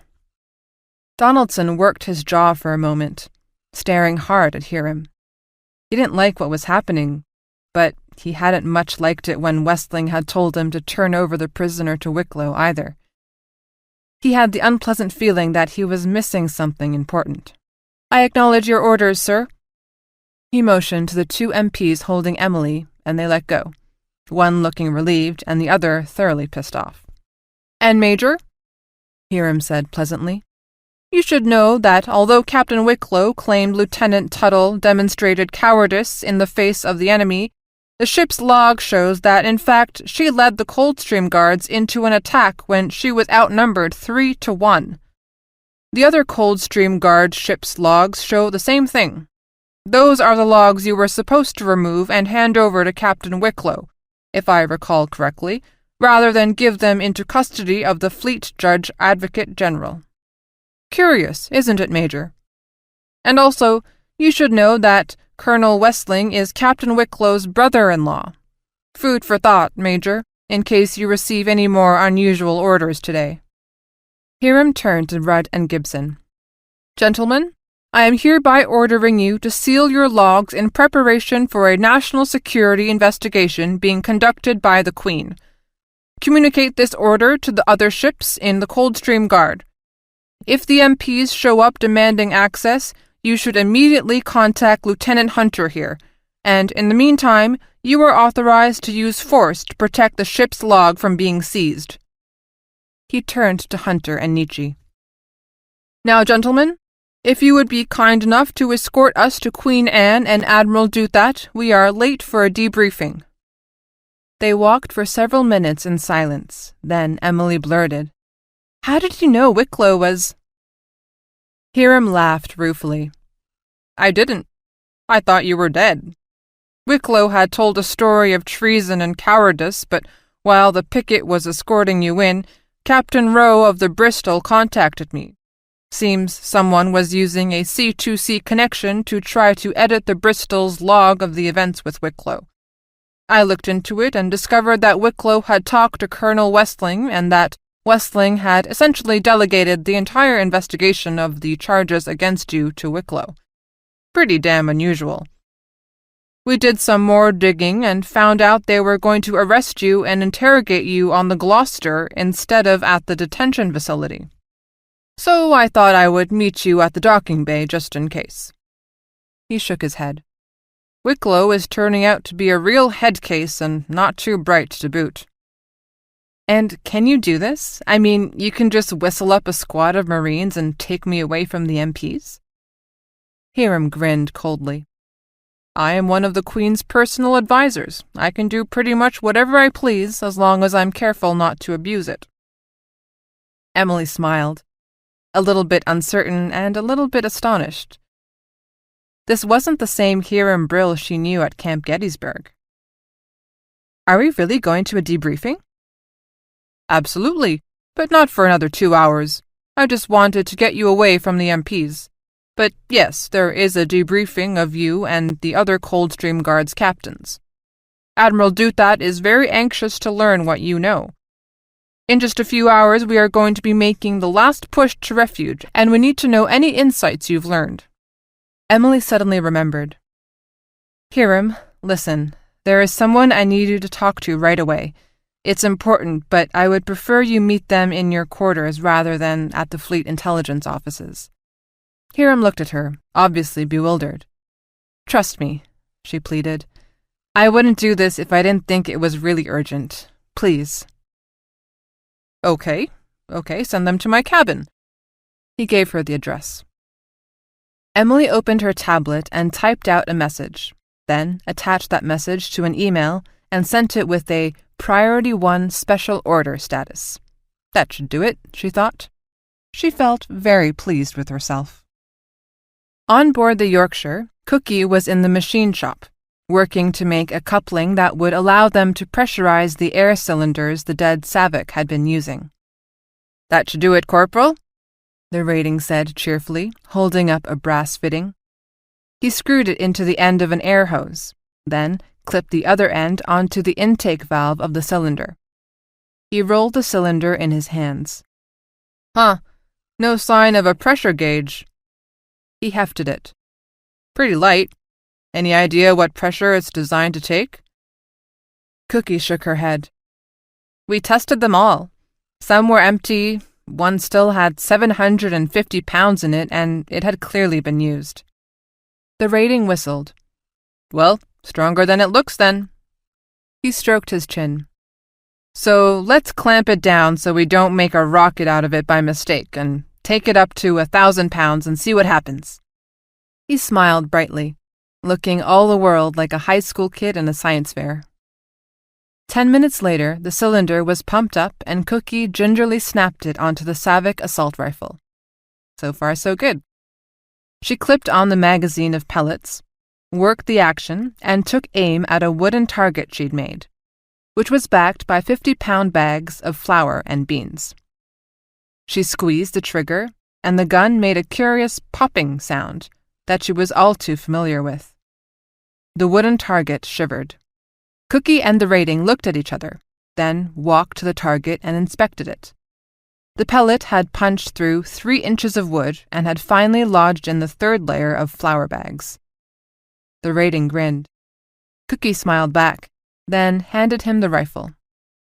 "Start shooting. Mark how many shots it takes before you can't put the pellet at least half an inch into the target." Then her comm buzzed. She flipped it open and found a text message. "To Corporal Maria Sanchez. Priority 1 order. Upon receipt of this order, report immediately to cabin 714B on board Atlas for debriefing regarding recent actions. Action immediate.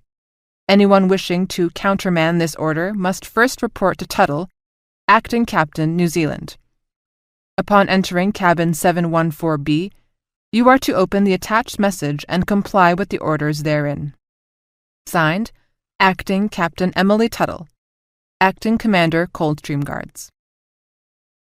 Cookie frowned, glanced at her stained uniform, and shrugged. Action immediate left no room for discussion. She took 30 seconds to splash water on her face and check to make sure her uniform was at least buttoned properly, then walked briskly to the main hatchway and across the gangway into the Atlas shipyard bay.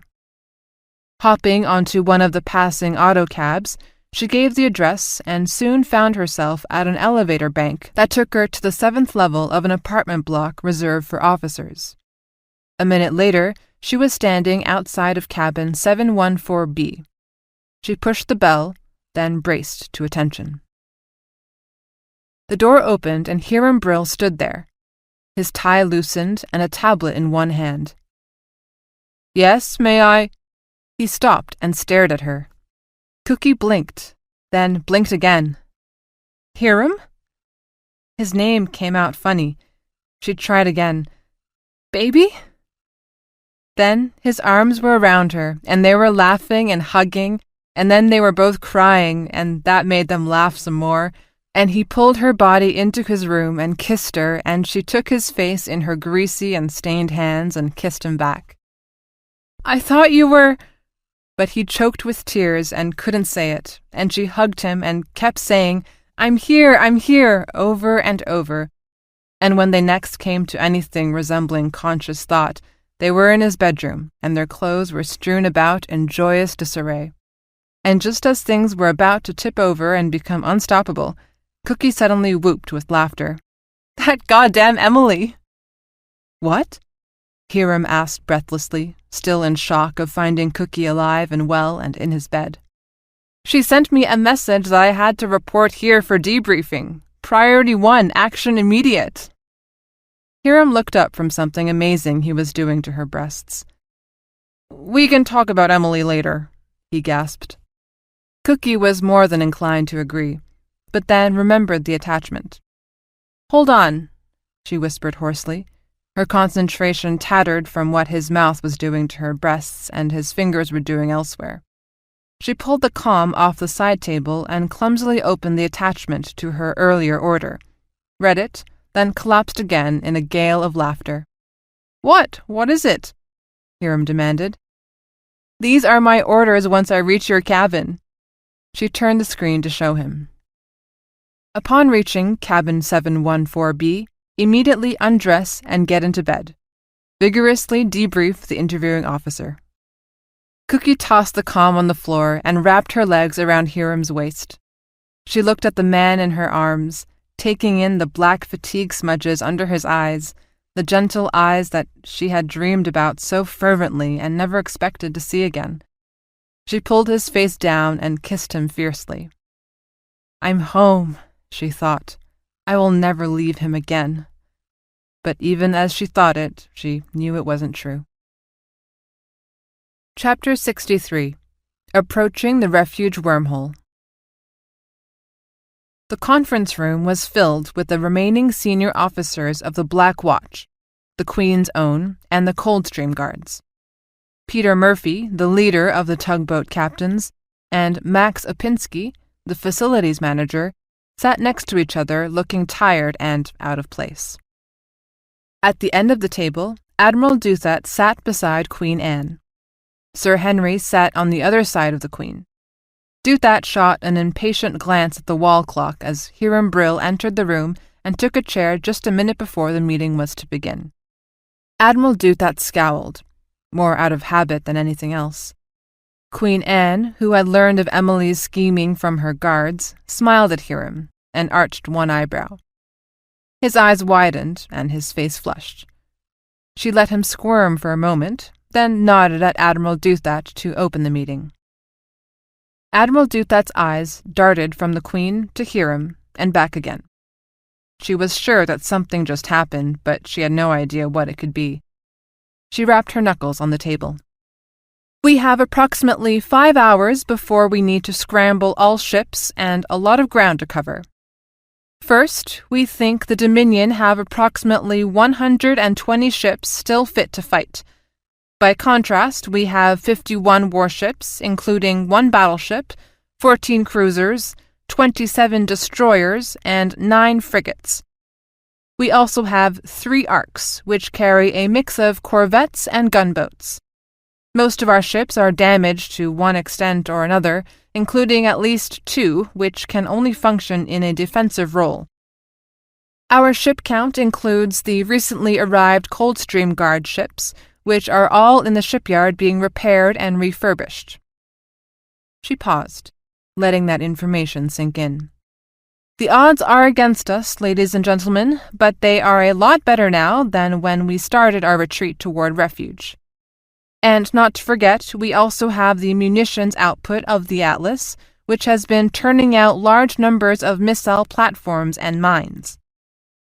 Admiral Duthat stood up and began to pace back and forth in front of the conference table. There are 2 critical developments you need to be aware of. First, the enemy has split its forces. Of their 120 ships, they've moved some 67 ships between us and the entrance to the refuge wormhole. Captain Tuttle spotted them on passive sensors and estimates that they include 15 destroyers, 30 cruiser-sized ships, 20 smaller ships similar to our frigates, and 1 large ship with unknown capabilities. But I will make an educated guess that it is the DUC Vengeance, serving as their flagship. The Vengeance is big, very big, about half, again, the size of our remaining battleship, the Lionheart. Remember, she cautioned, this is only an estimate. We won't really know until we have them on our sensors. That leaves some 53 ships behind us, including their 3 surviving hedgehogs and their 2 carriers, which we now know employ small attack craft. We are not sure of their size or throw weight, but we think that the ships behind us are mostly made up of ships from Bogey 2, and we presume that most of them are undamaged. There was muttering around the table as the facts sunk in. Now the Atlas and the surviving home fleet were caught in a classic hammer and anvil position. The best way to get out of it was to turn either up or down from their plane of advance and run like hell, but they couldn't turn and they couldn't run. The enemy knew exactly where they were going. The only option was to fight their way through the wormhole against 2-to-1 odds. You said 2 things we need to be aware of, one of the captains voiced. Duthat pursed her lips and nodded. Yes, the second thing is that the wormhole is moving.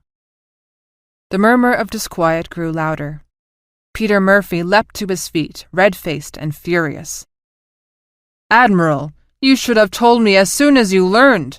I need to start turning Atlas or we'll lose the wormhole. Duthat made a take-it-easy gesture with her hands. Normally, you'd be right, Mr. Murphy, but we first learned of the movement not from our sensors, but from a communication from an unknown ship. It came via whisper laser, addressed to the Queen and to Commander Brill. Hiram sat bolt upright in his chair. What? He looked at Admiral Duthat, only to find that she was looking straight back at him. The message tells us that the wormhole has started to move west on our plane of advance. It will move west for 7 hours, but then it will reverse course and move back east, past its original position, and stop at a specified set of coordinates, exactly at, she consulted her tablet, 17 hours and 20 minutes from now. When it stops, it will actually be closer to us than it is now, shortening our time to reach it. For a moment there was stunned silence. Then the room dissolved into an uproar. "How can we trust this message?" demanded Captain Wicklow. "We can't," snapped Sir Henry, speaking for the first time. "We cannot verify the source, so we cannot verify the accuracy of what they told us." "This could be a trap," Wicklow continued. "The Dominion may want us to believe the wormhole will reverse course, so we'll plot our course accordingly, when all along it will be moving west, further and further out of reach." Duthat motioned for silence, then gestured to Peter Murphy. "Mr. Murphy, if we turn west with the wormhole and it does reverse course, can we turn back and still catch it?" Murphy shot a morose glance at Opinsky, who shook his head. "Don't see how, Admiral," Opinsky said. "Hard to turn the Atlas, real hard. If your data is right, the wormhole will move west about 20 degrees off our plane of advance, so we'd need to turn 20 degrees left to try to hit it. To do that, we'd need to start turning now, right now, and even then it would be close.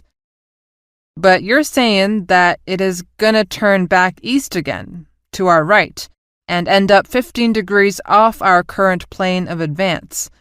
Well, ma'am, we can go left and maybe make it, or go right and probably make it, but we can't start left and then change our minds with any hope of hitting the wormhole if it really ends up going to our right." He looked glum. "If you follow me," he concluded wanly. "So we have to decide," Admiral Duthat said flatly. "Our sensors are reporting that the wormhole has in fact begun to move left. We can either turn with it, or we can trust this message and turn away from it, lining up Atlas to enter it when, and if, the wormhole reverses course." "This message is a Dominion ruse, an attempt to misdirect us," Wicklow said heatedly. "Any fool can see that." "How do we know that?" asked Captain Eder of the Lionheart. "We don't know it is not," Sir Henry replied. "And because we don't know, we cannot trust it. We must go left." The argument raged for another few minutes, going nowhere. Hiram sat quietly, trying to puzzle it out. Then, when there was a brief lull, he asked, "Admiral Duthat, you said that the message was addressed to Queen Anne and to me, is that correct?" Duthat nodded curtly. "Exactly what does the message say?" Duthat pushed a button, and the message appeared on a screen. To Queen Anne of Victoria, and to Lieutenant Hiram Brill, Fleet Intelligence. We send you greeting in your time of trouble, and a warning. The refuge wormhole has begun to move west relative to your plane of advance.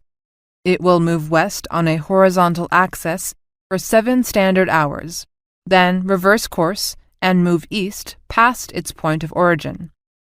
It will move east for 10 hours from the time it changes direction, stopping at relative coordinates x-2930, y-1446, and z-0473, your perspective. Turn east now. Hiram Brill, your aunt sends you chocolate cake. Hiram laughed out loud. Turn east, Admiral. The message is good. He explained about Zhang, the monk from the light, and his odd question about Hiram liking his aunt's chocolate cake. This is nonsense, Wicklow spluttered. This could be a Dominion trick, or even if it isn't, why should we trust the light? How could they possibly know what the wormhole will do? Queen Anne raised her hand, and Wicklow fell silent. Admiral, I have reason to trust this message as well. I believe I know who sent it. I don't pretend to know why they believe the wormhole will reverse course, but I think we may rely on it. Your Majesty, Sir Henry protested, but she cut him off. I understand your position, Sir Henry, but a decision has been made, and I have made it. She stood. Admiral Duthat, direct the tugs to turn Atlas to the east, and plan your battle tactics accordingly. She smiled warmly at everyone in the room. I have the utmost faith in your ability to get us all safely to refuge. May the gods of our mothers bless you all and keep you from harm. Admiral John Mello stood at the helm of the DUC Vengeance, staring at his holo display. His blocking force was in place. Now they awaited the inevitable Victorian response to it. Do you think they'll go for it, sir? Commander Patton asked quietly. Without a doubt. Mello smiled coldly. Sometimes you defeat your enemy through their arrogance, sometimes through their fear, and sometimes simply through their predictability. It didn't really matter, as long as you won and they died. After the others had cleared the conference room, Queen Anne sat with the remaining captains of the Coldstream Guards. The others sat away from Captain Wicklow, no one wanting to appear as if they were taking his side by sitting too close. Captain Wicklow in turn looked at them with unveiled disdain. Queen Anne studied them in turn, observing their body language, hoping that the guards could maintain enough unity to be combat effective for this last vital push. In a very short time, she said evenly, Admiral Duthat will send the Queen's Own and Black Watch ahead to attack the Dominion blocking force. If that attack is successful, the main body of the Dominion fleet will either be defeated or at least out of position to stop our passage through the refuge wormhole. The Coldstream Guards will remain with Atlas to serve as the reserve and to protect it from any attack from the rear, although Admiral Duthat assures me that such an attack would likely get bogged down in the minefield. There are 2 issues Admiral Duthat asked me to deal with, the Queen continued. First, who shall command the Coldstream Guards? And second, what to do about the pending arrest warrant for Lieutenant Tuttle. It is perfectly clear, Your Majesty, Captain Wicklow said earnestly. Following the unfortunate death of Captain Grey, I am the senior officer of the Guards and should, as a matter of rank, tradition, and expertise, assume command. As for Lieutenant Tuttle, she should be taken into custody immediately for treason in the face of the enemy for turning her guns on a ship of Your Majesty's Navy. Her actions were criminal, and she must now face the consequences. He looked coldly at Emily. And I might add, Your Majesty should immediately open an investigation into the mysterious circumstances of Captain Grey's death. From all reports, she died under most irregular circumstances. Most irregular. If by most irregular, Joe, you mean she died while her ship was attacking the enemy instead of running for home, I couldn't agree with you more, Captain Rowe said pointedly. There was a rumble of agreement from the other captains, all of whom had stayed and fought despite the odds.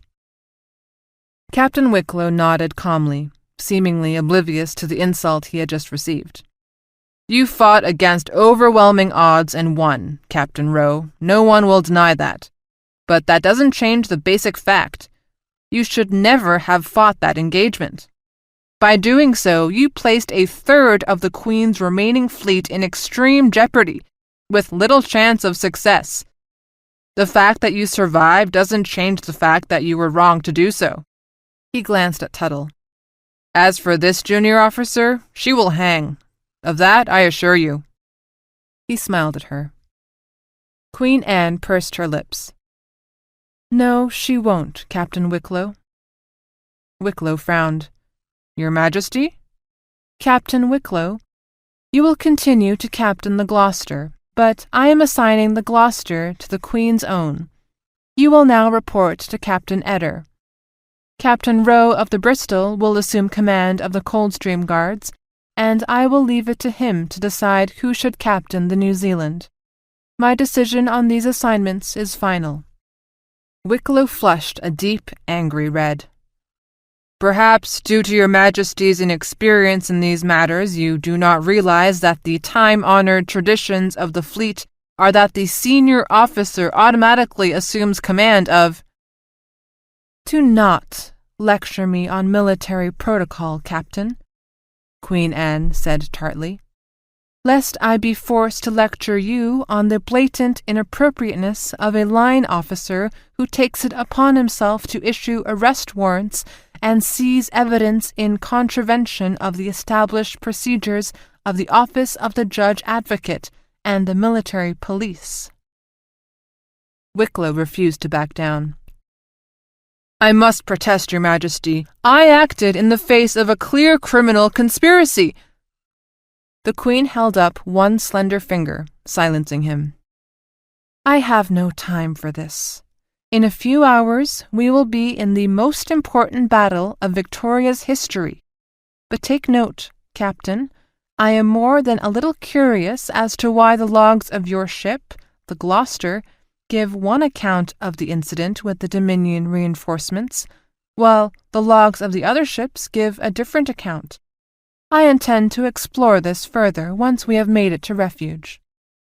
"You impugn my integrity, Majesty," Wicklow said, his voice rising. "I have friends at court who will stand by me on this, influential people held in high esteem by the Queen's brother." In the silence that followed, Emily thought she could hear her own heartbeat. She looked anxiously from Wicklow to the Queen, then to Hiram. Hiram allowed a very small smile. "As it happens, Captain Wicklow," Queen Anne said coolly, "I have no brother." Captain Wicklow looked flustered. "My apologies, Your Grace. I referred to your mother, Queen Beatrice, and to the Duke of Kent." Anne leaned forward, speaking coldly and deliberately, as if to a malicious child who had just strangled the family cat. "Queen Beatrice is dead, Captain Wicklow. The Duke of Kent is dead. All of the people you would count on to protect you are dead. You must now stand on your merits, Captain, without the benefit of friends in court who owe you favor." She cocked her head. "Do you understand now, Captain Wicklow?" She rose to her feet, her armsmen immediately forming up behind her. "Captain Rowe, assign a captain to the New Zealand, and prepare your ships for departure." And then she swept from the room. Captain Rowe understood. "Prepare your ships," he ordered the captains of the Coldstream Guard. He did not look at Captain Wicklow. He motioned to Alex Rudd and Emily. "You two stay behind." When the room was clear, he gave each of them in turn a hard look. "Okay, listen, you two. Normally I would simply assign the New Zealand to the next senior officer, but we don't have the time for a new captain from outside to get to know your crew and the ship. And anyway, you two make a good team." He looked at Rudd. "Alex, you are the most senior officer on board, so I should turn the ship over to you. But these are not normal times, and from what I've seen, Miss Tuttle here has been in de facto command since the first attack on the Dominion supply ships. If we have to fight the Dominion ships in our rear, any mistakes we make could kill us, all of us. So I am asking you, Alex, no bullshit. Should I give command of the New Zealand to you or to Emily?" Emily almost blurted out, "Give it to Alex." But Rudd spoke first. "Sir, I am good, pretty damn good, in fact, but I'm not as good as she is. Keep me as the XO and make her interim captain of the New Zealand. I confess I'm a little jealous, but I can live with it." Rowe wheeled on Emily. "Lieutenant Tuttle, do you agree with Lieutenant Commander Rudd's assessment?" "All I ever wanted to do was be a historian," she thought fleetingly, "and I never want to send a man to his death again."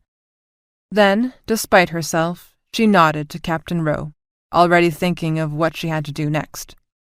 Rowe studied the two of them for a long moment, then nodded. "Okay then, thank you both for acting like adults about this. I am authorized to give you both field promotions to full commander. You've earned it. When this is over, I'll speak to Admiral Duthat and we'll see if you can keep it." He took a deep breath, and Emily thought he suddenly looked very tired. "Return to your ship. The rest of the home fleet sorties in a little less than 5 hours. 2 hours after that, I want the Coldstream Guards ready to go. I will contact you with your specific assignment." "What about the Yorkshire, Kent, and Galway from the Second Fleet?" Emily asked. "They've been assigned to us, bringing us up to 12 operational ships," Rowe said. "Good thing, our ships are pretty beat up." Hiram Brill was waiting for her in the corridor. Emily grinned at him. "So, had a good debriefing with Cookie, did you?" she teased him. To her surprise, Hiram stepped forward and gave her a hug. "Thank you, Em," he whispered. "Thank you." He let her go and stepped back. "Bring her back, Emily," he pleaded. "When she's in full macho mode, she takes stupid chances. Please, do whatever you can. Just bring her back." Emily felt her stomach drop. "I'm not in charge of the guards, Hiram, and Cookie will be on the Yorkshire, not the New Zealand," she protested. Part of her wanted to scream. Hiram smiled and shook his head. "You really don't see it, do you? Emily, haven't you noticed that ever since the Dominion freighters pulled off that sneak attack, you have somehow managed to be involved in every important decision in every important battle? You may want to be a historian, Emily, surrounded by books in some dusty library, but the gods of war have other plans for you. You're a warrior. It's your curse." "Hiram, He held up a hand to stop her. "When the time comes, do what you can, Em. That's all I ask. I've waited my whole life for her. Just do whatever you can to bring her back." His calm buzzed, and he looked at it. "They're waiting for me. Good luck to you, Em." And then he was gone. Emily made her way back to the repair bay, where workmen swarmed over the New Zealand. She could see missiles and kinetic munitions being loaded on by forklifts and gravity pallets. She wondered briefly if they had enough food, but then realized in a day they would either be in refuge or dead. She walked slowly, thinking about Hiram's words. If the last few days were any indication, she was good at warfare, perhaps even very good. She had to admit that she liked the contest, the anticipating what the enemy would do, and how best to beat him. But the deaths, gods of our mothers, all the deaths. She was honest enough to admit she didn't really care about the enemy deaths, but she wailed inwardly when her own people died, and she cringed in shame as she thought again at how many had died because of her orders. At the entrance to the New Zealand, a Marine guard in full battle rattle stiffened to attention and saluted as she boarded. "Morning, Captain." So, word was already out. Probably Alex Rudd had alerted everyone on board that she would remain as captain. "Captain?" It was the guard. "There is a visitor waiting for you in your day cabin." Emily focused on him for the first time. He was very young. Had he been through Camp Gettysburg? Had he fought at Killarney Bridge? When she reached her day cabin, she found a hard-looking Marine corporal. "Cookie!" Cookie laughed as Emily hugged her. My, oh my, how you have come up in the world, girl! Once a dumb recruit at Camp Gettysburg and now eating truffles and drinking champagne on your own ship? Who would have guessed? Emily eyed her. The flashing-eyed girl from training camp was gone, replaced by a confident woman with lines that only hard experience can bring. And 2 red tears tattooed under her left eye. Emily reached out and rubbed the tears with the ball of her thumb. They don't come out, she murmured. They ain't never comin' out, Cookie said solemnly. And I hope to hell I'm never in a situation to get me a 3rd one. The first 2 damn near killed me. Bad? Emily asked, knowing the answer. Cookie told her about the Tilica commandos, the teleportation device, the bloody fights through dark corridors, the desperate race to get off the London, and the repeated boardings of the Yorkshire. Emily looked at her incredulously. You've got 3 of these machines, these transporter widgets? Yep, Cookie answered, and grinned wickedly. And they work, too.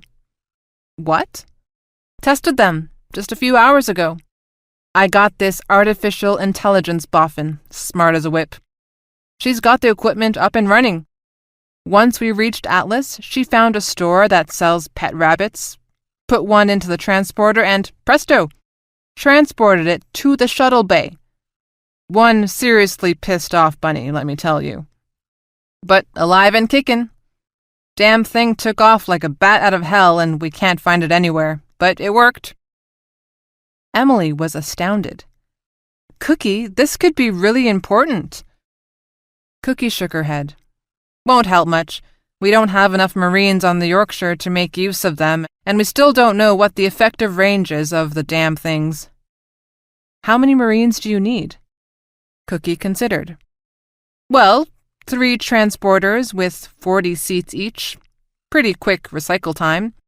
With a lot of luck, we could maybe send 240 soldiers through. Of course, some of them would only be carrying wooden clubs.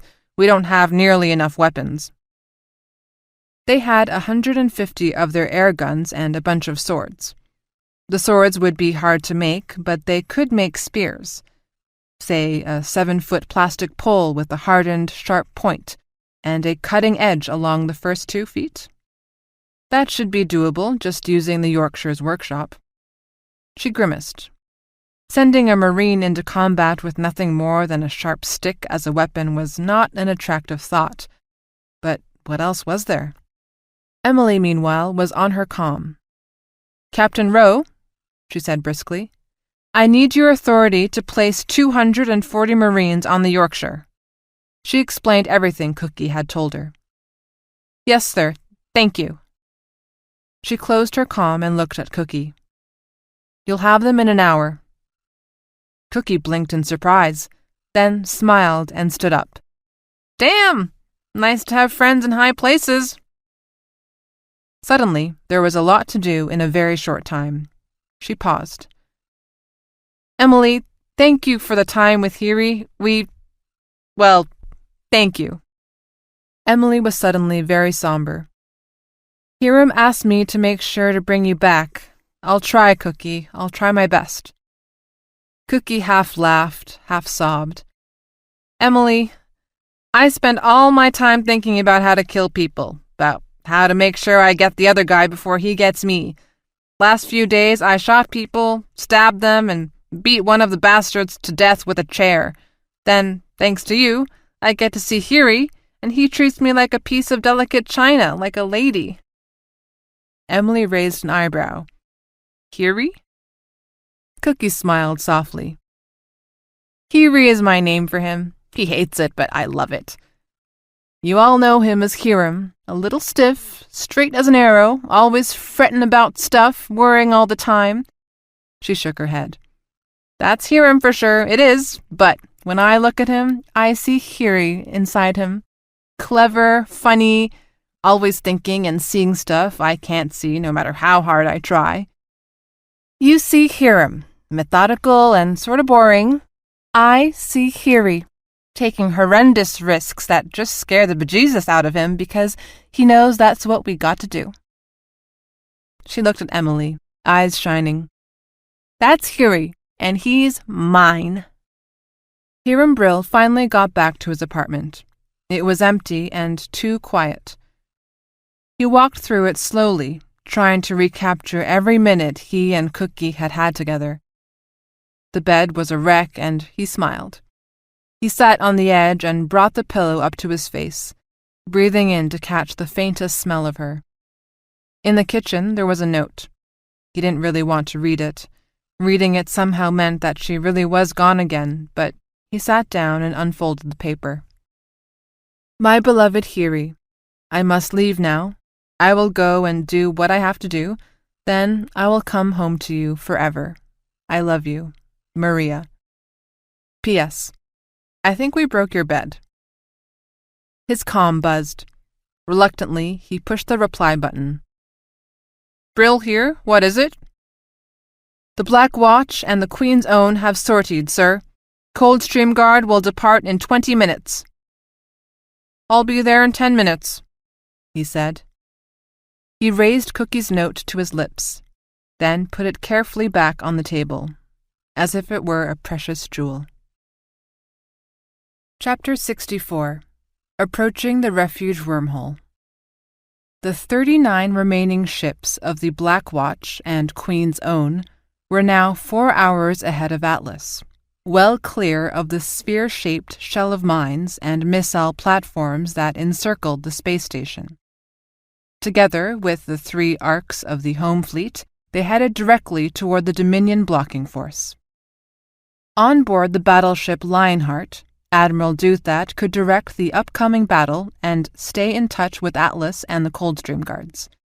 Her monitors showed that the wormhole to refuge was already moving to the left as they approached it, and the Dominion blocking force was falling back with it.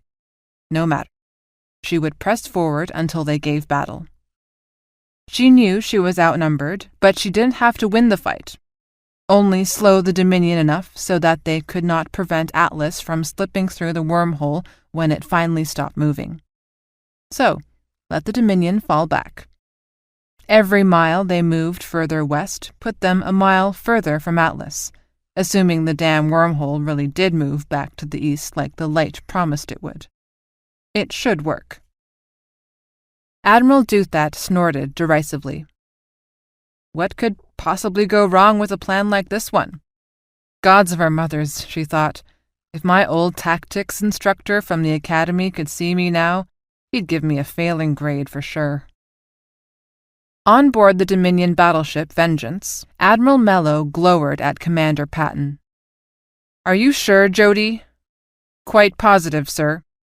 Commander Patton had learned never to show the slightest doubt around Admiral Mello. Doubt implied weakness, and Admiral Mello instinctively attacked any sign of weakness. We've triple-checked. Although the wormhole is moving to the west, as seen from our plane of approach, the Victorian space station is turning to the east. Admiral Mello shook his head. This didn't make any sense. Why were the Victorians making such a blatant mistake? The space station was huge. It had to be difficult to turn. Were they pulling some sort of feint on him? He turned back to Patton. Do you have any idea what they're doing? She shook her head. No, sir, unless they think they're going to miss the wormhole and they are turning around to make a run for Darwin. But the refuge wormhole is moving west. Absolutely, sir. Commander Patton hesitated. Shall I order the attack to be moved up, sir? He looked again at the holodisplay. Faint or no, at the end of the day the Vickies had to go to the wormhole. It was their only open path of escape. Let them twist and turn. That is where he would find them. Mello smiled. No, Jody, let them continue to turn the wrong way. A very famous old Earth general said, Never interrupt an enemy when he is making a mistake. We'll let the Victorians continue their mistake a while longer, then finish them. 2 hours later, the refuge wormhole suddenly changed direction. 1 second it was moving west, then, abruptly, it was moving back east along the same path it had taken earlier. The leader of the Dominion blocking force blanched. "What the hell is it doing?" he shouted at the hapless censor's officer. "I don't know, Captain," the man stammered. "It simply changed direction and is moving east." "Well, where is it going?" On the holodisplay, the captain could see that it was coming up fast behind them and would go past them, toward the Victorians, in less than an hour. There is no way of knowing, Captain," the hapless censor's officer confessed. The captain cursed loudly and eloquently, displaying a rich vocabulary gathered during a lifetime of service in the Dominion fleet. Then he sent a message to Admiral Mello. Several minutes later, he received a one-word reply: attack. Chapter 65. At the Wormhole Entrance. "Incoming missiles!" the censor's officer said. Not quite a shout, but hardly his normal voice either. "The Dominion blocking force has fired on us!" The HMS Lionheart was in the middle of the Victorian formation, where it could both monitor the course of the upcoming battle and quickly go to the assistance of any Victorian ship that needed it. "A full report would be appreciated, Chief Cunin. Tell me how many and when they arrive," Captain Eder said calmly. "Yes, sir," the chief said sheepishly. Mildred counts 450 missiles, ETA in 15 minutes. "That's better, thank you. All frigates and destroyers, deploy anti-missile drones. Prepare to engage any leakers.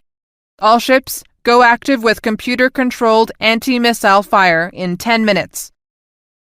Sensors show a large number of enemy ships accelerating towards us, Captain," the censor's officer said, his voice tightly controlled. 60-plus ships. "Target locks, Chief?" Eder asked. "No, not yet, Captain. There is a lot of jamming, probably some jammers mixed in with the incoming missiles. No firm locks yet." "Send some recon birds out," Eder ordered. "I want to cut through all this crap and see what we're up against." Something seemed wrong, but he couldn't quite put his finger on it.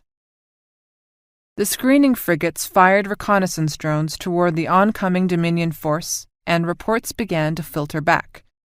The Dominion forces had assumed a wide crescent shape, with a concentration of ships in the center, and, in the very center, a positively huge ship.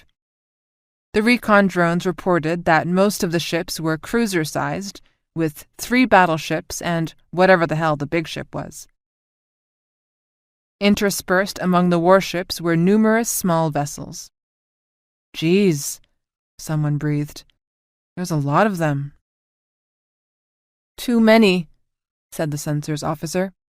"Coldstream guards only counted 67. We're getting readings for well over 100, so there are a lot of decoys out there." Even if there were only 60 ships or so, 450 missiles was not a very heavy barrage, Eder mused. He wouldn't have been surprised if there had been over 1,000, or more. Why such a light volley? "Can you get a firm lock on them? Enough to get a clear ID?" he asked. "Not yet, sir. Recon drones are still working their way in." But as they watched, the Dominion blocking force saturated the area with its anti-missile defense, and one by one, the recon drones fell before they could burn through the jamming and the decoys and get a clear picture of what the Dominion had. "Not very anxious for us to see what they've got, are they?" Eder mused. In the meantime, the 450 Dominion missiles reached the outer range of the anti-missile drones, which fired small, fast rockets and guided them close enough to the enemy missiles so that the weak onboard sensors could lock on. There were a series of explosions, and then there were only 420 missiles. The anti-missile drones fired a second volley of anti-missiles, more explosions. But then, the Dominion missiles flashed past them and continued toward Victorian ships, getting closer. The second line of Victorian drones fired, and so the dance continued, until the Dominion missiles reached reliable laser range and the frigates opened up. 30 of the missiles locked onto 2 of the frigates and bore in on them.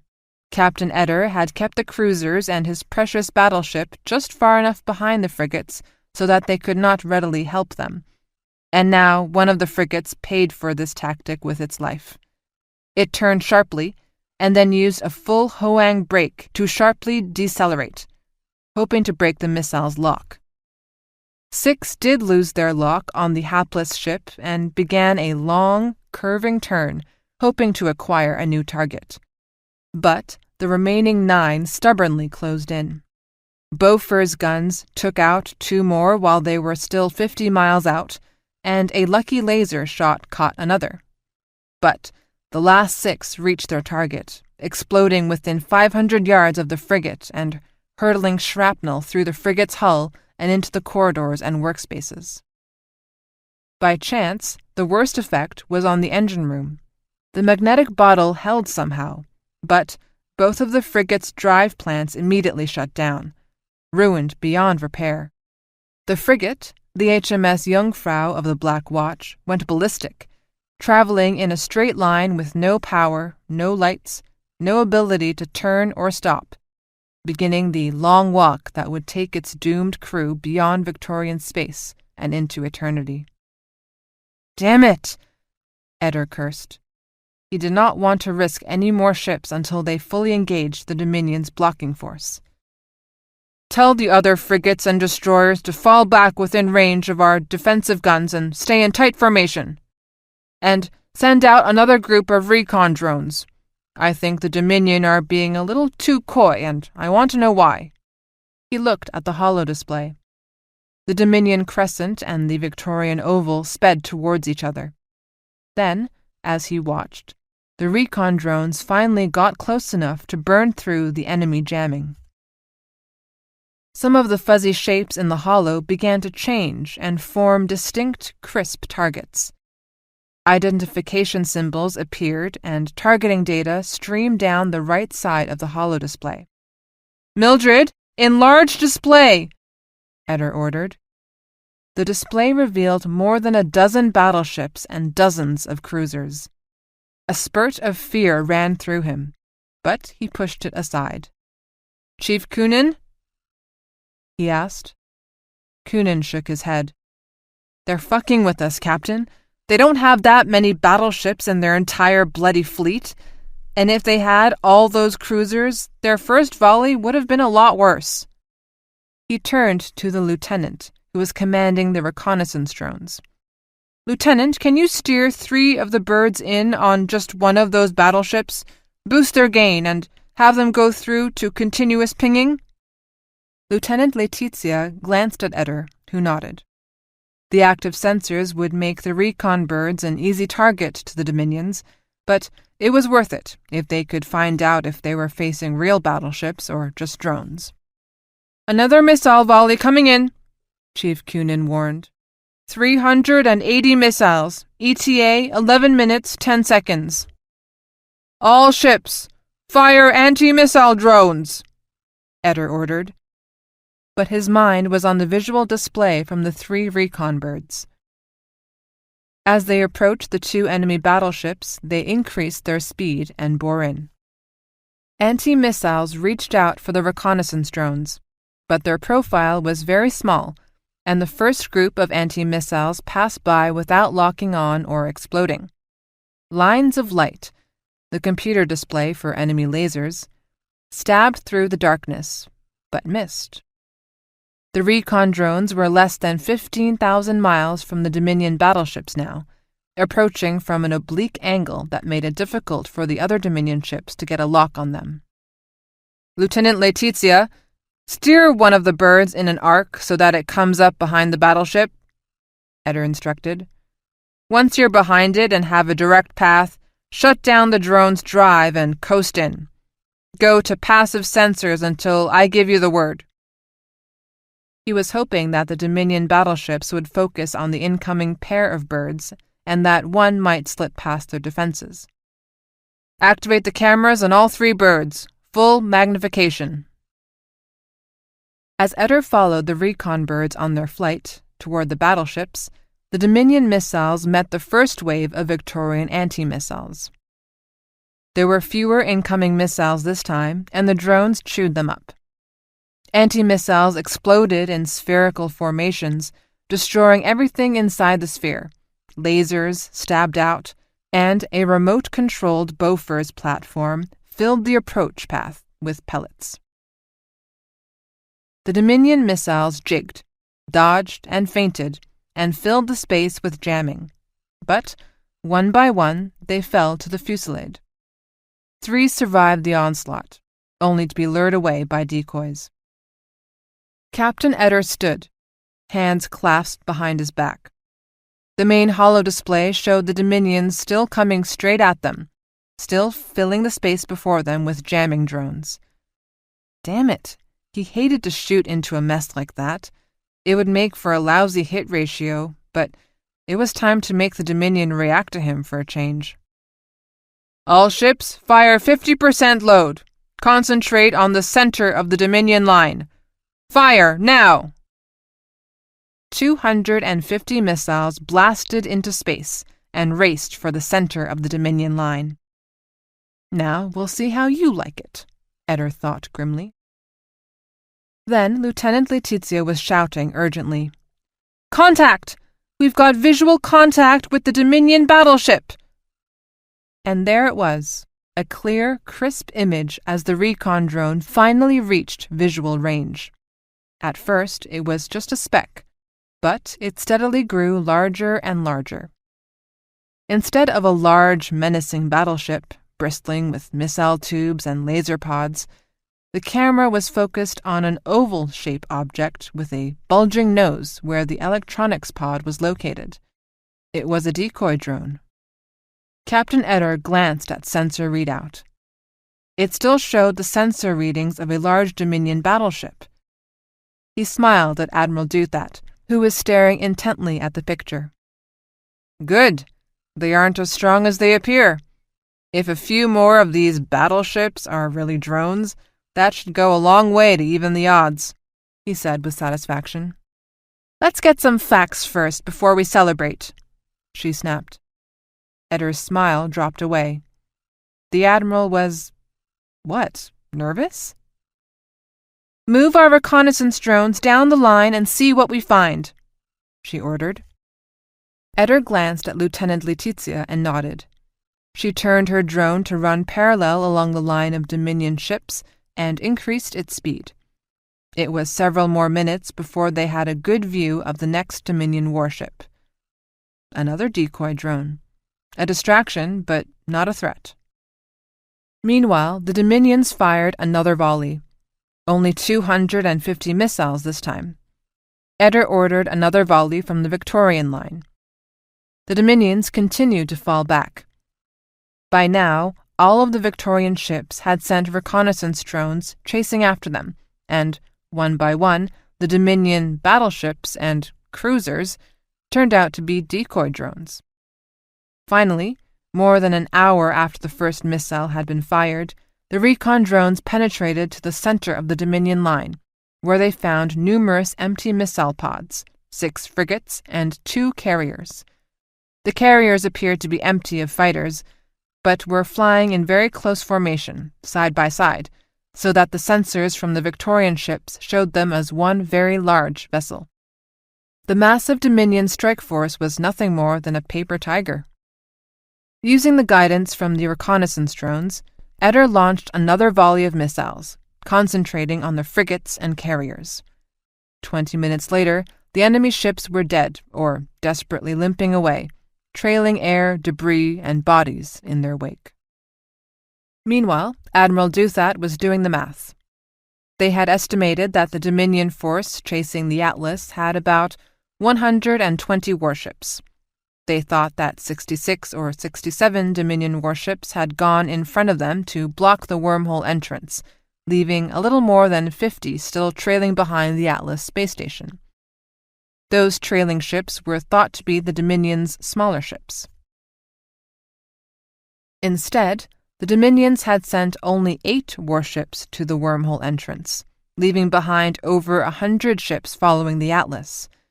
And even if they redlined their engines, the Black Watch and Queen's Own were almost 5 hours away from Atlas. The blood drained from her face. "We've been suckered," she said, her voice numb and flat. "Atlas is virtually undefended. All that's left is the Coldstream Guard." Chapter 66. Dominion Forces Trailing Behind Space Station Atlas. A strong man could shape the universe, if he had the will. Admiral Mello had the will. The Victorians had surrounded the Atlas with an insurmountable shell of mines and static defenses. Admiral Mello intended to surmount it. First, he sent in the minesweepers, the most expendable of his forces. There were 10 minesweepers, and then they moved forward in a cautious wedge formation, 4 across, 3 up, and 3 down. Each minesweeper had 30 turret lasers slaved to a master control. As they moved forward, they shot the Victorian mines before the mines could sense them and detonate. It was not a perfect process. Invariably, 1 or 2 mines would be missed or only slightly damaged, and when the minesweeper got close enough, the mine would sense a hostile presence and take its revenge. 15 minutes into the minefield, the first minesweeper died. The rest pressed forward, drilling a large hole into the Victorian defense shell, like a drill bit biting through hard rock. The second and third minesweepers died 10 minutes later, killed when one mine exploded and caused a ripple effect in nearby mines that were just close enough to the 2 ships to crush them. Now there were only 7 minesweepers. The hole they made was smaller, but they pressed forward, firing methodically, slowing the rate of their passage so that they might have more time to find their targets. But the Vickies had been clever. While the outer skin of the minefield had proximity mines, deeper in there were globe mines, sprinting mines, ripple mines, and missile mines. The entire minefield was being carried along by a myriad of tractor beams, so it kept its position around the Atlas space station as Atlas doggedly plodded its way to refuge. The tactics the minesweepers successfully used against proximity mines in the first layer of the minefield would not work so well against other types of mines. The minesweepers stoically crept forward. They reached the first line of missile mines, missile platforms surrounded by a shell of sensors probing out 1,000 miles in every direction. In 10 minutes, the remaining minesweepers were destroyed, either by missiles or by stumbling into mines as they desperately tried to evade them. Then, Mello ordered in the frigates. They went in cautiously, firing missiles and lasers and making the hole begun by the minesweepers deeper and larger, boring through the Victorian defense shell like a drill press. They moved slowly, but there were 30 of them, and by the time the last fell to Victorian missiles and mines and lasers, they were almost a quarter of the way through to the space station. Then he ordered in the destroyers. Commander Patton had watched in astonishment as Admiral Mello ordered in the minesweepers and frigates, but when he ordered in the destroyers, she could no longer restrain herself. "Admiral," she whispered urgently, "you are killing your own ships. It is no good breaking through the minefield if we have no ships left to exploit it, and—" She hesitated, afraid to say what she thought, but afraid not to. "If you order the ship's crews to their certain death, some will refuse to obey. They might even turn their guns on the Vengeance." He looked at her, surprised by her naivete. He barked a laugh. "They will not disobey," he assured her. "Each captain knows that the Intelligence Directorate has their families under constant surveillance. If they fail to obey, their families will pay for their treason." "Admiral," she said urgently, "I beg you to reconsider. If we squander our forces here, we are defeated. We must keep the fleet intact. We must have enough ships to defend the homeland." Mello looked at her coldly. "I expected more of you, Jody. This is the decisive battle. If we kill the Atlas, the Victorians will have no way to rebuild their navy, no way to restart their trading economy, no way to generate wealth. Don't you understand? Without the Atlas, their child queen will be nothing more than a homeless refugee, and Victoria nothing more than a historical footnote. All their planets, all their people, all their wormholes will belong to us, and the dominion of unified citizenry will dominate the universe for millennia to come." He gestured to the holodisplay, which showed the first squadron of destroyers entering the minefield. "Against that, the sacrifice of a few ships is nothing. Nothing! If I have to spend every ship in this fleet to destroy the Atlas, it will be worth it. We can build more ships, but if we kill the Atlas, we kill all of Victoria, now and forever." He leaned close to her. "Do you understand?" he shouted into her face. In his stateroom on the Dominion battleship Fortitude, Admiral Kaiser stared in horror. He had followed the battle through his hologram repeater, which his XO had either forgotten or been too polite to turn off. On the screen, the destroyers slowly deepened the breach into the Vicky minefield, but at a terrible price. The rift was more than halfway through the minefield, but of the 20 destroyers that had gone in, only 12 remained. As he watched, another 2 flickered and disappeared, leaving only a red cross on the holodisplay to mark their destruction. A long, thick line of red crosses trailed behind, marking all of the other Dominion ships that had died trying to break through the minefield. Sickened and furious, Admiral Kaiser strode rapidly to his stateroom door and punched the button to open the door. Nothing happened. He pounded the door with his fist. "Guard! Guard, open this door!" The door hissed open, and a scared-looking soldier stood there, hand on the butt of his pistol. "Tell Captain Bauer I must speak to him immediately," Kaiser ordered. "But I have orders to—" the guard stammered. "Do it!" Kaiser barked, but then, more softly, "Hurry, before we all run out of time. Hurry now, for everything you love and cherish. Hurry!" Chapter 67. Space Station Atlas. The alarm horns hooted incessantly, making it difficult to think. All throughout Atlas, blast doors were dropping into place and sealing airtight. Hiram Brill stared at the holodisplay, trying hard to overcome his shock and the blaring alarms. "Will somebody turn that damn thing off?" he shouted. Nobody heard him. He shook his head in frustration, then picked up a pen and threw it at his assistant, Nina, catching her in the head. She turned and glared at him.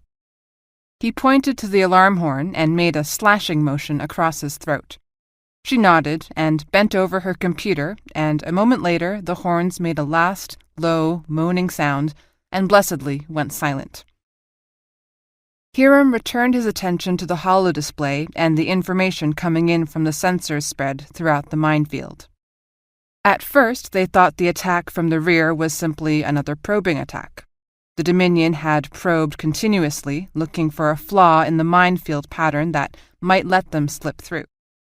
But then the sensors had revealed the number of Dominion ships involved, and Hiram realized that they had been caught flat-footed. The Dominion force blocking the wormhole entrance to refuge was a feint.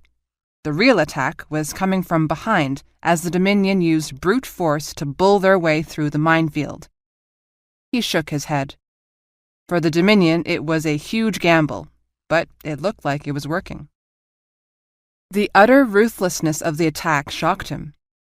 The 10 Dominion minesweepers had carved a deep channel into the minefield before being destroyed. As he watched, the enemy frigates were cutting into it even deeper, but taking a terrific beating. A cold hand seemed to grab his heart. The Dominion admiral, he realized, had just ordered 40 ships to their deaths in order to break through to the Atlas, and the sensors revealed that several squadrons of enemy destroyers were lining up to take their turn. "Nina, send a courier drone out to Admiral Duthat and tell her we are being attacked in force by the Dominion. Estimate at least 80 ships in the attack, maybe more. They are about a quarter way through the minefield. Then, call Peter Murphy of the Tugboat Guild and tell him to haul mines from the front of the Atlas to the rear. Tell him not to thin out any one spot too much, but we need more firepower in our rear." He watched for a while longer, counting ships, noting the deepening breach into the minefield. On the holo display, the first squadron of Dominion destroyers moved forward into the breach. "Gandalf?" he called. "Commander Brill?" "Analyze rate of penetration of the minefield by Dominion forces and assume that they will use all available ships to complete the penetration. Estimate how long before they achieve a total breach." "Dominion forces could complete penetration sometime between 95 minutes and 3 hours and 20 minutes, Gandalf replied in its usual soothing voice. Hiram nodded to himself, all the while wanting to scream and run and hide. Admiral Duthat was hours away. The entire Queen's Own and Black Watch were with her. The Queen was still on Atlas, more vulnerable every minute. The only option he had left was to somehow beef up the minefield and throw in the Coldstream Guards, who were outnumbered 10-1. He walked back to his chair and sat down heavily, then made the call he did not want to make. The Coldstream Guard waited nervously.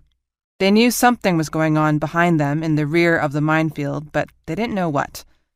When Hiram Brill's call came into the Bristol, Captain Rowe almost groaned. He thought he knew where this was going. As Brill began to explain, Rowe decided it would be easier if all of the ship's captains heard the message, so he conferenced them in. "Just starting to send in their destroyers to increase the penetration of the minefield," Brill was saying as Emily's comm screen filled the faces of the other captains. "At their current rate, unless we slow them down, they'll breach the minefield in less than 3 hours, well before Admiral Duthat can get back here with reinforcements." Hiram looked older, Emily thought, or tired. There were strain lines in his face, and he looked gaunt. "What do you want us to do?" asked Captain Rowe. Not that he didn't already know. "The Coldstream Guard has to deploy into the minefield and slow them down. Buy time. We are filling in the minefield as quickly as we can, but all that will do is buy us a few minutes, maybe an hour. You need to harass them, distract them, do whatever you can until Admiral Duthat gets back. And once we do that, what's our secondary mission?" asked Captain Fuller of the frigate Everest. Everyone chuckled. Emily liked Captain Fuller. She had what her mother used to refer to as spunk. Of course, Everest was the only Coldstream Guard frigate left. All of the others had been destroyed. "Atlas," Rowe said. "I've got 4 cruisers, 2 of them which are in bad shape. 7 destroyers, all with extensive damage, 1 of which should have been declared a yard job. I've got 2 cruisers from 3rd Fleet, both with understaffed crews, and another destroyer also hurting. And you have the pride of the Coldstream Guard, the HMS Everest," Fuller reminded him. "And the Everest," Rowe acknowledged with a tired smile. Hiram stared at him. "Captain," he said bluntly, "you are all I've got." He hesitated, then added, "Queen Anne says she will remain on the Atlas and that she has the greatest confidence in you." And there it was. They were the last line of protection for the Queen. "Well, tell the Queen that we'd have a lot more confidence in her judgment if she'd put her ass on a fast ship and get the hell to refuge," Fuller said, her usual bravado missing. Emily waited for Rowe to chastise her, but he said nothing. Fuller had simply said what they were all thinking. "We've got a couple of scout boats that we are arming," Hiram said, choosing to ignore Fuller's outburst. We'll get them to you as soon as we can, but—" His voice trailed off. Captain Rowe rubbed a hand across his face. "All right, Atlas, we'll buy you some time. Use it well. It's going to come dear." "We will, sir," Hiram said. "Godspeed." Emily looked at the faces of the other captains and wondered how many of them would still be alive in a few hours. Admiral Mello watched as the last squadron of 5 destroyers entered the cauldron. Thus far, the destroyers had clawed their way through 80% of the minefield, at an extravagant cost in ships and men. A strong man could shape the universe if he had the will. Beside him, he could see Commander Patton standing rigidly, radiating disapproval. He studied the holo display carefully, measuring the depth of the remaining Vicky minefield. The task force still had 15 cruisers and 2 battleships, if he included Admiral Kaiser's Fortitude, though privately he did not think he could trust the Fortitude in a pinch. Commander Patton cleared her throat. "The destroyers have run out of antimatter munitions, Admiral." Mello sighed. Without antimatter warheads, the destroyers would have to scrape away at the minefield with regular high explosives and lasers, just as the minesweepers and frigates had. They would die quickly. Sacrifice was one thing, useless sacrifice another. "Pull them out, Captain," he ordered Patton. "It's time for the cruisers and the Vengeance. We'll save Fortitude in reserve." And out of the way, he thought. Admiral Mello formed his 15 cruisers and the Vengeance into a tight arc, with the Vengeance at the center. The formation aligned itself with the whole formed by frigates and destroyers. "Sensors are showing Vicky destroyers working through the minefield towards us," Commander Patton warned. "Can't get a clear readout, but there could be 8 or 9 of them." "It does not matter," Mello replied. "They are too late." He gave the signal. As one, the 16 Dominion warships accelerated and shot a pattern of antimatter warheads into the minefield in front of them. 5 missiles, then 10, then 40, then 80, shot into the last layer of the Victorian minefield. Moments later, they detonated simultaneously. Space tore itself apart. "Gods of our mothers!" The sensor display on the New Zealand abruptly shut down as fail-safe switches kicked in. "What the hell was that?" Alex Rudd demanded. "Sir, it looks like they just let loose with a shitload of antimatter bombs," Seaman Partridge replied from the sensor's console. "Dozens of them, I think. Last image I had was of 16 ships in a circular pattern, cruisers, according to Merlin, plus one very large ship in the center, larger than our battleships." Emily and Rudd exchanged a glance. There had been rumors that the Dominions were experimenting with very large battleships. It would make sense to support them with cruisers. "When do we get sensors back, Mr. Partridge?" Emily asked. "Another minute, ma'am." "As fast as you can, Mr. Partridge. I dislike being blind." The communication screen blossomed to life. Captain Rowe of the Bristol appeared, looking disheveled. "They just took out another 5% of the minefield's thickness," he said without preamble. "Bristol still has sensors, and I'll send you the latest readings. Merlin is telling me they can punch through in 3 more attacks if they continue to use antimatter weapons." "Good Christ, they can't have that many antimatter warheads in their arsenal.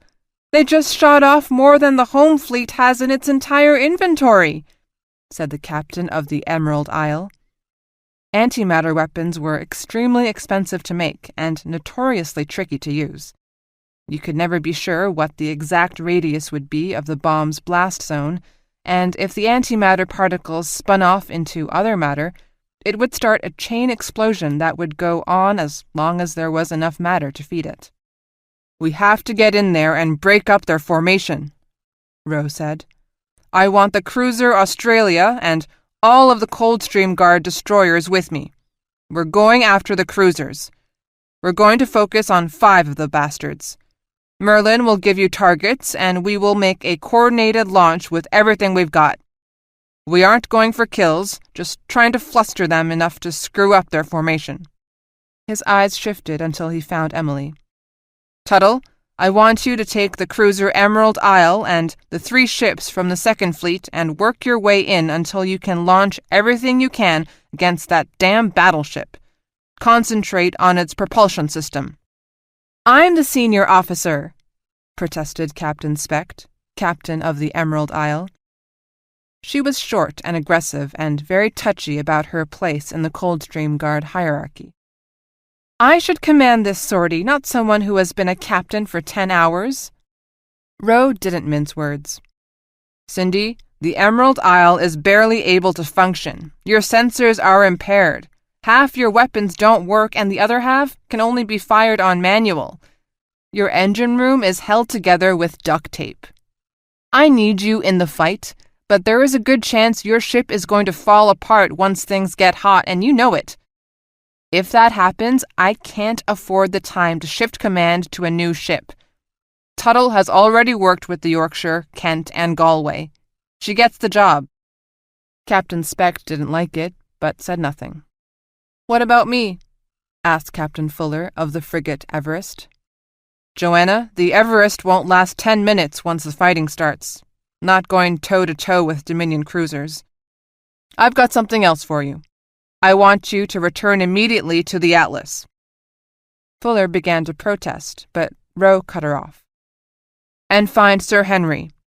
Tell him that I have ordered you to remove Queen Anne from the Atlas and take her at the fastest possible speed to refuge. Get her to safety, Joanna, even if you have to remove her forcibly from the Atlas. Do you understand?" Captain Fuller understood. Hell, everyone understood. Captain Roe didn't think they could stop the Dominion attack. He wanted the Queen removed because the Atlas was going to be destroyed. "Sweet gods of our mothers," someone muttered. Captain Fuller nodded grimly. "I'll see you all in refuge." Her face disappeared from the comm screen, and in a moment, the Everest was accelerating hard back toward the space station. "You've got your orders," Roe briskly told the others. "Keep attacking until you have exhausted your missiles. Then use lasers as best you can. Don't let up. We are buying time here. You are to attack until Admiral Duthat reaches Atlas. Then break off and regroup there. Good luck to you all." Emily took a deep breath to steady herself, then looked around the bridge. Alex Rudd was busy tying the other ships into the New Zealand's communication system. Chief Gibson looked dazed, but began checking his inventory of missiles and drones. Betty stood at the comm console, tears streaming down her face. She forced a smile when she saw Emily looking at her, and nodded, lips trembling. Mr. Partridge was whistling a soft tune under his breath, giving his sensors a once-over. "Alex, tell the other ships to go to passive sensors and stealth conditions. We are going to go high and attack the Dominion battleship from above. Detailed instructions will follow soon." As soon as I can figure out what the hell I'm going to do. The first attack with antimatter weapons destroyed about a third of the remaining layer of the Vicky minefield. Admiral Mello was disappointed. He had hoped for more. "How long before we're ready for a second attack?" he asked Commander Patton. The antimatter missiles had to be loaded manually. They were configured differently than regular missiles and were not compatible with the autoloaders, a serious design flaw, in Mello's opinion, but there had not been time for a reconfiguration of the missiles or the autoloaders before they left Timor. Commander Patton glanced at her console. 30 minutes, Admiral." Mello fumed and cursed the men who designed the damn antimatter weapons without proper consideration for combat conditions. "Very well. Order all ships to match speed with the Vicky minefield and keep an eye out for those Vicky destroyers. They'll be desperate to break up our formation." "As you order, Admiral." Emily took the New Zealand, Emerald Isle, Yorkshire, Kent, and Galway higher and higher into the minefield, until they were 500 miles above the plane of advance of the Dominion battleship. By then, the minefield had thinned out, with fewer jammers interspersed among the mines. They would become starkly visible once they left its meager shelter. The Dominion cruisers had slowed their rate of advance and were plodding along. She didn't know what they were waiting for, but she fervently wished she had some antimatter missiles of her own. Somewhere below her, Captain Rowe was slowly picking his way through the minefield, hoping to get as close as he could to the Dominion cruisers and catch them by surprise. It was a desperate gamble. Emily still had no idea what to do, other than just popping out of the minefield and firing every weapon available when they had a clear shot at the enemy battleship. "Captain Tuttle, Captain Speck is on the line. She wants to talk to you." Betty's hand hovered over the console, ready to put them on the screen. Emily exchanged a look with Alex Rudd. "Betty, is she on Whisker Laser or the standard comm channel?" Betty's jaw worked. "Standard comm channel, Captain." Emily frowned. She had ordered everyone to stealthy running, which meant no communications unless it was really important, and then only by Whisker Laser. Chief Gibson leaned over and whispered, "Skipper, Captain Rowe specifically put you in charge of this mission. You are in command. You don't have to apologize for that to Captain Specht or take any crap from her." She looked at him, feeling more gratitude than she could express. He nodded once and went back to his console. "Put her on," she told Betty. Captain Specht's face appeared on the screen. "Captain Tuttle, I am waiting for your battle plan," Specht said impatiently. "Captain Specht, we are in stealth mode, which means no radio communications," Emily said coldly. "If you must contact me by Whisper Laser per your orders. The battle plan will be forthcoming. New Zealand out."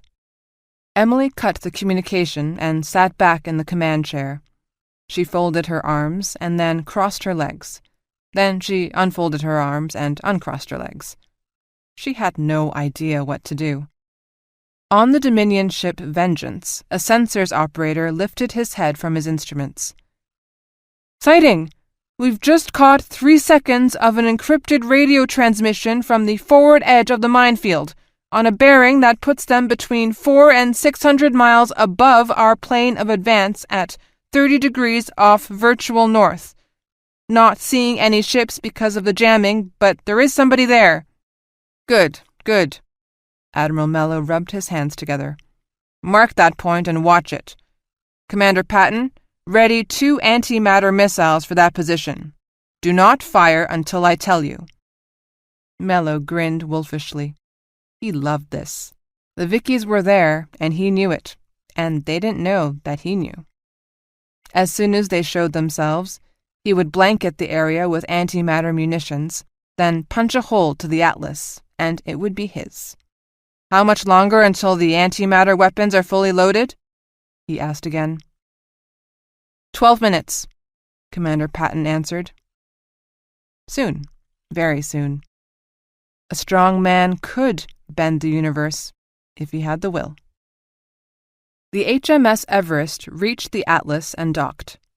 When Captain Fuller stepped into the docking bay, she was astonished to find Queen Anne Radcliffe Mendoza Churchill waiting for her, alone except for Sir Henry and 4 of her armsmen, each of whom carried a weapon open in his hand.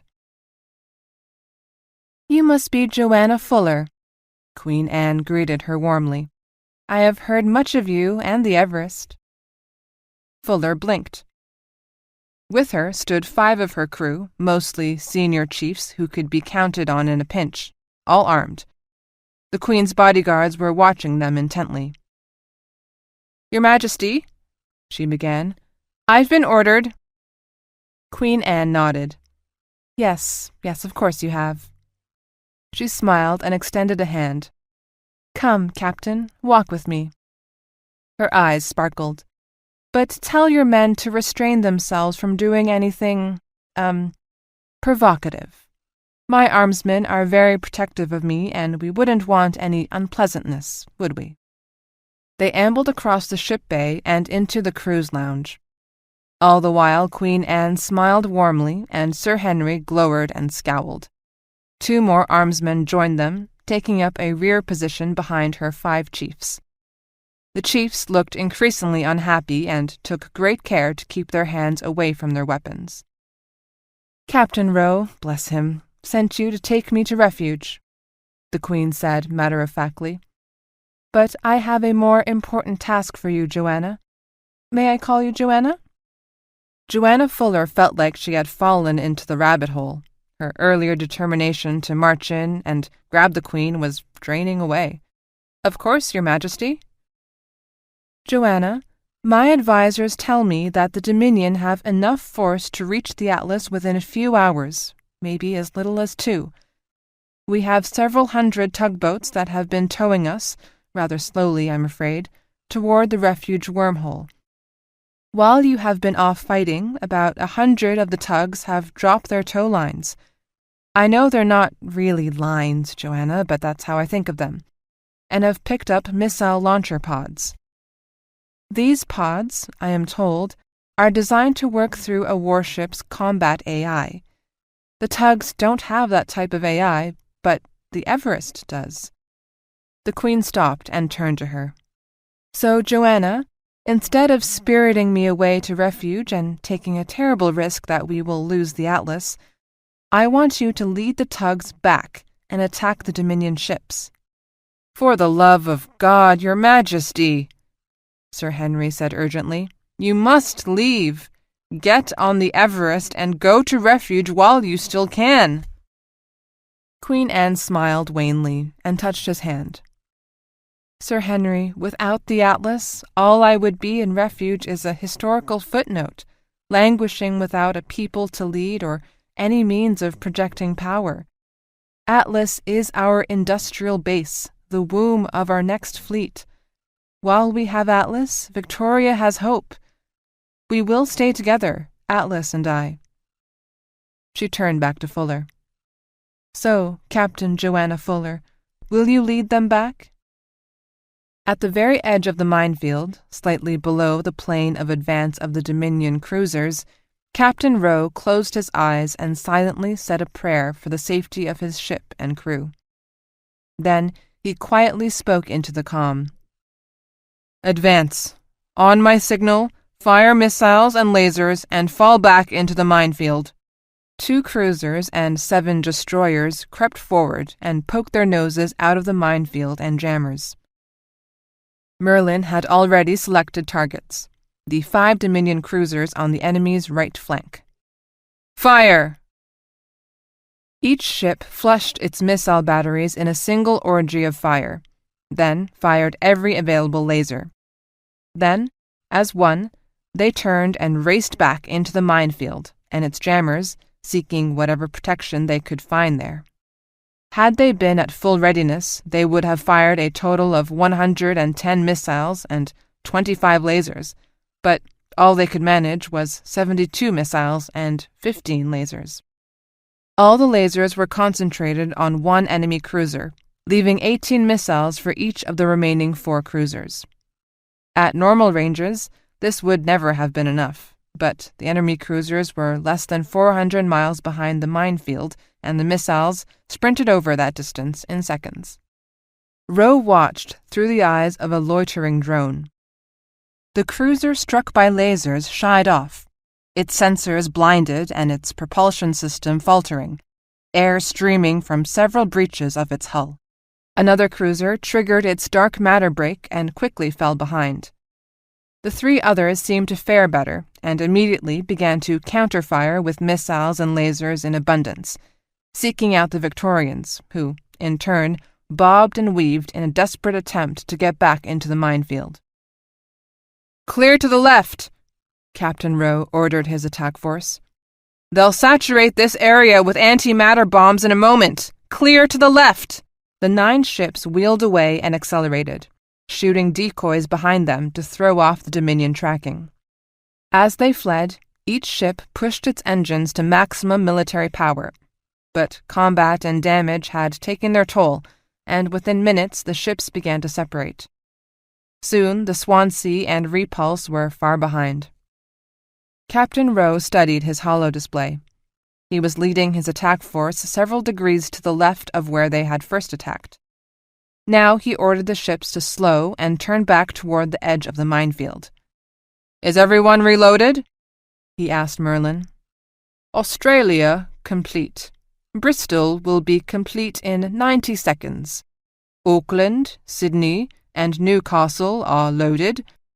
Coral Bay, Perth, and Darwin will be complete in 3 minutes. No report from Swansea and Repulse," Merlin reported. Rowe frowned. "Merlin, report location of Swansea and Repulse." "Insufficient data. There is no C-to-C contact, and without active sensors, neither ship can be located within the minefield," the AI reported matter-of-factly. Rowe shook his head. "Damn it! Down 2 ships already." He thumbed the comm to speak to his other captains. "Okay, Swansea and Repulse are out of contact. I don't know if they are out of action or just lagging behind without radio communications, but we can't wait. We're going to pop out of the minefield again and target more of the Dominion cruisers. Keep a tight formation, and once you've fired, get back into the minefield as quickly as you can. This may be our last shot at this, so make it good. Each ship acknowledge orders." The remaining ships acknowledged and headed once more for the edge of the minefield. Admiral Mello scowled at the battle display. There were 2 Vicky forces out there, one stalking the Vengeance, the other actively attacking his cruisers. 2 cruisers had been badly damaged and were out of action. The after effects of the antimatter weapons and the general clutter of the minefield made it impossible to get a clear picture of where they were. No matter, he would find them. "Computer, plot a line left and right of the original attack by the Victorian cruisers and show furthest possible location of enemy ships within that area." The battle display flickered, and an orange tint appeared over the area where the Vickies could be hiding.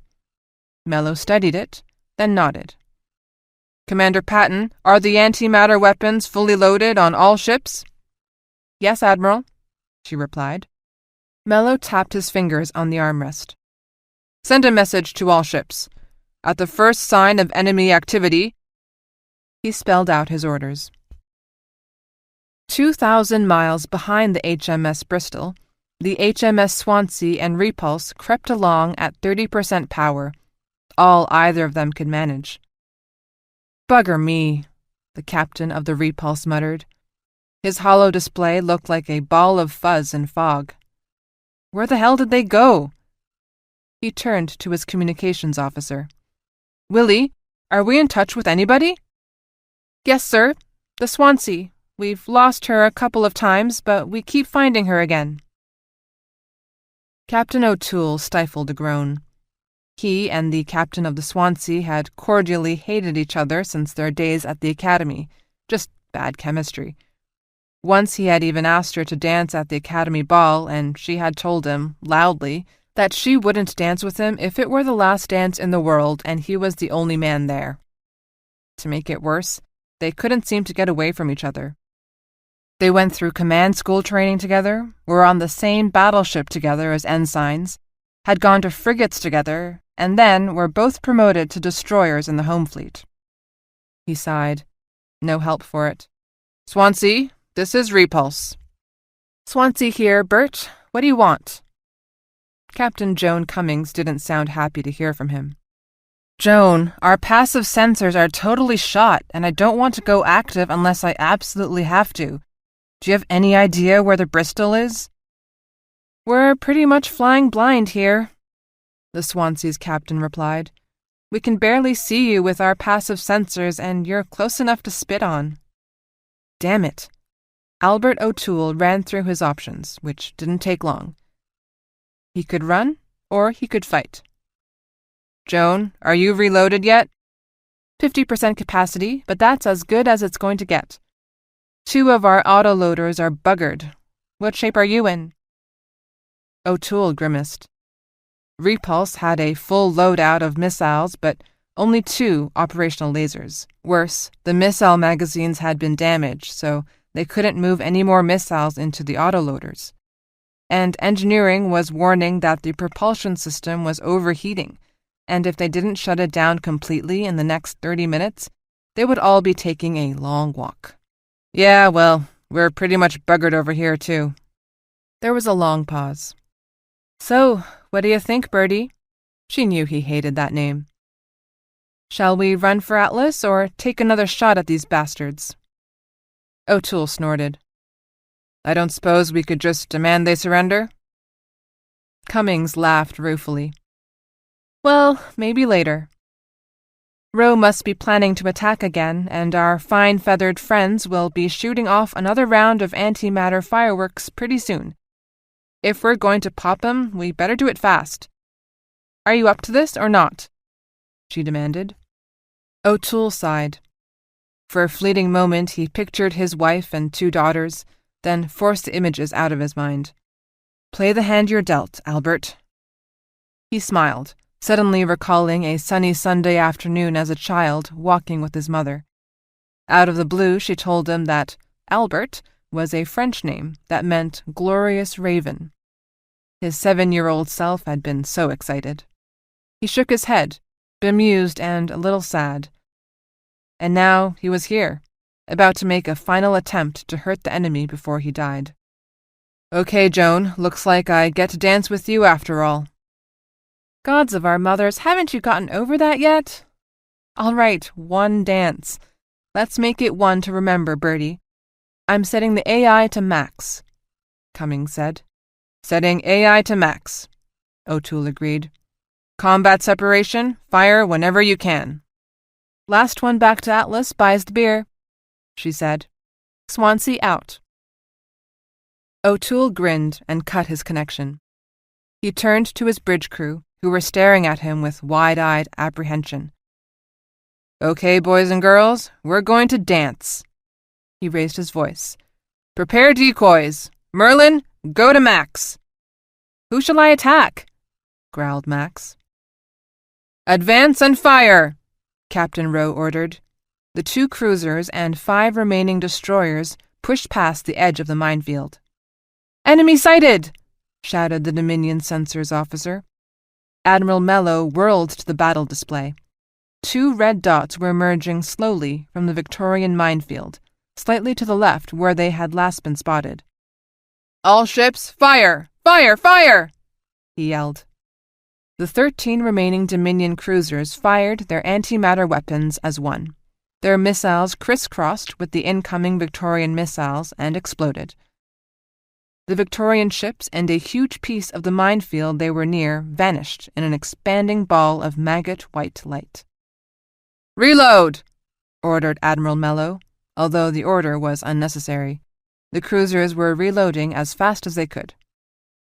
What the fuck was that? Captain Rowe screamed. Sensors, report, damn it! Sensors identified them as the Swansea and Repulse, the sensors officer said, his voice shrill with excitement and stress. They popped out and flushed their weapons at one of the Dominion cruisers. Then all of the Dominion ships blasted them with antimatter missiles. Status of Swansea and Repulse? The sensors officer shook his head emphatically. Code Omega, sir. No life pods. No nothing. Enemy cruiser? They killed it, sir. Well, that was something, at least, he thought bitterly. Fire all weapons, Rowe ordered. The 2 cruisers and 5 destroyers concentrated on 4 of the Dominion cruisers. All 4 sustained heavy damage and fell out of formation. 2 of them blundered into the minefield and were chewed up by missile mines. Pull back, Rowe said again. Reload missiles and recharge lasers. The 8 undamaged Dominion cruisers frantically tried to recharge their lasers, but for the moment their entire weapons array was empty and impotent. Dominion cruiser captains were not selected for their timidity, however. As one, the 8 ships accelerated forward, intent on maintaining sensor contact with the retreating Vickies so that they could destroy them once their weapons were back online. Then the HMS Everest reached the front edge of the minefield, flanked by 20 stout tugboats and their precious missile pods. More tugs were arriving behind them. Captain Joanna Fuller had no idea where Captain Rowe and the others were, so she went in alone. "Merlin," Fuller called. "Slave all missile pods to you and fire when ordered." A pause. 25 pods are clear to fire. All systems integrated. Fuller turned to her sensors officer. "Go active, Fiona. We'll only get one shot." Fiona nodded, pale and pinched, but her hands were steady as she typed in her orders. A moment later, her sensor array blasted its energy across the incoming Dominion cruisers, and her readout display lit up with tracking data. Several lights turned red and tones sounded. On the frigate's battle display, more tugs appeared on their flanks, and their missile pods synchronized with the Everest's computer. "Firm locks on 3 of the ships coming towards us, Captain." "Merlin!" "I have locks." "Then fire, you damn computer, fire!" Fuller said, eyes intent on the battle display, a wide grin on her face. God, she loved this. Admiral Mello leapt from his seat. "How did that happen?" he shouted angrily. The battle display showed that 3 of his remaining 8 cruisers just blew apart. The sensors officer flinched, then stammered. "Admiral, Vicky reinforcements have just arrived. Missile pods. More are arriving."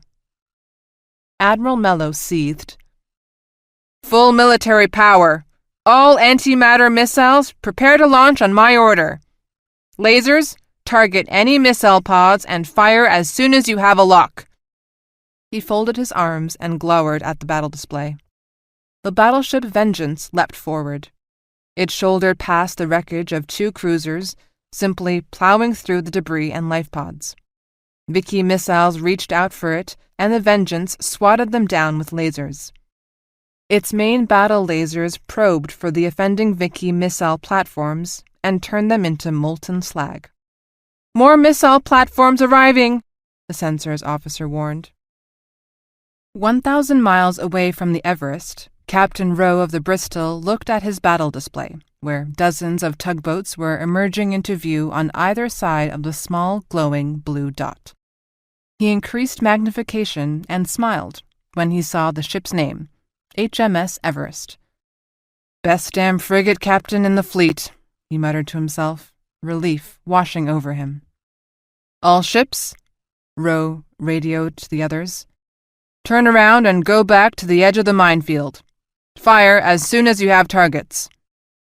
The 7 ships wheeled about and sped back to the minefield's edge, where they would be clear to fire once more. "We're going to do this," Rowe thought savagely. Above the fighting, Emily Tuttle watched the battle display in horrid fascination. On the display, the enemy battleship looked like a marauding bull, huge and unstoppable as it raced forward to join battle with the Victorian forces. "Geez, look at the fucking size of that thing," someone muttered reverently. "Beware the Jabberwock, my son, the jaws that bite, the claws that catch," Seaman Partridge quoted softly. Emily looked at him and blinked in surprise. Rudd shook his head and snorted. "You have unknown depths, Mr. Partridge. Now, please, tell us what the hell is happening." "Admiral, 2 Vicky cruisers and 5 destroyers are joining the missile platforms," the sensors officer called out. Admiral Mello nodded in satisfaction. The enemy ships were massing directly in front of them. Excellent. Strength and daring. Fortune favors the man who dares to grasp his fate by the throat. "Fire the antimatter missiles!" Captain Rowe watched, appalled, as the monster-sized battleship appeared on his holodisplay. The Bristol had arrived a moment too soon. None of his ships had a chance to reload their missiles, and only a handful of lasers were ready. He was dimly aware that more of the missile pods were firing, but he knew it wouldn't be enough. "All anti-missile batteries to full automatic," he ordered. The antimatter missiles sped towards him. Roe just had time for a fleeting thought of his wife and teenage son. His son would grow up without. Then he was gone. Chapter 68. On the HMS New Zealand. It could not have been worse. When the New Zealand sensors finally came back on, the rest of the Coldstream Guard was gone. Simply, irrevocably gone. Captain Roe and his cruisers and destroyers, Captain Fuller, the Everest, and all of the tugboats had disappeared, gone in the blink of an eye. A long, winding hole had been gouged out of the minefield, with missile platforms along the edge scorched and tumbling wildly. The Dominion battleship and its cruiser escort had stopped, their sensors as blinded as the New Zealand's, no doubt. Emily weighed the odds and felt only despair. 1 mammoth battleship and 5 cruisers against 2 damaged Vicky cruisers and 2 under-strength destroyers. All they had in their favor was surprise.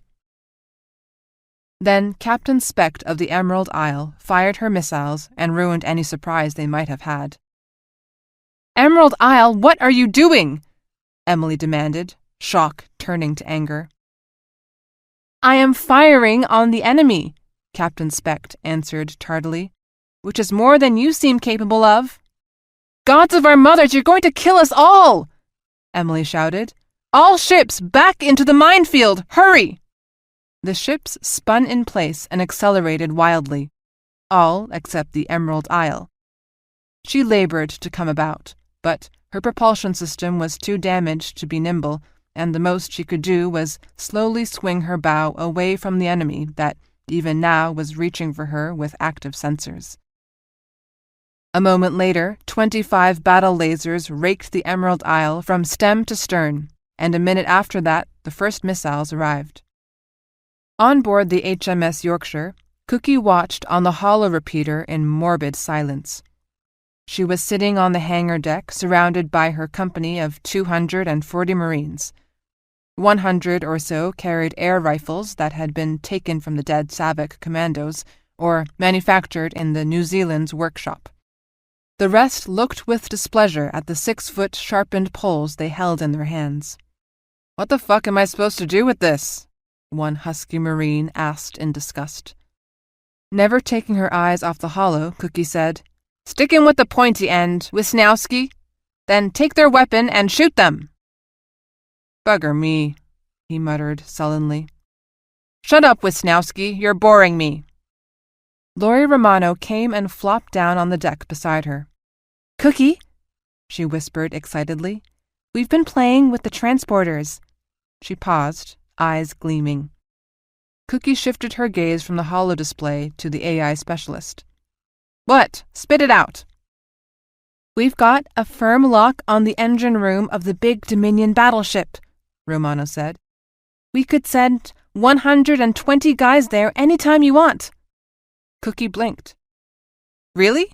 No bullshit." Romano nodded soberly. "How soon?" Cookie asked, excitement beginning to grip her. Romano shrugged. "As soon as you can get the Marines into the transporters. We've got them warmed up and ready to go." Cookie leapt to her feet, fumbling with her communicator. "Grant? Grant? We've got a way to take out the battleship. Grant, answer me, damn it!" 2 hectic minutes later, Cookie and Grant Skivington were talking to the New Zealand via a whisker laser. Emily was watching the battle display when the call came in. She could see the Vengeance and its remaining 5 cruisers shake into formation for the final push through the minefield. Once through, there would be nothing standing between them and the Atlas except Emily's pathetically small task force. "Priority message coming in from the Yorkshire, ma'am," Betty called out. Emily tore her eyes off the battle display with difficulty. "Put it up, Betty," she ordered. Cookie and Skivington talked excitedly, interrupting each other and, at one point, starting to argue, but Emily got the idea. "That sounds nuts," she told them. No, Em, it's exactly what the Tillies did to us on the London. They swarmed over us, Cookie said breathlessly. Emily thought for a moment. If the battleship was out of the picture, they might be able to hold off the cruisers until Admiral Duthat got back. Then she remembered the promise she made to Hiram. Cookie, once you're on the Vengeance, how will you get back? Well, that part really sucks, doesn't it? Cookie said, a devil-may-care grin plastered on her face. But we've got to stop that damn battleship, Em. Stop it or lose everything. If they can take the Vengeance, I'll be able to take them off afterwards, Grant Skiffington said, but Emily could see he didn't really believe it. Emily closed her eyes. She knew if she ordered Cookie to go in, there was little chance of her getting back. How would she ever face Hiram again? Go, she said. Disable the battleship and then bail out in the life pods. We'll figure out how to handle the cruisers. Cookie grinned, then faltered. Tell Hiram... Emily cut her off. Just get your ass back here. That's an order. Yes, ma'am. Cookie cut her connection. I'll bring her back, Grant said again. Grant, until Admiral Duthat arrives, there are just the four of us. Just the New Zealand, Yorkshire, Kent, and Galway. I can't afford to lose your ship. Do you understand? Emily felt cold. Her voice seemed far away, removed. Grant stared at her, his mouth opening, then closing. Christ, Emily, listen to you. He shook his head and cut the connection without another word. And despite the fact she knew she was right, knew she was doing the right thing, Emily felt ashamed. On the Yorkshire, Cookie met the inquiring gaze of Master Sergeant Zamir. They want us to go in, she said simply. Zamir nodded impassively. Thought they would, if they believed your hair-brained idea. He held her gaze. You know that not everybody who goes will make it back. Just the way it is. I know, Master Sergeant. But the weight of it suddenly pressed down on her. Lead on, Sergeant Oritz. I think this is your show, Zamir said, but with an odd gentleness in his voice that Cookie had not heard before. Cookie stepped on top of a packing crate and held up her hands for silence. The murmur of 240 Marines faded away, all eyes on her. We're going in, she said simply. Some cheered, some looked stricken. She held up her hands again. We're going in 2 waves.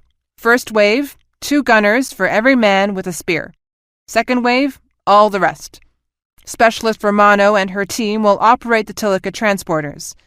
You Marines do what they say. No questions, no bullshit. Once we're on the Dominion battleship, we take the engineering deck and the bridge, then secure the rest of the ship, she said. What do we do with prisoners? Somebody called from the back. Cut them to a stanchion and leave them, she answered. If they resist, kill them. The Marines glanced at each other, smirking. Cookie did not expect to see a lot of prisoners. Move fast. Keep hitting them. If your squad gets separated, just keep moving towards the bridge. Where is the bridge? Another voice called. No fucking idea, Cookie said cheerfully. We're Marines, we'll figure it out. Everybody up. Equipment check, then move into the Tilica ships and take a seat. Move! 9 minutes later, Laurie Romano wiped the sweat from her forehead, said a silent prayer, and activated the transporters on the first crate ship. Chapter 69. On the Dominion battleship Vengeance. They materialized in a blizzard. In the wrong goddamn place. They were in a large room with a long line of tables and chairs, and, at the far end, an area full of industrial cooking equipment. 2 men dressed in white uniforms stared at them, open-mouthed. Damn it! What? Someone started to say. Grab those 2, Cookie said, biting back her frustration. They were in the cafeteria. Not the engineering deck, but the bloody cafeteria. Romano had screwed up royally. Cookie sighed. No help for it now. The second wave would come in 15 minutes, so she had to move her troops out.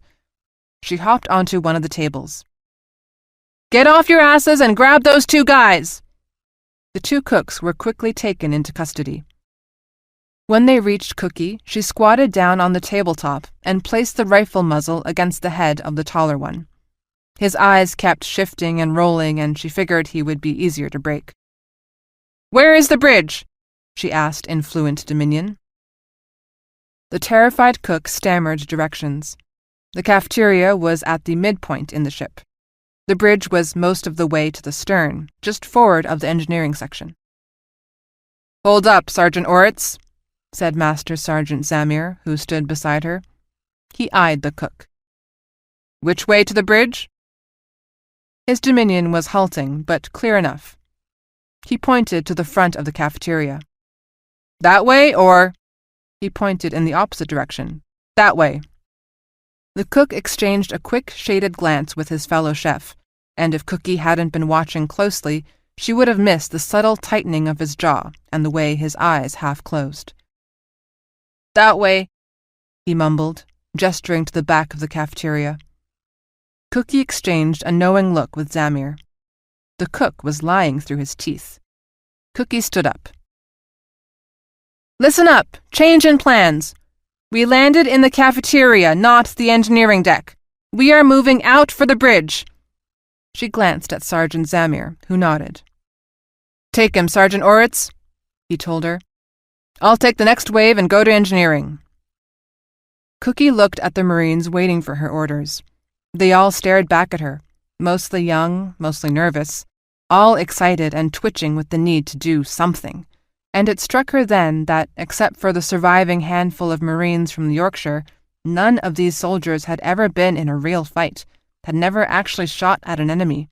And here they were, dumped onto an enemy ship full of hostiles with no easy way to get home. For a moment, she was literally breathless with the overwhelming need to protect them from harm. "You are Royal Fleet Marines," she told them, enunciating each word carefully. "We are not getting off this damn ship unless we kick ass and take names." She pointed to the bridge. "Up there is a Dominion admiral fixing to kill our queen. The only thing that's going to stop him is all of you." A collective growl went up from them, not the roar of a crowd at a rally, but the growl of 120 trained killers who would die before they let any goddamn tin-pot Dominion admiral kill their queen. She smiled at them, almost laughing with the sheer pleasure of it all, hoping that in time Hiram could forgive her. "Follow me," she said simply. And they did. Always together, never alone. On the Yorkshire, Laurie Romano heard the shout that the second group of Marines was strapped in and ready to be transported to the Dominion battleship. She nodded, and then pressed the button to energize the Tilica transporter device. Nothing happened. Frowning, she pressed it again. More nothing. Conscious of the first wave of panic, she scanned the instrument panel and only then realized that the power level was reading 0. "Oh shit!" she cursed. No more Marines would be transported to the Dominion battleship. When the Emerald Isle had been destroyed, the New Zealand sensors picked up the beacons of several dozen life pods. Emily had left them, knowing that the Dominion would monitor the beacons, hoping to catch somebody trying to rescue the survivors. The survivors would have to wait. She'd taken the New Zealand deeper into the minefield, leaving behind decoys and reconnaissance drones, then turned and moved quickly parallel to its front. "Whisker laser signal from Yorkshire, Captain," Betty said. Emily opened the channel. "Grant, did they make it over?" Grant Skiffington shook his head.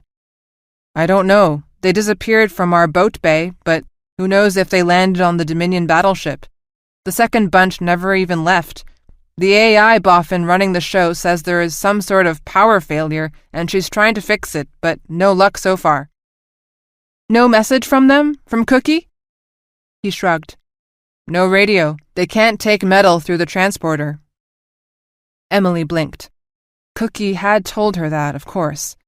Over 100 Marines had just gone onto an enemy battleship with no way to call for support and no way to get back. "So, they're on their own then," she murmured. "Pretty much," he agreed. He took a breath. "Do you have a plan, Em?"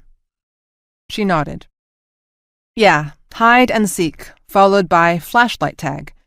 Our recon drones show they have started to blast through the minefield again. We need to distract them. I'll give you the details in a few minutes. Stay close. Make sure the Kent and Galway stay with us." "Status?" Admiral Mello demanded. Commander Patton shuffled some notes in her hand. Her face was sweat-stained, and her hair, normally caught tightly in a severe bun, had worked its way loose and hung in rebellious disarray in front of her face. She pushed it aside irritably. "We killed several Vicky ships, including one confirmed kill on a cruiser, the Emerald Isle. Sensors detected several of the Vicky Code Omega drones that are only launched when a ship has been significantly damaged or destroyed. No life pods from the ships we hit with antimatter weapons, but quite a few from the Emerald Isle. We're leaving a drone there to watch in case the Vickies attempt a rescue." Mello snorted contemptuously.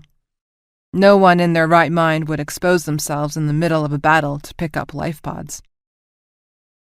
"There are still some Vicky ships in the vicinity," Patton continued. "Could be as few as 3 or as many as 7.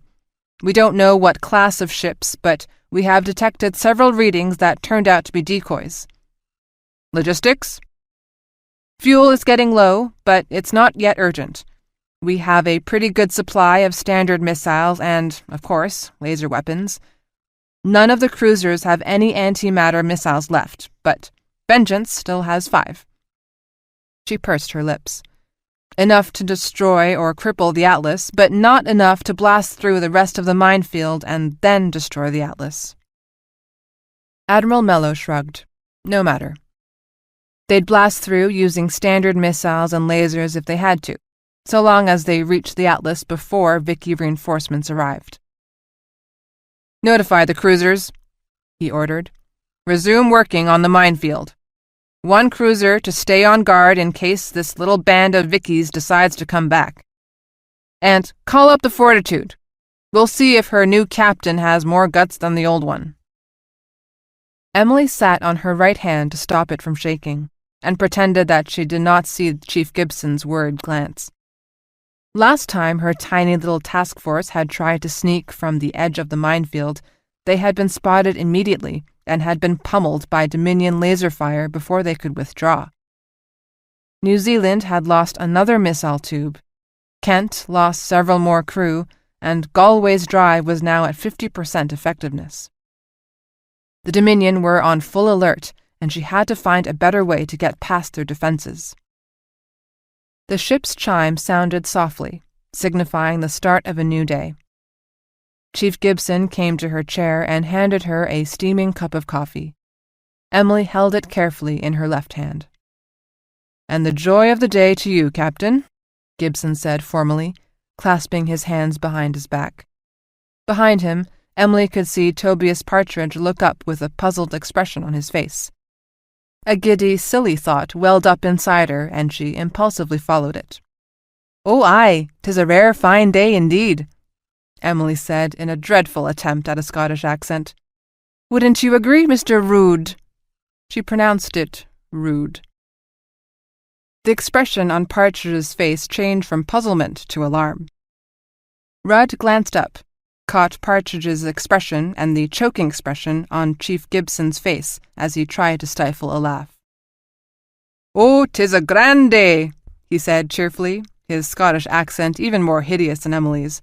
"A truly wondrous day, full of sun and laughter, love for our fellow man, and perhaps a wee missile up the ass." "Sirs," blurted Partridge, "are you quite all right?" The 3 of them broke into laughter, tears streaming down their cheeks. Emily gasped, then laughed, then gasped some more.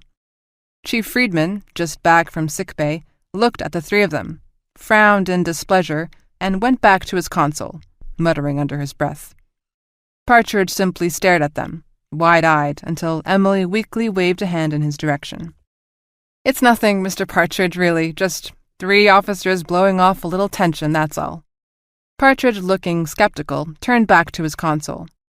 Rudd leaned closer to Emily and Chief Gibson. "But it is a rare fine day, isn't it?" he asked solemnly. Emily looked at Alex, then at Chief Gibson. "A rough start, maybe, but it has the making of a very good day," she said, and nodded to each of them. "Well then," said Chief Gibson, "down to business, I think. Captain, what are your orders?" "They expect a feint, then an attack, so let's give it to them." She told them what she wanted to do, and they went off to make things ready. She glanced at Partridge, bent over his console, absorbing everything he saw like a sponge. She hoped he lived through this day. She held up her right hand. "Behave yourself," she told it. 30 minutes later, a Victorian cruiser and 4 destroyers emerged from the minefield. They fired several missiles at the waiting Dominions. The Dominion retaliation was massive and immediate. A torrent of laser beams raked the Vickies, and one by one they lost power. Hulls opened to space. "Sensors!" Admiral Mello barked. "Keep your eyes peeled. That was just a feint. In the next few moments, the real attack force will come out of the Vicky minefield. Lock on immediately and feed the coordinates to the laser mounts." Then he sat back, a smile tugging at the corner of his mouth. The Vickies were running out of ships and ideas, and he would use their predictability to kill them. Emily watched with satisfaction as the Dominions destroyed the 5 drones. They got their feint, she thought. Now let's give them the real attack. "Okay," Emily said, through the whisker laser comm.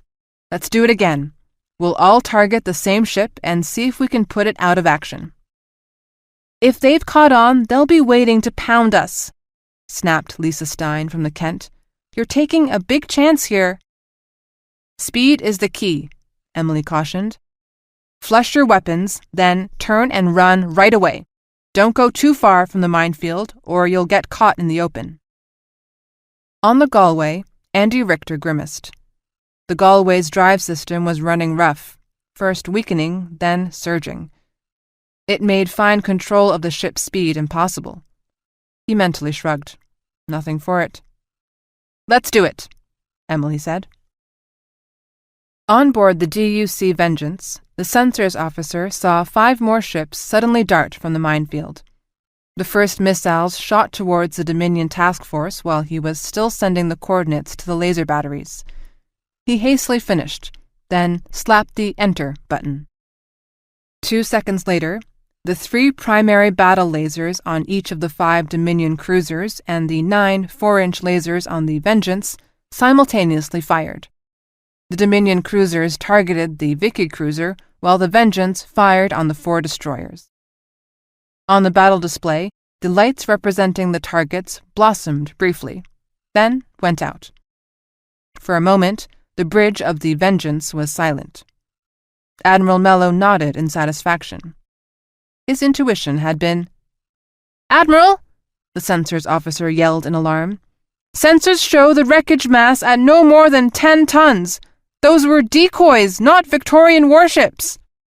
Then, from the spot where the first decoy drones had appeared minutes earlier, more ships appeared. And these, the sensors officer realized in a sick panic, were the real ships, not decoys. The laser capacitors shrilled as they began their recharge cycle, but it would take 2 long minutes to recharge. "All weapons, fire!" Emily screamed into the comm. She grinned ferociously. They had caught the Dominion with their lasers recharging. The Dominion had expected a feint, so she had given them a double feint, with her ships emerging where the first set of drones had appeared. So far, so good. The cruiser they were targeting was the one on the Dominion's right flank, closest to Emily's surviving ships. 10 lasers struck it amidships. 33 missiles followed. 12 were killed by anti-missile fire, but the rest struck home. Incredibly, the Dominion cruiser was not destroyed outright, but it turned sluggishly, trailing an ugly smear of hull plating atmosphere, and bodies, and began to limp away. "Pull back into the minefield!" Emily ordered, then took a sharp breath and she looked at the holodisplay. The Galway had accelerated ahead of them, far ahead of them. "Galway!" Emily called. "Galway, watch your acceleration! You're getting too far ahead of us!" But it was already too late. On board the Dominion battleship Vengeance, Admiral Mello smiled in satisfaction. "Clever, but sloppy, eh?" he said to the unknown enemy commander. He had bet that the Vickies would try something new. He had held back, only firing his auxiliary battle lasers, but hoarding the primary lasers and all of his missiles. He had held back, only firing his auxiliary battle lasers, but hoarding the primary lasers and all of his missiles.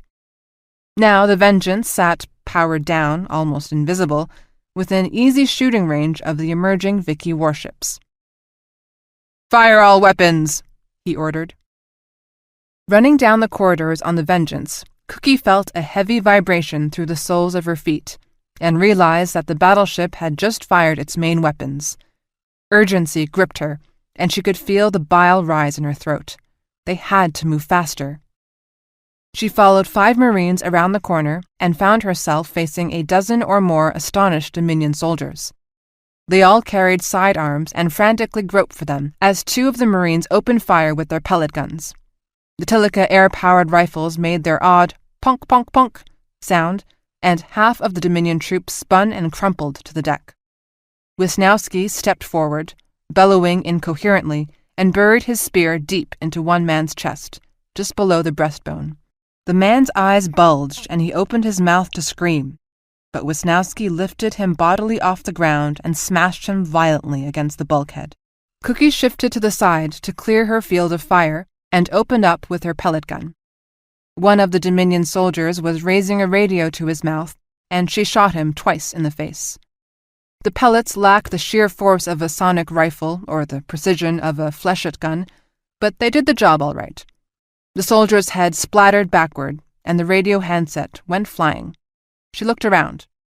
All of the Dominion were down. Beside her, Wisnowski was grinning broadly, holding up the bloody spear. "Oh, I like this," he roared. "Get one of their pistols, Wisnowski," she barked. He held up one in his other hand. "I got one, Sarge, but can I keep my spear too?" "I've created a monster," she muttered. "Everybody keep moving! Don't stop!" More Marines joined them, and they surged forward. Somewhere ahead lay the bridge. The Vengeance fired its heavy lasers and shot 20 missiles at close range, leaving no time for the Galway to dodge. The Galway was well out in front of the other ships and radiating loudly on the Vengeance's sensors. It never stood a chance. Its last missile had barely left the launch rails when 6 lasers sliced into it, leaving the Galway's forward missile rooms open to vacuum. It explosively vented air and bodies and debris and began to roll over, but not for long.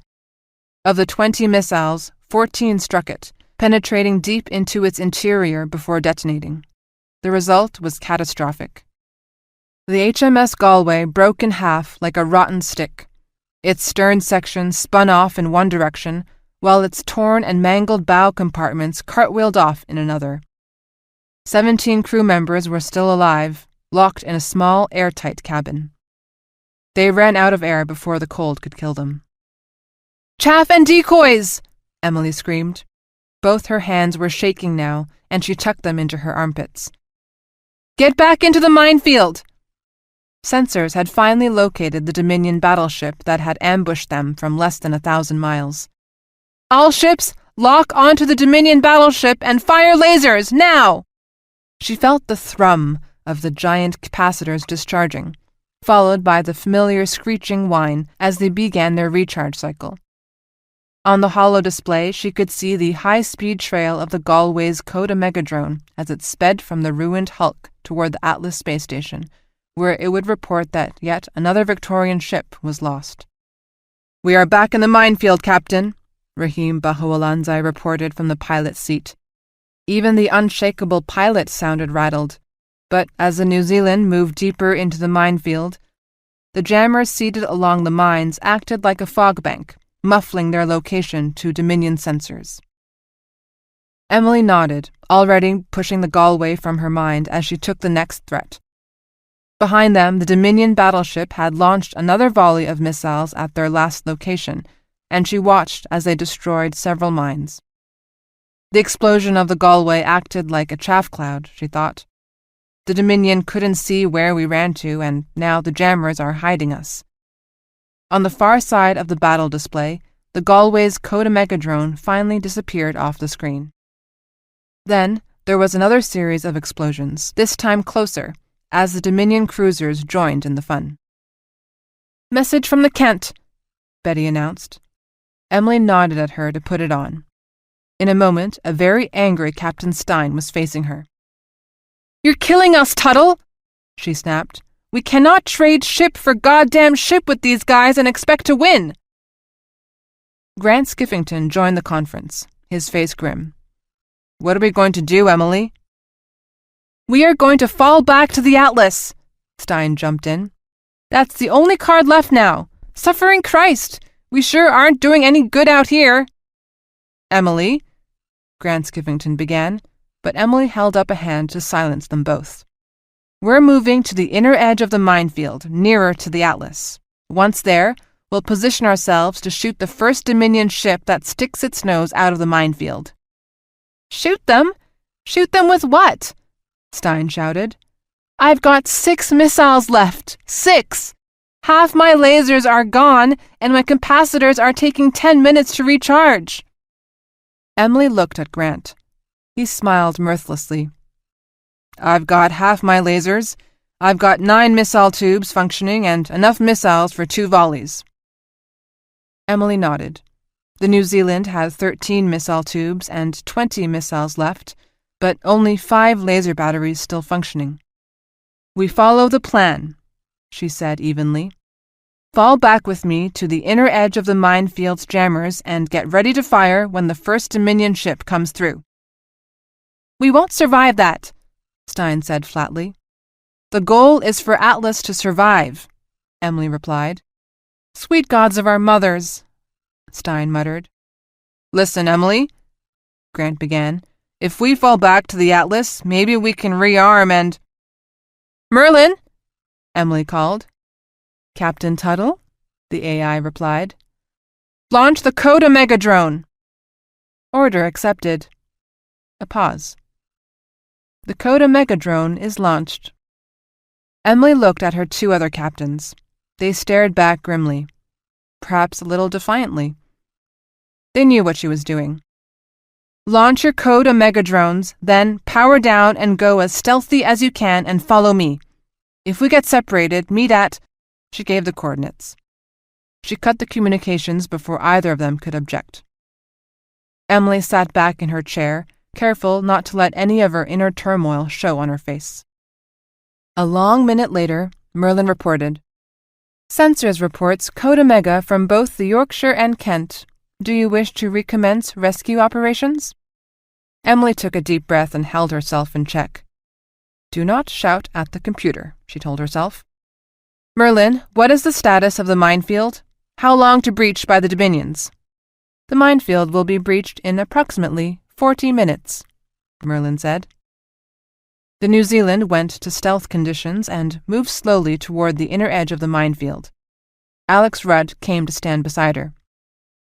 "Alex," she asked softly, "are the Yorkshire and Kent following us?"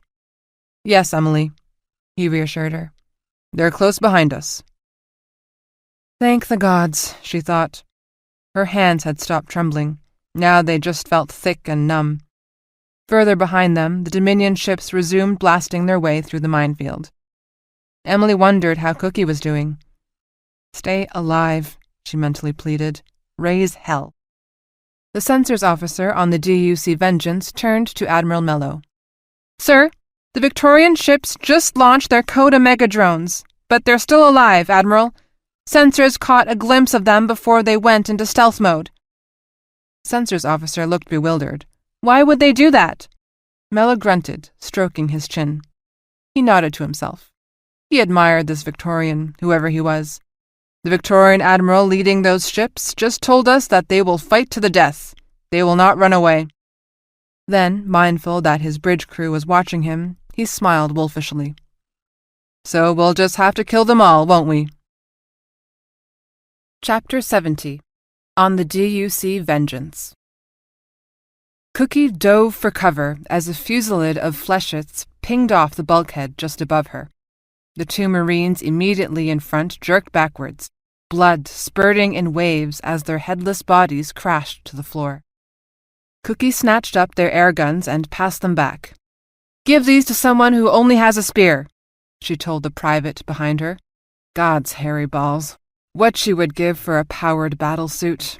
Armor, weapons, amplified sensors, medical support mods. March right through the bastards and take the bridge in 10 minutes. Kill 'em all.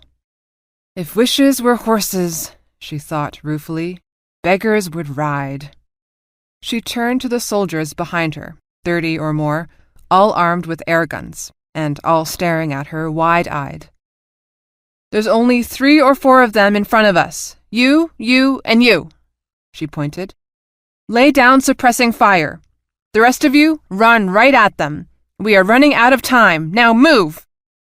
2 minutes and 5 dead later, they moved another corridor closer to the bridge. Off to their left and behind them, they could hear the steady tattoo of gunfire and the intermittent crackle of a heavy energy weapon. Cookie smiled coldly. Using a heavy energy weapon inside the ship? We must really have pissed them off. "Keep moving," she told her soldiers.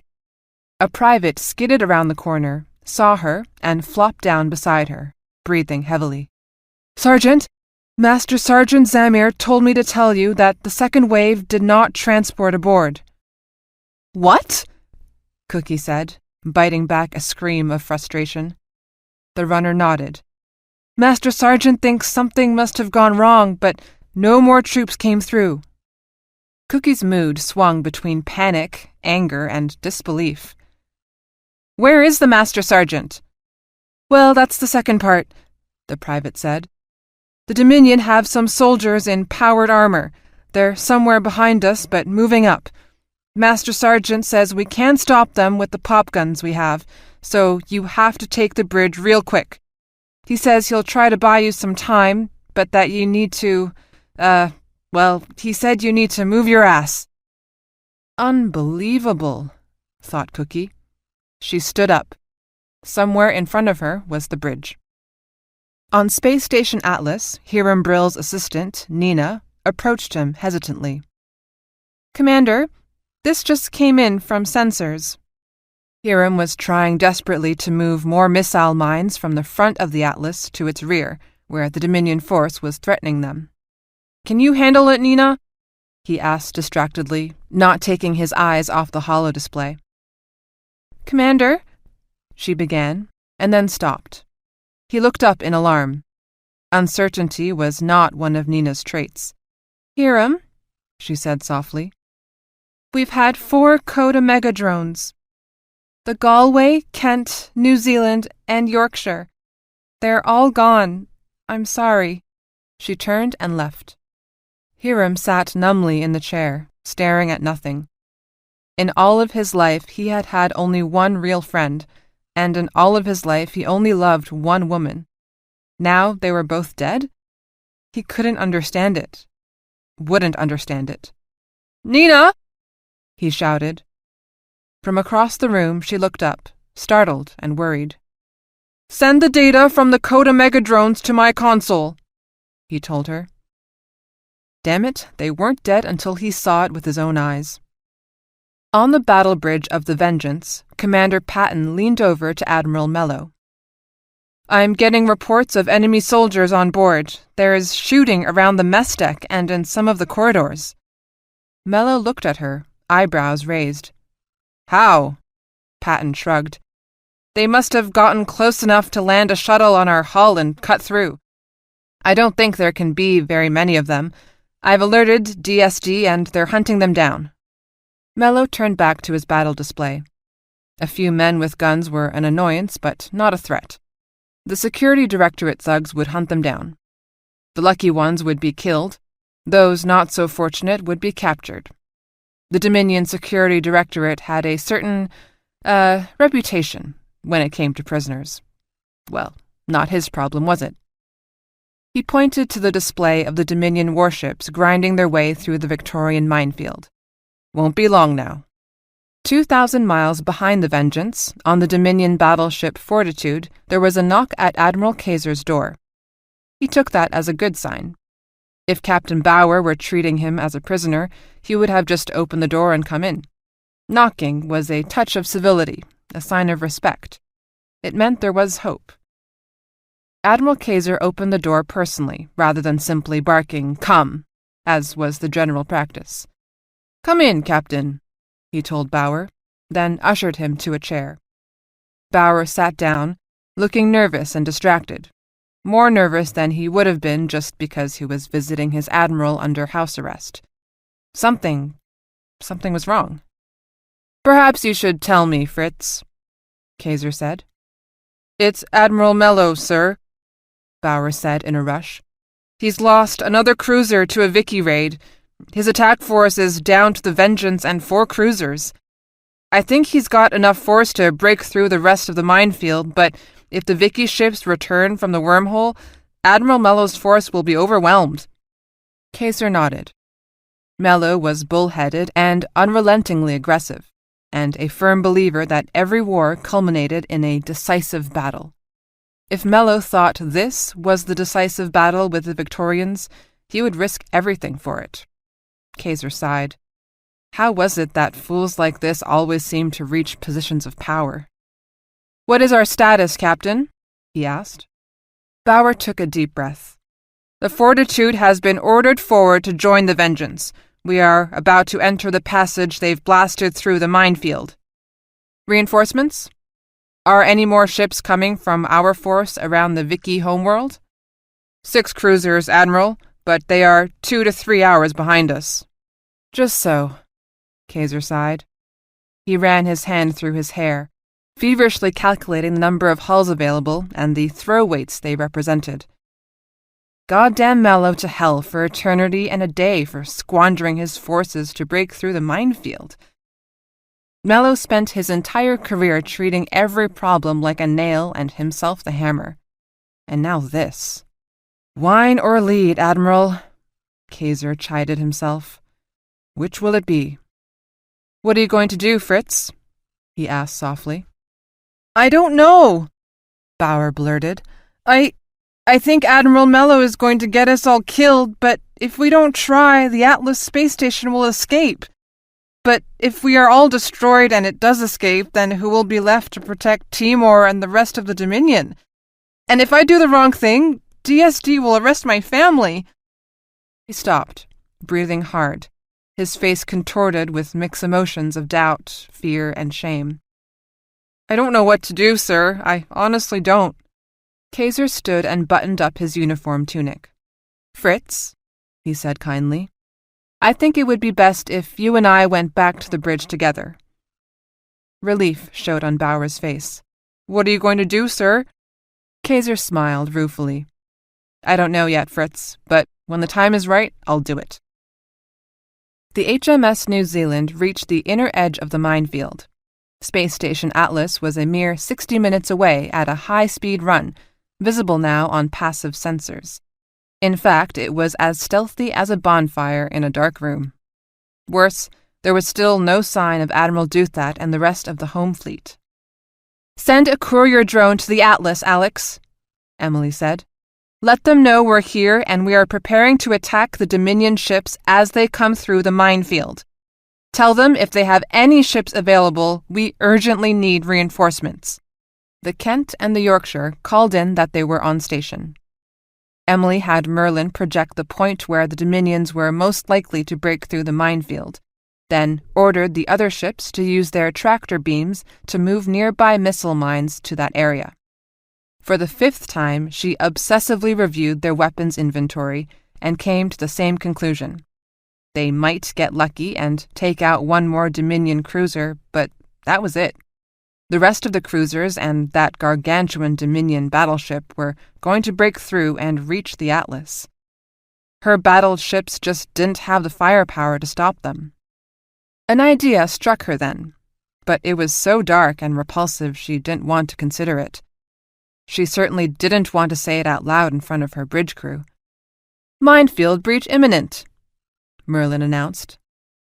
"All ships, go to battle stations," Emily ordered, working to keep her voice calm. "Merlin will identify the target. Fire all lasers and missiles on my order."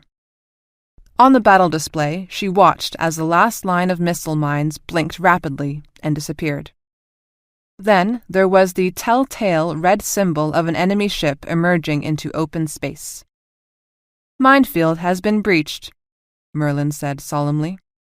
"Enemy missile cruiser is emerging." "Gods of our mothers, help us now," Emily thought. She thumbed the comm button. "All weapons, fire! Fire!" On the Dominion battleship Vengeance, Cookie peeked cautiously around one corner. Nothing. There was a large sign on the far wall with an arrow pointing to the left. She turned to her troops. "Anybody read Dominion?" A private held up his hand. "I do, Sergeant. Lived on Timor for a year with my grandparents and learned it pretty good, I guess." "Get up here," she hissed. He trotted up and she saw his name tag read Albert Mayer. "Can you read that sign, Mayer?" She pointed to the end of the corridor. He peeked around, then pulled back. "Says the Combat Command Center is down there to the left," he reported. "That sound like the bridge to you?" He nodded. "Actually, the bridge on a Dominion ship is just used for docking and stuff like that. The CCC is where they control the ship when they're in a battle. That's what we want, Sarge." Cookie looked back. She had about 30 men, all armed with either Tilica air guns or captured blasters from the Dominion. Many of the Savick air guns had run out of ammo, or air, and most of the captured blasters were getting low as well. Wisnowski still carried a spear, his lucky charm, he called it. She had lost about half of her force, but had just teamed up with the survivors from another. There was some pretty heavy fighting going on behind them, and the sounds of gunfire were steadily moving closer. Time to move. "The room we want is just up ahead," she whispered to the others. "Once we get in, shoot everybody you see, got it? That's why we're here, to take out the people in that room." Everybody nodded. Some looked scared, some excited, some like they just wanted to finish it one way or another. Another deep vibration ran through the deck. The Vengeance had just fired its main batteries again. "Let's do it," Cookie said. The lasers and missiles from the New Zealand, Yorkshire, and Kent smashed into the first Dominion cruiser. For a long moment, nothing happened. Then it seemed to physically swell, its hull plates bubbling like the skin of a frying sausage. The rents tore through its hull in a dozen places, venting air and flame into space. The ship leaned slowly to one side, as if it were slowly losing its balance, and began a slow head-over-tail tumble. Moments later, the second Dominion cruiser emerged, lasers and missiles firing as it came. Emily's battered little task force sat naked and helpless. It would take a few minutes to reload their missile tubes, the ones that still worked, and their lasers had empty capacitors. "Chaff and decoys!" she ordered, then hit the comm button to connect her to Skiffington and Stein. "Get back into the minefield," she said crisply. Her right hand began to tingle violently and she slapped it against the console. "Stop that," she willed. She paused, closing her eyes. Run or fight? If I run, the Dominion will be all over Atlas in minutes. But fight with what? Nothing left but 3 battered hulls. She wanted to weep, but forced herself to speak calmly. "The big Dominion battleship is going to come through any minute. I want you to evacuate all non-essential personnel. If a weapon is not functional, send that crew off as well. Put them in shuttles and send them to Atlas." Grant Skiffington and Lisa Stein exchanged a look.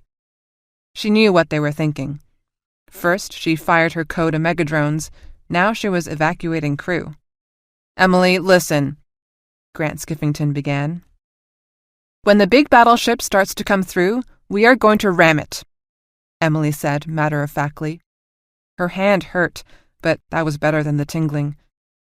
All three of us. I'm pretty sure that the battleship is the one carrying the antimatter missiles.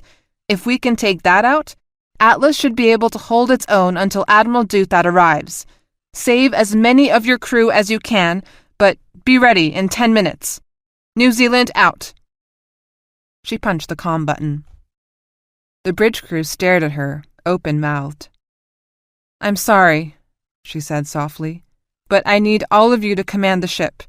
Alex, designate the non-essential crew. If in doubt, send them to the shuttle bay. We can control most of the weapons from here. The weapons didn't really matter, she knew. They weren't going to kill that big bastard ship with less than a dozen missiles. They were going to kill it by ramming it with 3 Victorian cruisers accelerating to full military speed. The crew continued to stare at her, and her eyes fell on Tobias Partridge. He is so young, she thought. And what's more, Partridge was assisting Chief Friedman, not in charge of the sensors himself. Alex Rudd was watching her from behind Partridge. He sensed what she was thinking and nodded, pointing at the young man. Chief Gibson nodded as well. He's just a lad, he said softly. Mr. Partridge, she said, go to the shuttle bay and evacuate to Atlas. Quickly, if you please. Partridge looked stricken, glancing at the 2 chiefs and back to Emily. She said nothing. He stood abruptly, jaw clenched, then left without a word. As he left, Emily felt herself loosen a little. At least I could save him. On the Atlas, Queen Anne and Sir Henry sat in a small room, watching a duplicate battle holodisplay that showed the Second Dominion cruiser emerging from the minefield. Why don't they fire? The Queen asked in frustration, referring to the 3 Victorian ships led by Emily Tuttle. I rather suspect that they are out of missiles, Sir Henry said harshly. They had been arguing on and off for hours, with Sir Henry urging her to take a fast ship and leave for refuge, and the Queen stubbornly refusing. On the holodisplay, several small dots of light suddenly appeared, leaving the 3 Victorian cruisers and heading slowly towards Atlas.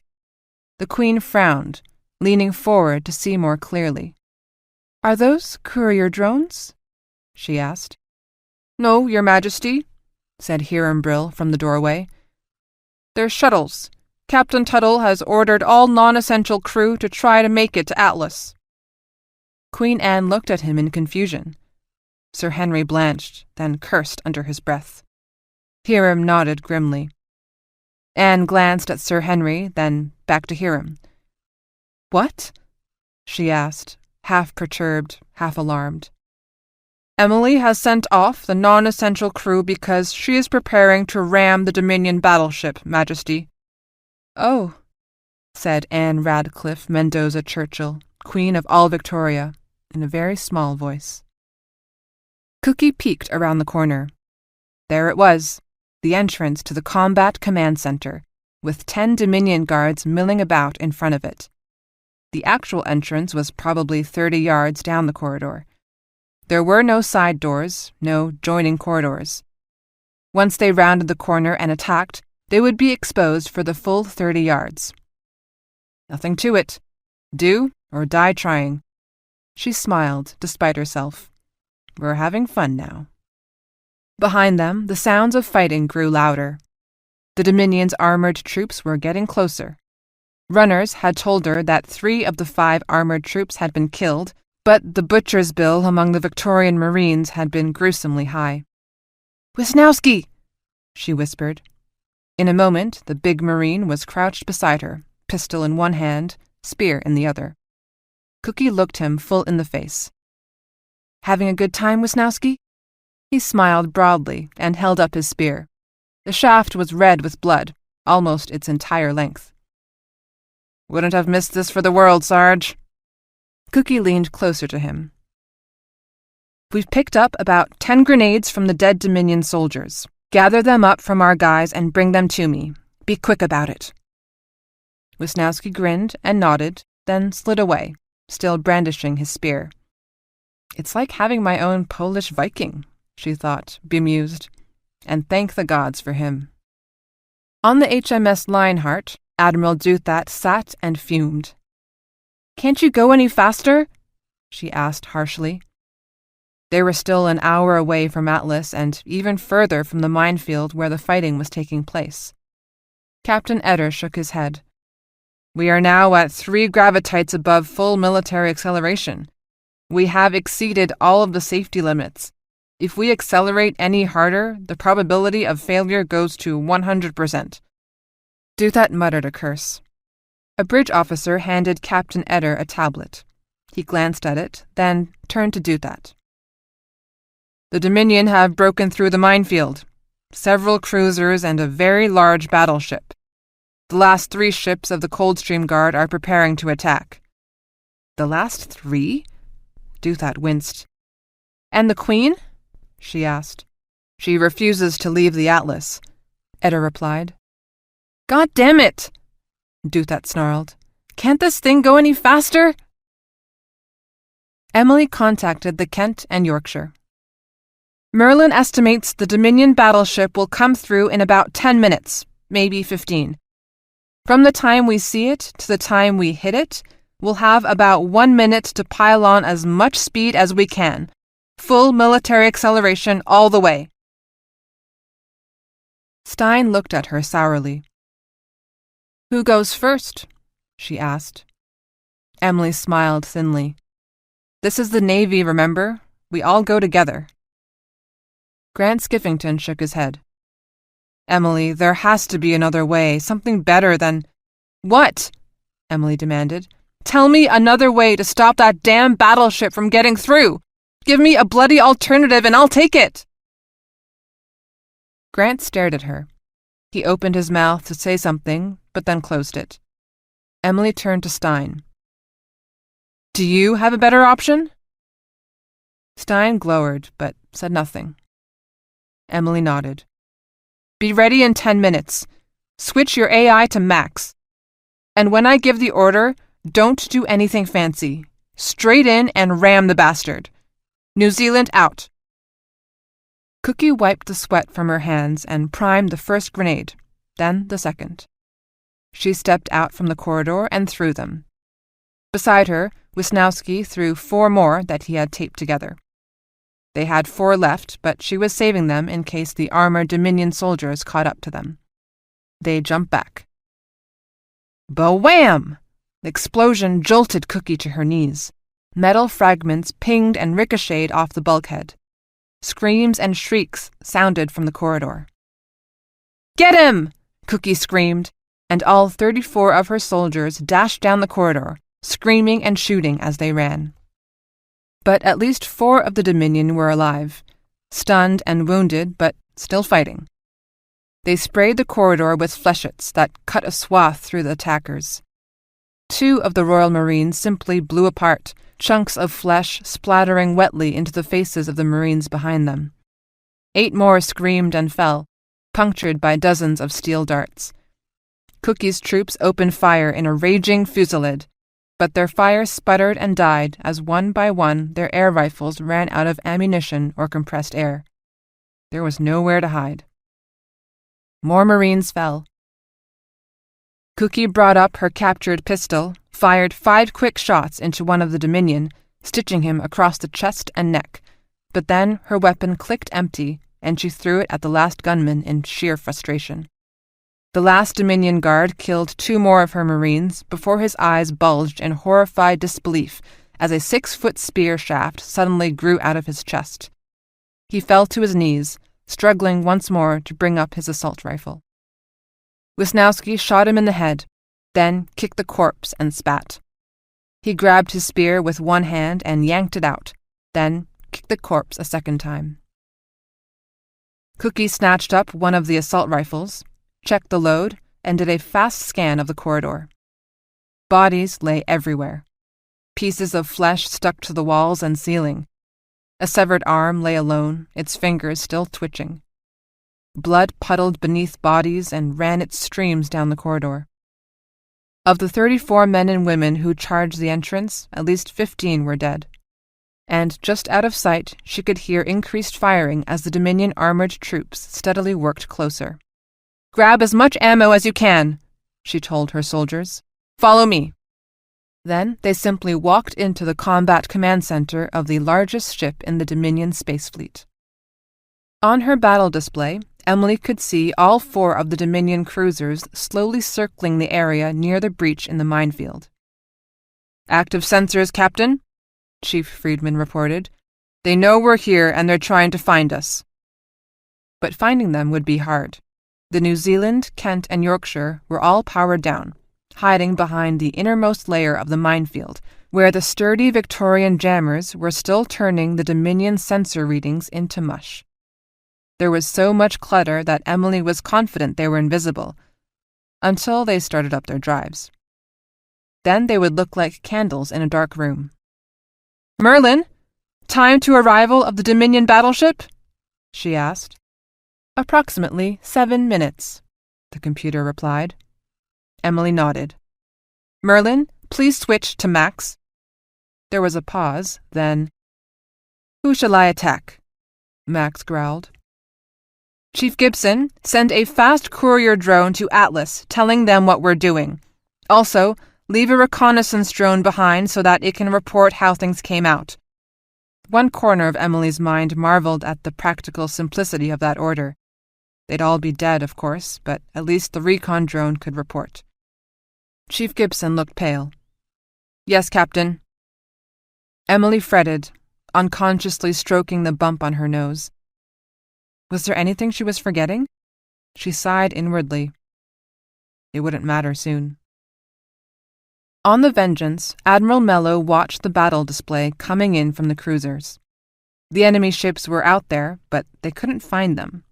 No matter. There were only 3 of them, and they had to be low on missiles, had to be beat up from the previous fighting. He would push through them and head for Atlas, no more than 60 minutes away. And the great Victorian Empire would die by his hand. He looked up in concentration at the noise just outside of the CCC. Then the grenade concussion slapped him off his chair onto the floor. Smoke and debris filled the air for a long moment, but he was conscious of screaming and shouts, followed by the sewing machine's sibilance of flechette guns on full automatic. With an effort, he struggled to his feet. Commander Patton was sitting on the floor, feebly pressing her hand to a gash across her forehead and scalp, red blood spilling through her fingers to stain her tunic. Then he heard a voice in a language he recognized as English, but he didn't know what it meant. "I want one alive to show us the controls! Keep one alive!" Admiral Mello frowned in anger. Where were the Dominion Security Directorate guards? They should have been here. On board the Dominion ship Fortitude, Admiral Kaiser had been trying to hail the Vengeance, but no one replied. He turned to the sensors officer. "On my authority, override the Vengeance's control room camera and set it to Admiral's discretionary monitor." The sensors officer nodded and rapidly typed in commands. The main communications screen went blank, flickered, then the CCC of the Vengeance was on the screen. Smoke filled the room and figures darted through the picture. A harsh voice rang out, and Admiral Kaiser, a student of English since grammar school, felt a chill run through his spine. "I want one alive to show us the controls! Keep one alive!"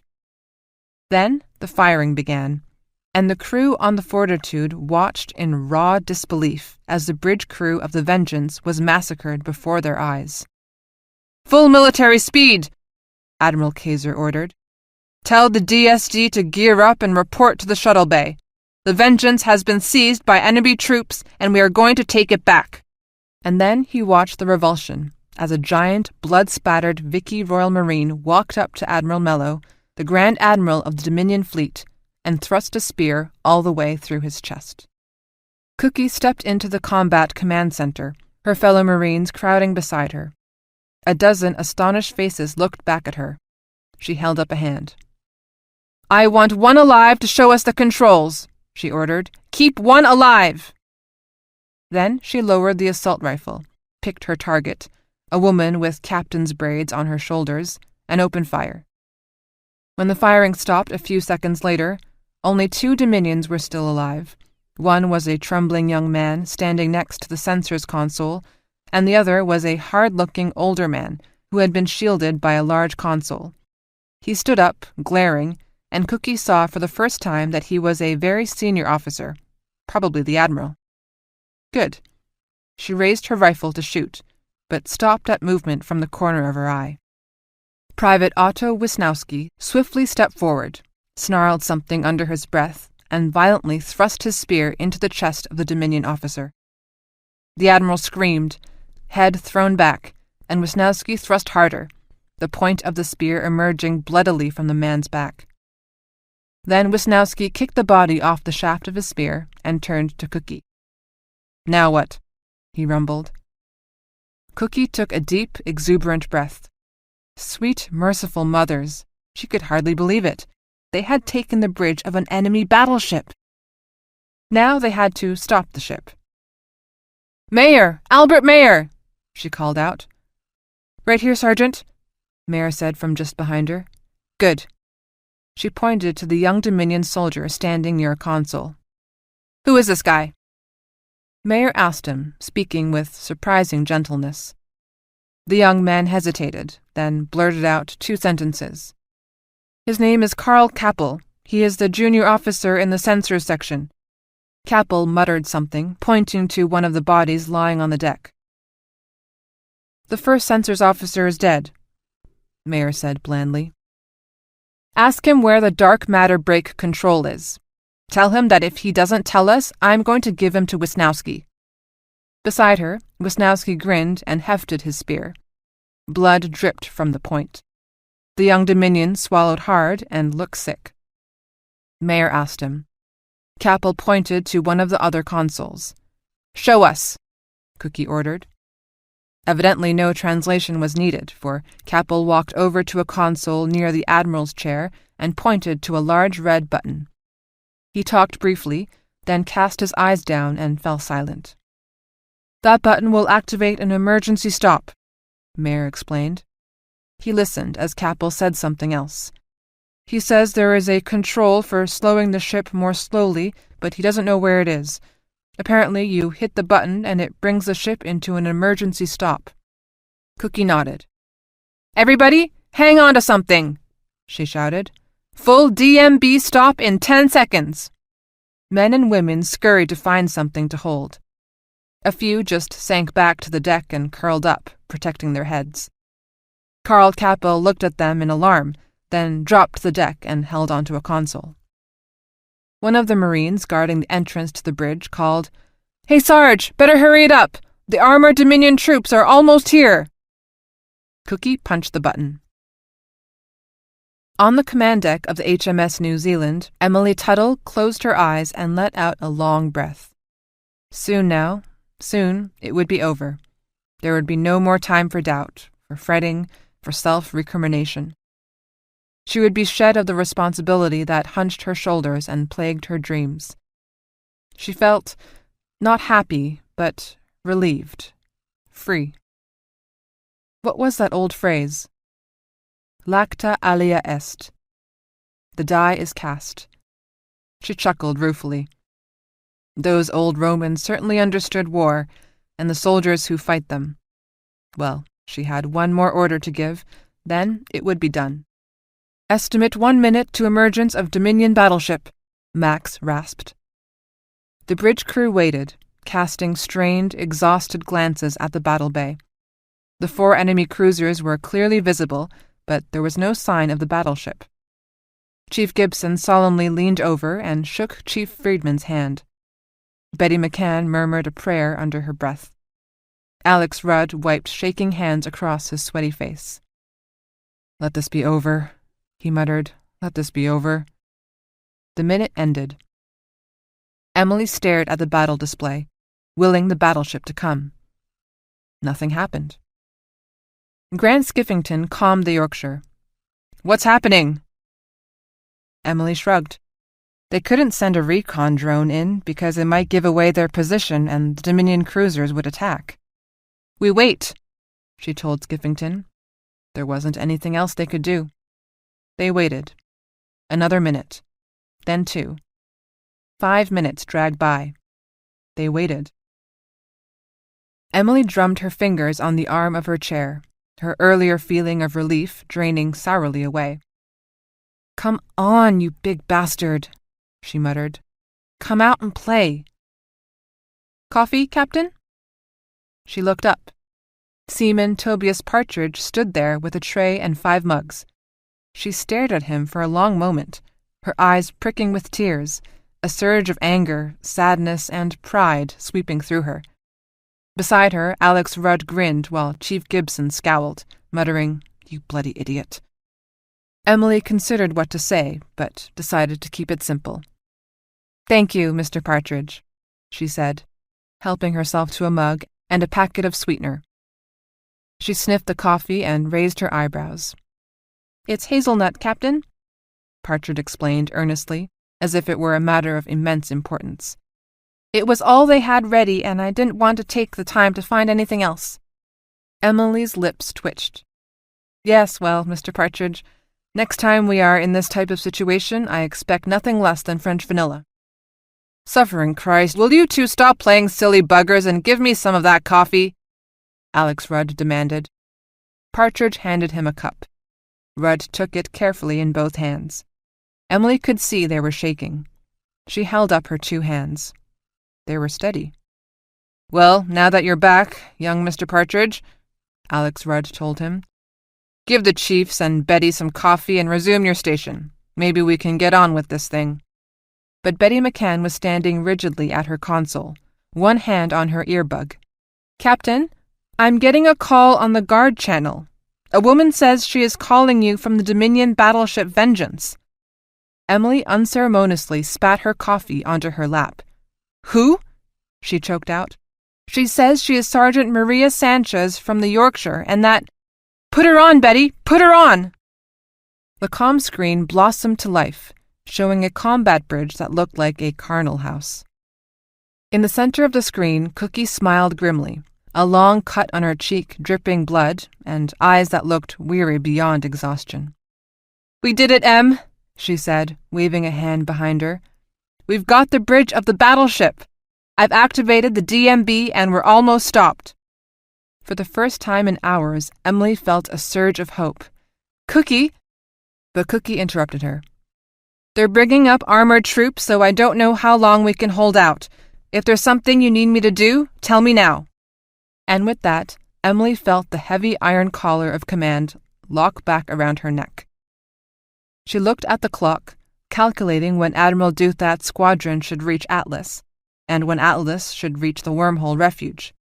"Cookie, can you give us an hour?" If the Dominion could not attack Atlas within the hour, they wouldn't be able to stop it before it went through the wormhole.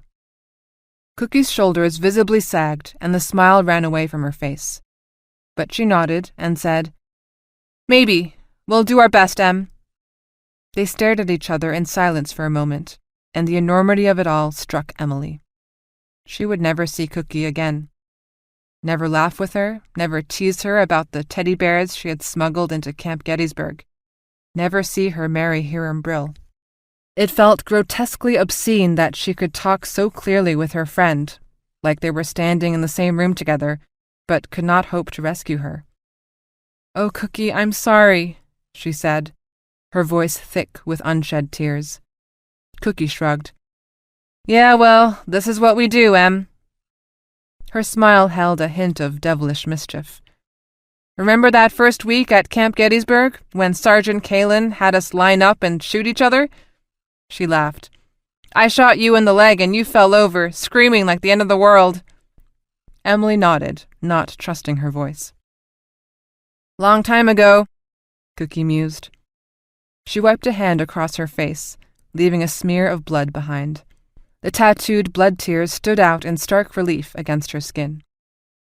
"Cookie, how many troops do you have? Can you find your way out?" Emily asked, hating herself for breaking Cookie's reverie. 19, including the wounded. Most are out of ammo."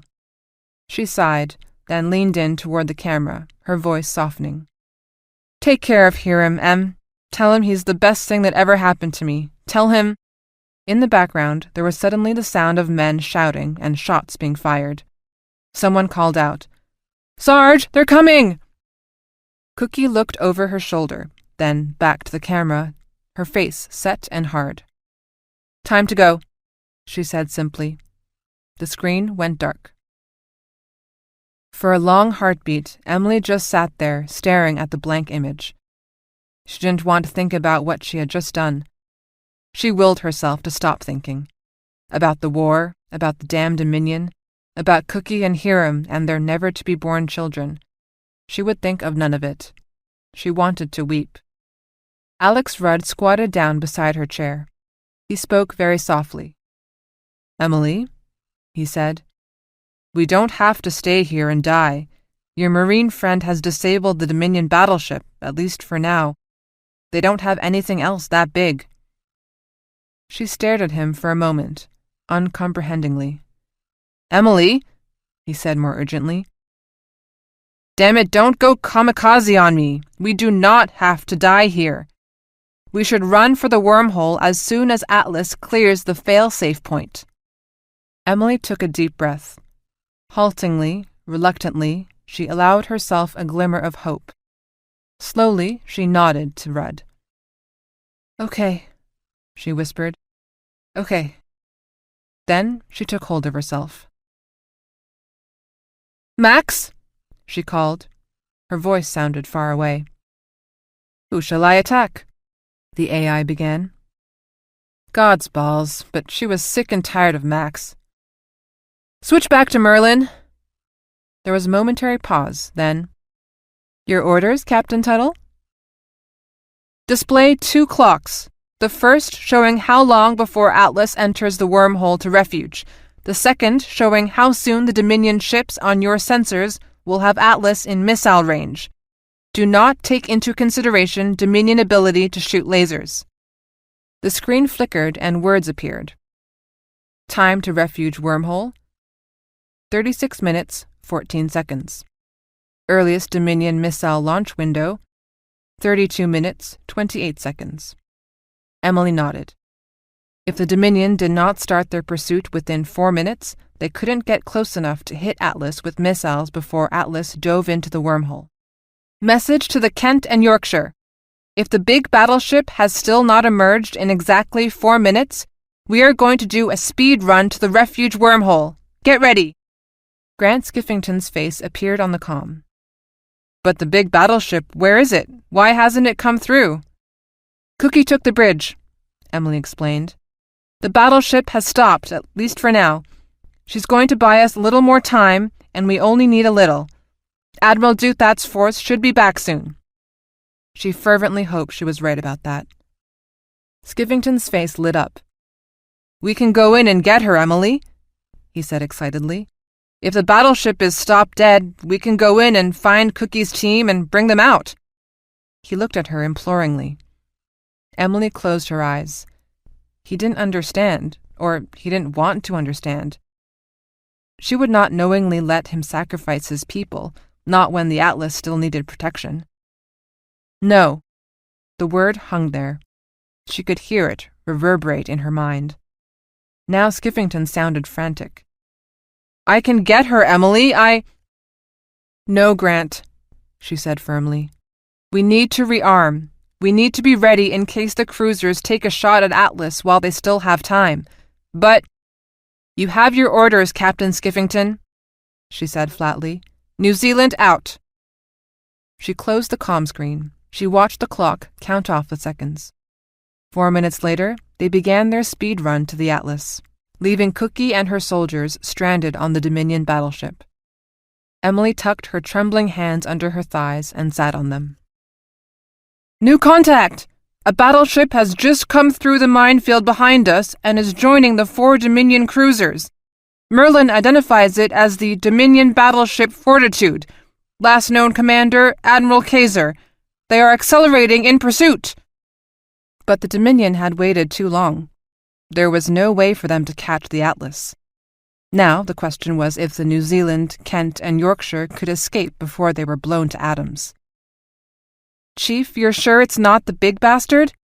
Emily asked, anxious to confirm that this was only a terrible tactical situation and not an utter nightmare. For the first time since his return from sickbay, Chief Friedman's weathered face cracked into a smile. It's only a regular Dominion battleship, Captain Tuttle. Barely anything to worry about, then, Rudd added dryly. 4 undamaged cruisers and a battleship against 3 yard jobs with barely any ammunition left. Emily called to Merlin. Set new clocks. First, time for us to reach the wormhole. Second, time to missile launch window for the Dominions to fire on us. Instantly, the clocks hovering over the battle display changed. Time to wormhole, 31 minutes, 15 seconds. Dominion missile window, 20 minutes, 12 seconds. Emily winced. They'd be in range for 11 minutes. She thumbed her comm. It is going to get very hot around here in 20 minutes. Prepare chaff, decoys, and anti-missile mines. Set anti-missile system to full automatic, but make sure the ammunition pods are fully loaded. We need to buy ourselves 11 minutes. Then we'll be through the wormhole and covered by the refuge defenses. Unless the refuge defenses mistook them for Dominion and blew them apart, she thought. Then she sat back and let her crew do their jobs, and prayed there was enough crew left to get it all done. 15 minutes later, there was a piece of good news. Captain, reported Chief Gibson, the Atlas just passed into the refuge wormhole. In 2 minutes, she'll enter refuge space. Where are Admiral Duthat's ships? Gibson adjusted his display. They've formed a rear guard behind Atlas and are following it through the wormhole.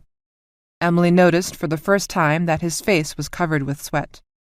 We are on our own again, she thought. But the Atlas was safe, and Queen Anne. Maybe something good would come out of this. The Atlas could start building warships almost immediately, rebuild the fleet, go after the Dominion. Why aren't they firing? Rudd mused. Emily looked up, startled. He was right. They were in missile range of the Dominion warships, so why weren't they firing? It was Toby Partridge who figured it out. They're herding us through the wormhole, he suggested. The Fortitude must have antimatter missiles. They'll follow closely behind us to try to hide behind our FOF transponders, just like we did with those Dominion supply ships. Once in, they'll take a shot at the Atlas. That's nuts, Emily began, but then fell silent, considering. She turned and raised an eyebrow at Alex Rudd. Alex, what if they don't intend to come through behind us, but want to get close enough to the wormhole entrance to shoot a missile carrying an antimatter warhead, programmed to go through to refuge and identify Atlas? If the missile sees Atlas, it pursues it. If it doesn't, then it picks a secondary target, like maybe the Lionheart or some other nearby Victorian ship. The missile would actually be protected by our ship's FOF transponders for the first minute or so. Chief Gibson had been listening in, and now he turned to them with a frown. Be a long shot to expect just one missile to reach the Atlas, he said gruffly. Rudd shrugged. Who says they only have one? Maybe this new battleship of theirs has several, and it and all 4 cruisers fire everything they've got. All those missiles would come flying out of the wormhole 2 minutes later, maybe 100 or more. Heck, more like 150, plus the usual EMC drones and decoys. Yeah, it's a long shot, but what have the Dominion to lose by taking it? One antimatter missile gets through and Atlas is crippled. If a couple get through, she's ruined, maybe even destroyed. Emily shook her head. Are they that smart? I mean, they have been coming at us like a sledgehammer all this time. This has finesse. This is a rapier thrust instead of a battle axe. Rudd and Gibson looked at one another. Well, Rudd temporized. Begging your pardon, sirs, Partridge interrupted, but you're forgetting that this is a different admiral you're fighting now. Emily cursed under her breath. She raised her head. Merlin, Display the time when the Dominion ships will be within missile range of the wormhole. Almost before she stopped speaking, the display changed. Time to missile range to wormhole, 7 minutes, 33 seconds. Merlin, prepare a courier drone with the following message. She spoke rapidly for 30 seconds. Launch drone! On the Dominion battleship Fortitude, Admiral Kaiser stood with his hands behind his back. The 3 Vicky ships would reach the wormhole soon. He marveled that the Atlas had managed to escape. Mello was a fool, he thought bitterly, an arrogant, self-centered fool. About 15 minutes to the wormhole, Admiral, but we can launch in about 7 minutes. That will leave the birds with enough fuel to maneuver on the other side, Captain Bauer told him. Bauer looked at the battle display. They must have figured out what we're doing by now, he said. Kaiser pursed his lips. Knowing what we are about to do is the easy part. Stopping us from doing it, that is the hard part. On his order, his ships would launch every missile they could, and launch a second volley as soon as they were able. The Fortitude would fire its 3 precious antimatter missiles, each programmed to recognize the Atlas and home in on it. Still, he said wryly, we'll need more than a little luck to make this work. It's a very bold plan, Admiral, Bauer said. Admiral Kaiser made a rude noise. Not bold, Captain, just desperate. I will not risk any more of our ships to kill the Atlas. We have few enough as it is, thanks to Admiral Mello. But I am happy to spend the rest of our antimatter missiles on a long shot. He turned to face Bauer. Status of the 3 Vicky ships? Still running for the wormhole, Admiral. Admiral Kaiser pursed his lips thoughtfully. He would use the Vicky ships to cover his missiles for the first critical moments they entered refuge space. Or, if that plan didn't work out, he would turn the missiles on the Victorian ships and simply return to Cornwall. Just so, he murmured, and turned back to the battle display. Emily told her plan to Skiffington and Stein. Timing is key here. If they figure out what we're doing, they might just decide to kill us and call it a day, she explained. How much time do we have? Skiffington asked. Emily glanced at the time display. 5 minutes. Turn your fire controls over to my Merlin. And remember, don't brake for more than 5 seconds. We just need a good sensor flare. You know this is pretty goddamn chancy, don't you? Stein grumbled. Emily was getting tired of Stein. I think it's called war, she replied coolly. On the Victorian battleship Lionheart, Admiral Duthat gave a quiet prayer of thanks as Space Station Atlas moved slowly away from the wormhole, deeper into the refuge sector. A single ship appeared on her sensors, its transponder displaying that it was a Victorian ship. The Lionheart's comm display had opened to show a young woman scowling at her. This is Captain Elizabeth Newrith of the HMS frigate Matterhorn of the 3rd Fleet. To whom am I speaking? Duthat blinked in surprise. She knew some 3rd Fleet ships had been left behind when 2nd and 3rd Fleets went to Tilica, but what the hell was a 3rd Fleet frigate doing here in refuge? I'm Admiral Duthat, commanding officer of the Home Fleet. What can I do for you, Captain? She tried, almost successfully, to keep the sarcasm from her voice. Newworth didn't back down. I was sent here by Lieutenant Brill to prepare refuge for Atlas's arrival. Where's Brill? Before Duthat could reply, someone on the screen whispered to Captain Newworth, and she nodded. Admiral, I just received word that Lieutenant Commander Brill is calling me from the Atlas. Tell your ships not to enter further into refuge space until Brill has confirmed your identity. I will get back to you shortly. Admiral Duthat bristled. Matterhorn, I intend to stay with the Atlas. I have 30 warships with me. If you think your little frigate is going to stop us, you are sadly mistaken. Newworth smiled wolfishly. Admiral, before you do anything you might regret, may I suggest that you first make a sensor sweep of the area? The comm screen blinked off. Duthat scowled. Who the hell was this frigate captain? And just what did she mean until Brill confirmed her identity? I'm the damn admiral here, she muttered. Then her attention was caught by a harsh, trilling sound. It was the alert that warned they were being painted by targeting sensors. She turned to Captain Etter. "What?" she asked. Etter pointed wordlessly to the battle display. Duthat stared for a moment, then unexpectedly smiled. The battle display showed not one, but 2 large forts on either side of the wormhole entrance, studded with missiles, lasers, and even some of the railguns that were too bulky to put on anything but battleships. Even Lionheart didn't have one. And emerging from behind the forts were dozens upon dozens of refugian gunboats, nimble little warships that carried 2 missiles and a bow laser, but had no armor at all. "Well, well," she said happily. "A little surprise for the Dominion if they come through." She nodded briskly. "Message to all ships. Activate dark matter brake and hold in place pending further instructions from our hosts." And so they sat, until a sensors officer called, "Courier drone coming through the wormhole from Victorian space. Signal indicates an emergency message." Duthat looked up in consternation. Damn it could only be one thing. The surviving Coldstream guards were in trouble. On the Victorian side of the wormhole, Chief Gibson called, "They're starting to come through!" Emily's relief was almost palpable. On the battle display, 5 ships had emerged from refuge, oriented themselves, and began moving towards the Dominions. Behind them another came, then another, then 2 more. These, she knew, were decoy drones, not real ships, but the Dominions wouldn't know that. "Are the recon drones in place?" she asked Alex Rudd. "In place and ready," he assured her. "Merlin, fire the chaff.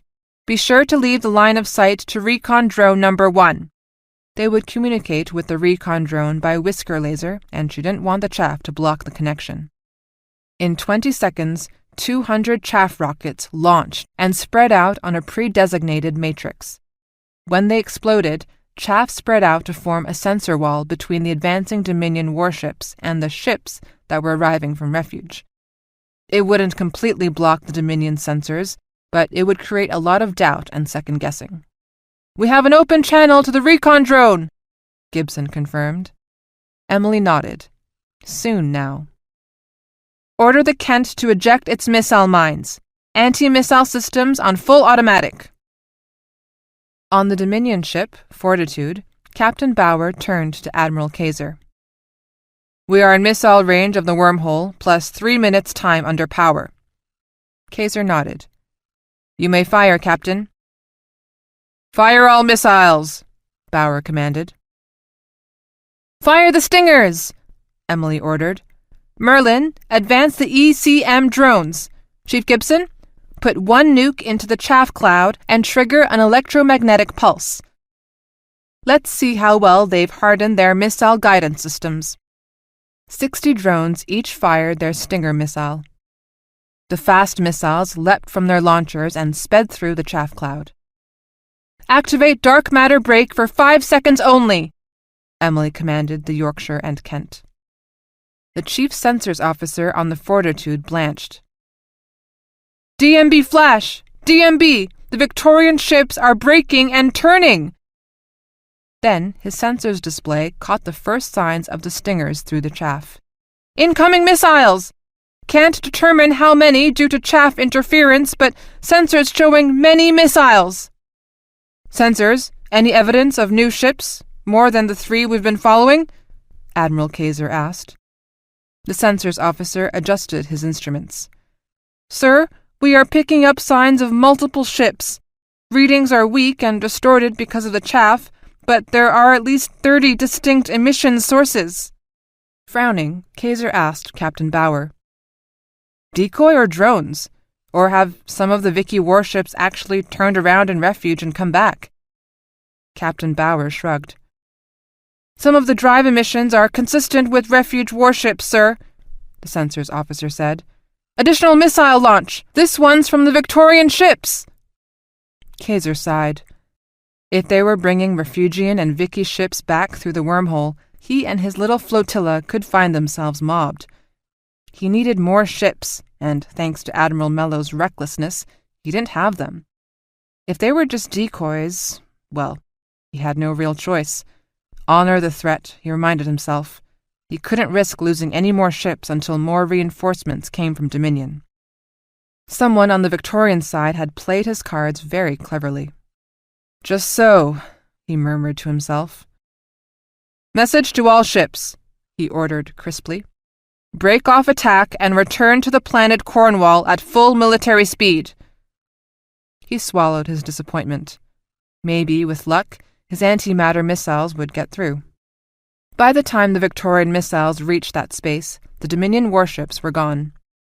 Meanwhile, the Stinger missiles and Dominion missiles entered the chaff cloud at the same time. The Stingers sensed the oncoming missiles and exploded, but they barely put a dent in the numbers the Dominion had fired. 120 enemy missiles, including the 3 deadly antimatter missiles, burst from the chaff cloud, made a course correction toward the wormhole, and pressed ahead. The Kent's anti-missile mines killed 15 more, and laser fire took out another 6. 99 Dominion missiles, including the antimatter missiles, reached the wormhole intact and plunged into it. 2 minutes later, they emerged in Refugian space, and the 3 antimatter missiles began to scan for the Atlas. Sitting in his command room in the larger of the 2 Refugian forts, Yuri Ben-Eri saw the missiles come through on his high magnification screen. "Fire," he said softly. Golda, the fort's AI, released the missiles. 1,000 anti-missiles launched from the fort and met the oncoming Dominion missiles. 12 of the Dominion missiles somehow survived. The other Refugian fort fired its volley of anti-missile missiles. Only 1 Dominion missile emerged from the roiling cloud of explosions, wobbling as it did so. A laser beam from the waiting gunboats killed it.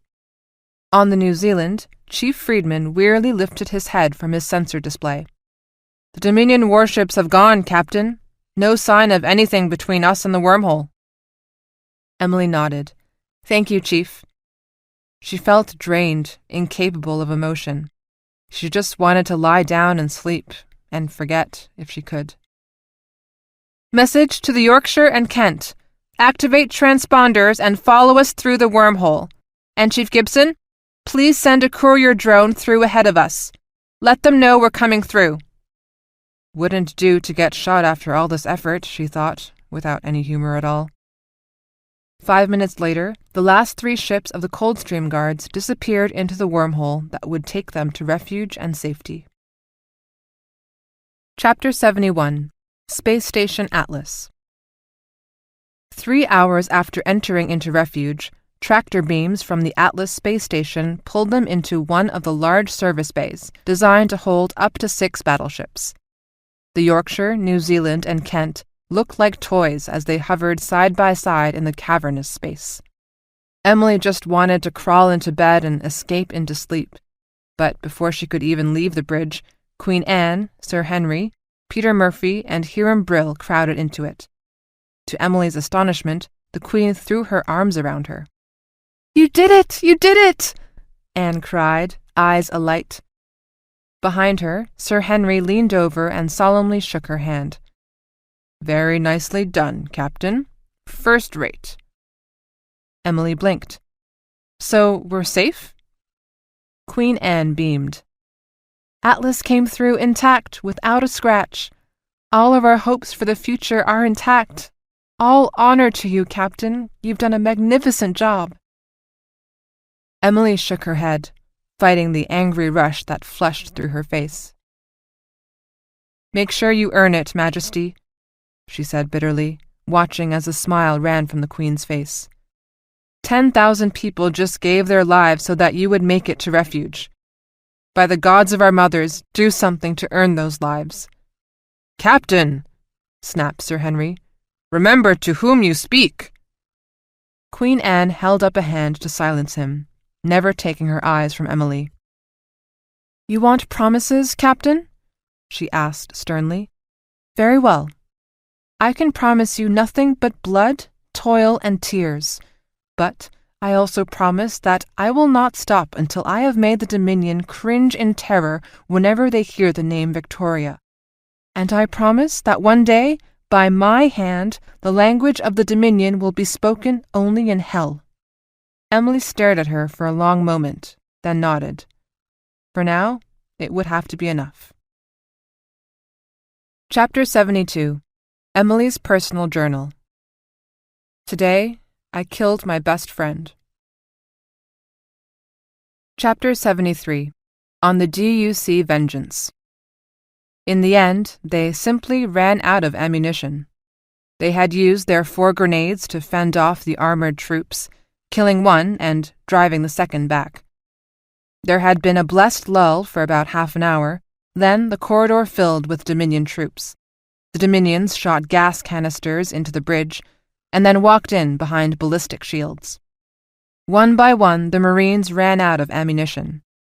Some resorted to throwing their empty rifles at the Dominion soldiers. Some swung them like clubs. The Dominions shot them down and turned on the rest. "Surrender!" their officer ordered, "or we'll kill you!" Cookie looked at the 11 surviving members of her 120-man attack force. They were huddled together behind the last bank of consoles, pressed against the far wall of the Combat Command Center.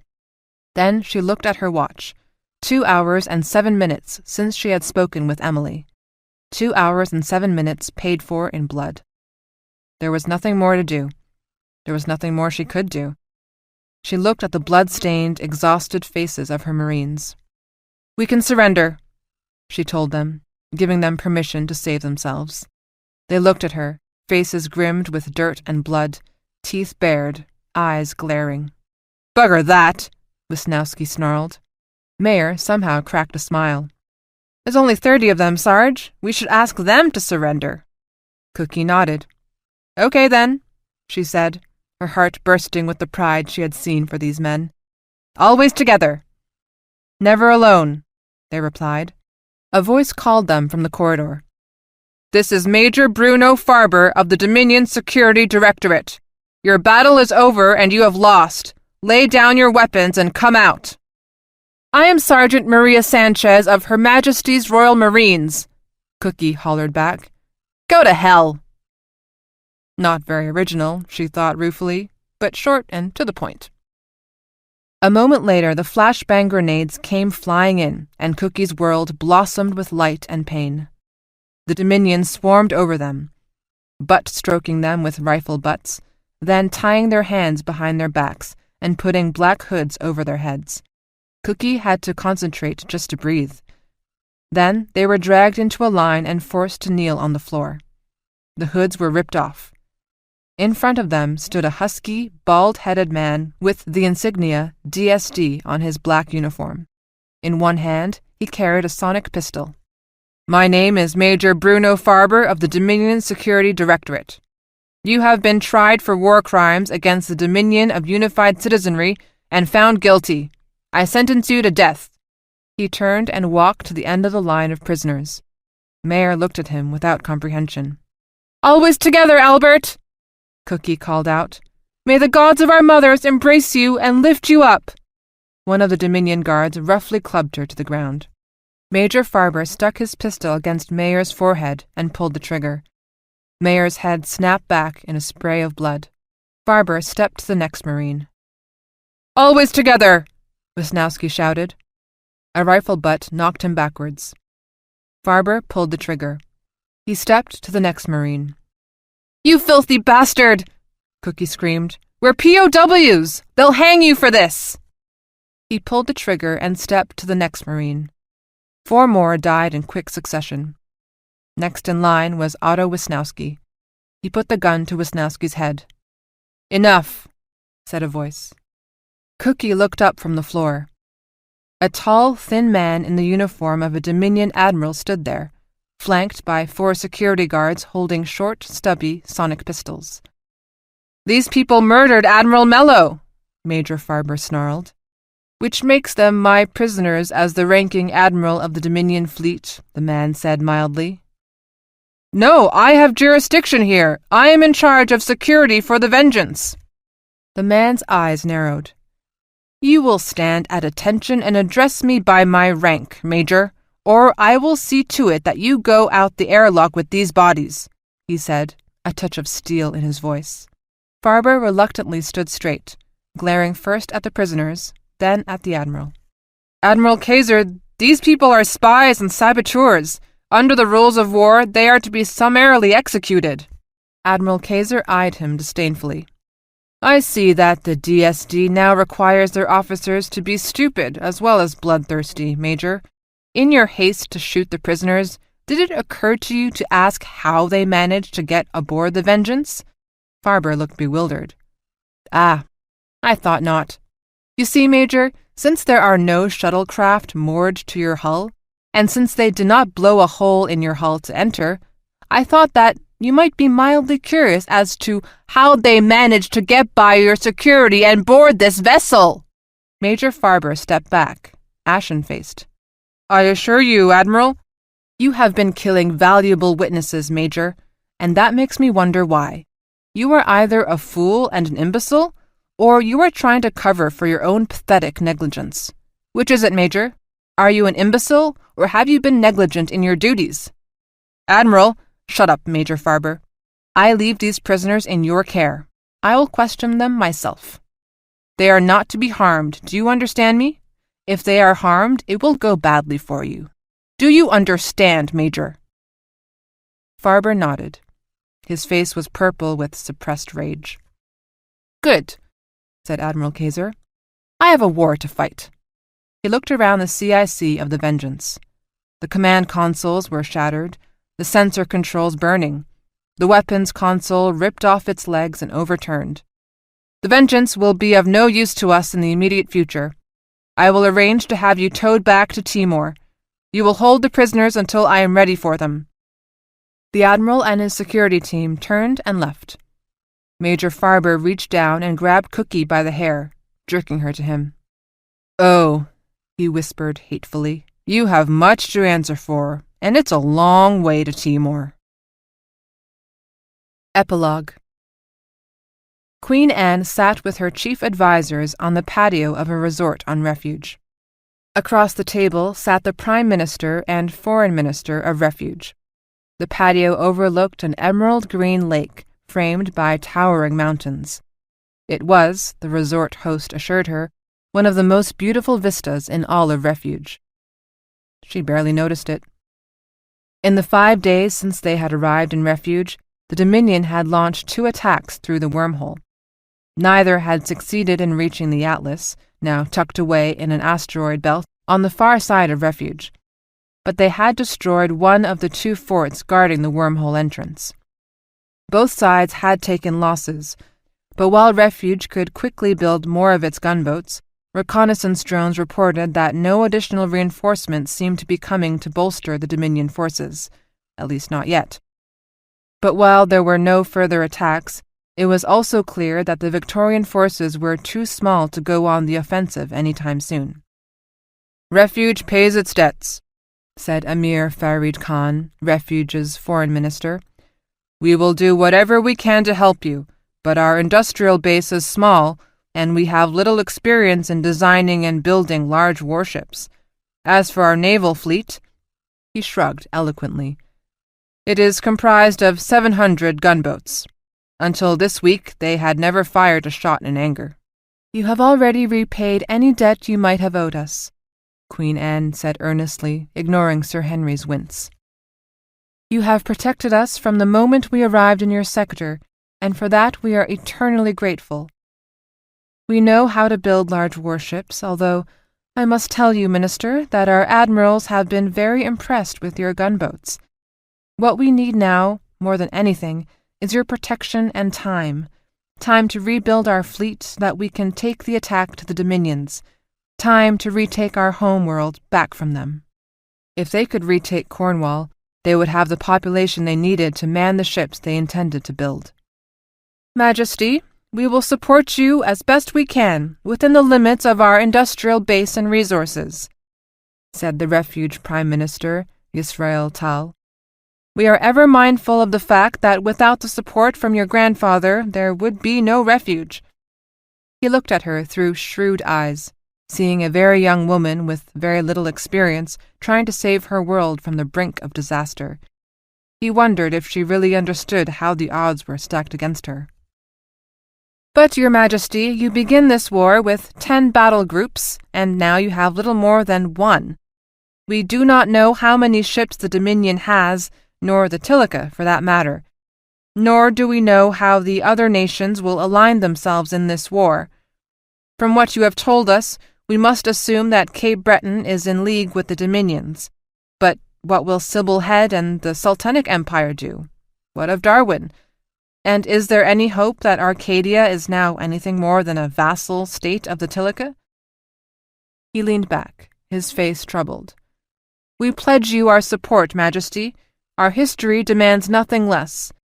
But, Your Majesty, as I look at your situation and the forces at your disposal, I fail to see any reasonable hope. Is there anything that you know that we do not?" Queen Anne glanced at her chief counselors, then back across the table to the Prime Minister.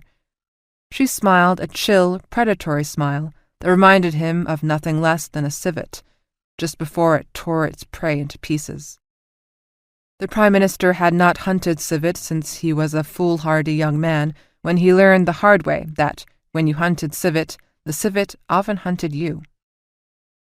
His estimation of the young queen underwent a rapid recalculation. "There are many things I do not yet know, Prime Minister," Queen Anne said evenly, "but I do know that the Dominions have already made one crucial mistake, one that will inevitably lead to their utter defeat." Puzzlement registered on the Prime Minister's weathered face. "And that is?" Queen Anne leaned forward, her eyes locked on his. "They tried to kill me, Prime Minister, and failed." Hiram finally found her in a small tavern on the outskirts of Meknes, the capital city of refuge. She was sitting alone at a corner table, a bottle of Darwinian brandy before her. From the looks of it, she had been at it a long time. Without speaking, he slid into the chair opposite her and signaled the waitress for a drink of his own. The waitress brought him a tall glass of dark ale. Hiram reached across and clinked his glass against hers. "To a victorious battle," he said, sipping his ale. Emily shook her head with exaggerated slowness of someone who has been drinking hard. "No, no," she said. "To absent companions." She took a long pull on her glass, then shakily refilled it. Brandy splashed on the table, but she ignored it. "I've been here all afternoon, but I can't get drunk." She would not look at him. "I don't think I've ever needed to be drunk so much in my life." Hiram did not say anything. Emily stared down into her glass, avoiding him. The moment dragged on. "Emily," he said gently, "I saw the tapes. I understand. I'm not blaming you, Em. I mean it." In a sudden frenzy, Emily swept the bottle of brandy against the wall. It fell to the floor with a hollow clunk and rolled crazily in a circle. "No, you don't understand," she half shouted, half sobbed. The bartender looked up in alarm. "I sent her," Emily said harshly. "I sent her with no chance of getting back." Tears streamed freely down her cheeks. "I sent her. I lost her." Hiram reached across the table and covered her shaking hands with both of his. "Then we'll just have to find her, Emily. We'll just have to find her and get her back." End of Book 1. If you enjoyed this book, try Alarm of War Book 2, The Other Side of Fear. Prologue to Book 2. On the Dominion prison ship, Tartarus. She killed the first man who came to rape her. He was a big man, heavily muscled, with a tattoo of a large serpent twining around his chest. He thought he would simply push her to the floor of the cell and take her as he pleased, and seemed faintly amused when she stood to fight him. He liked a little struggle. It added spice. And, truth be told, he liked them a little bloody when he took them. A feral grin stretched across his face. It never occurred to him that Cookie might be as dangerous as he was. She waited on balanced feet, breathing slowly. He was such a big bastard that she knew she would only get one chance, but she also knew that he would give it to her. Grinning, he stepped forward, arms still by his sides, contemptuous of her threat. "Gods of our mothers, your daughter thanks you," she prayed, and when he reached for her, instead of pulling back as he expected, she stepped forward and struck snake-fast, spearing her fingers deep into his eye sockets, twisting as she drove them knuckle-deep. He shrieked in agony, but when he raised his hands to his face, she spun him into the wall, grasped his head in her arms, and twisted and then kicked out his legs. Gravity did the rest. And as quick as that, it was done. She stepped back, suckling in a deep breath. "Having fun now," she shouted defiantly, knowing they had a vid watching her. Soon she heard the sound of feet pounding down the corridor, coming to her cell. She resigned herself to what was to come. If she was very, very lucky, they would kill her.